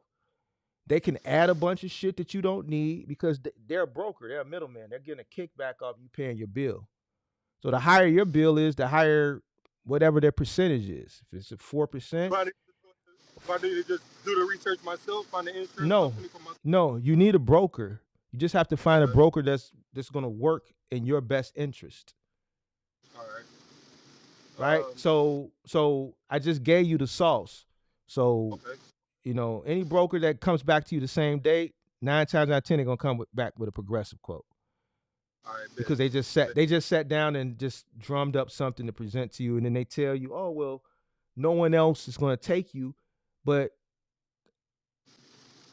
how can they say that in an hour or two when most insurance companies aren't going to get back to them with a proposal? They can't write up a proposal in 2 hours. They're going to do the same. They're going to run your MVR. They're going to do what they need to do, type up the proposal and submit it back to your broker. It doesn't happen in an hour or two.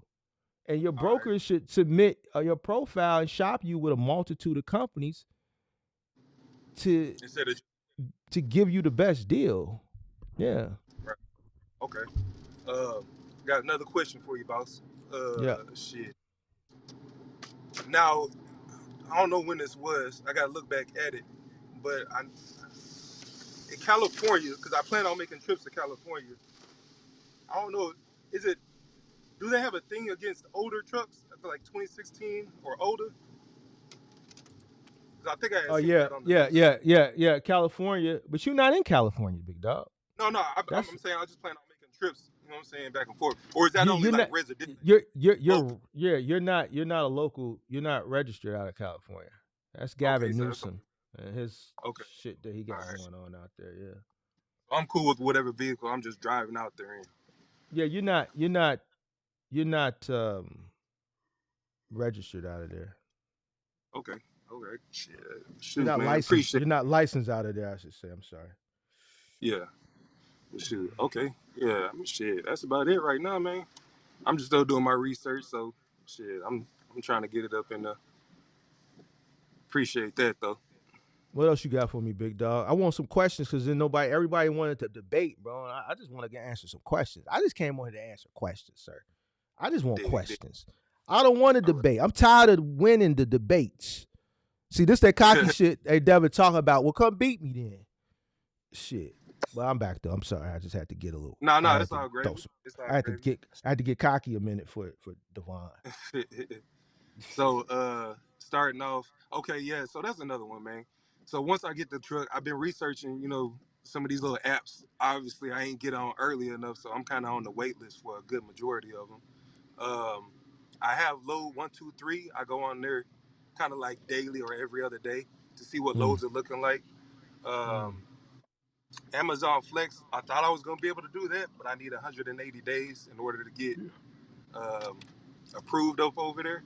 That's Relay, big dog, not Flex. Yeah. My bad. Relay. I gotta be careful. Is it okay if I correct you? Because some people in the chat good, get bro. mad when they get mad if I correct people. You do. So I want making sure it's okay. I could correct you. Is that okay with you? I gotta give a disclaimer out, big dog. No, it's all good, man. It's all good. Just making Let sure. me know. Just making sure. Cool. It's Amazon Relay. Yeah, Relay. So once I get the truck, before I get the truck, is there anything that I can do to kind of like secure a position with a company contract or loads? You know what I'm saying? Before you get the truck? Before you get the truck? Nah, bro, you gotta have it. Because you ain't got no insurance. Everything that you're gonna need to even to be able to onboard, you're gonna need the truck. You need the truck to get insurance, all that shit. So nah, you can't do nothing until you get up and operational. License, truck, insurance, structured business, MC, everything.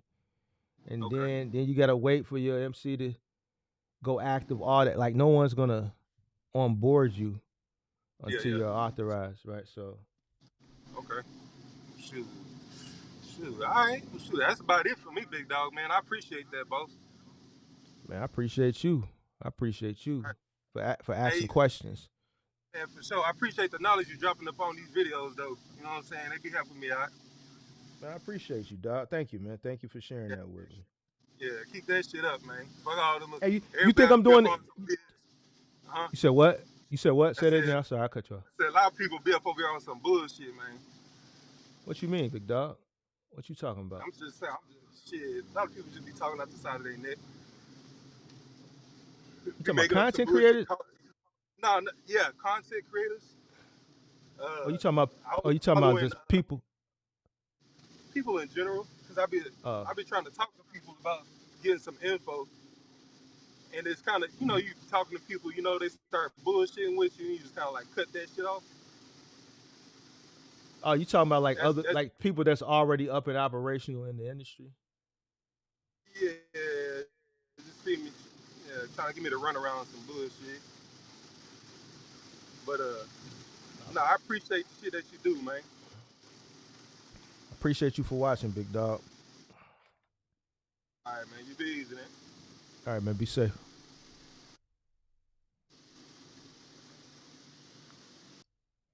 All right, man. I learn insurance, get paid off your pocket. Oh, he said the day you learn insurance brokers get paid off the policy, that's how they get paid. They get kickback. Yep. I learned that from my broker. I'm like, damn, how do you get paid? I asked him one day, I'm like, bro, how do you get paid? You know what I'm saying? They get the kickback from the insurance company. So,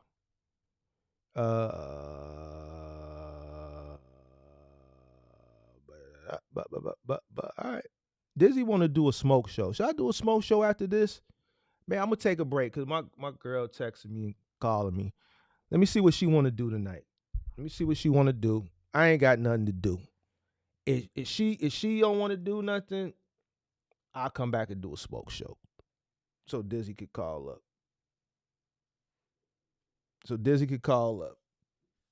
All right. Let's see. All right. I'm out of here, man. Until next time. Shout out to you, Box Truck Game. Appreciate you. Until next time, I'm out. Peace. Peace.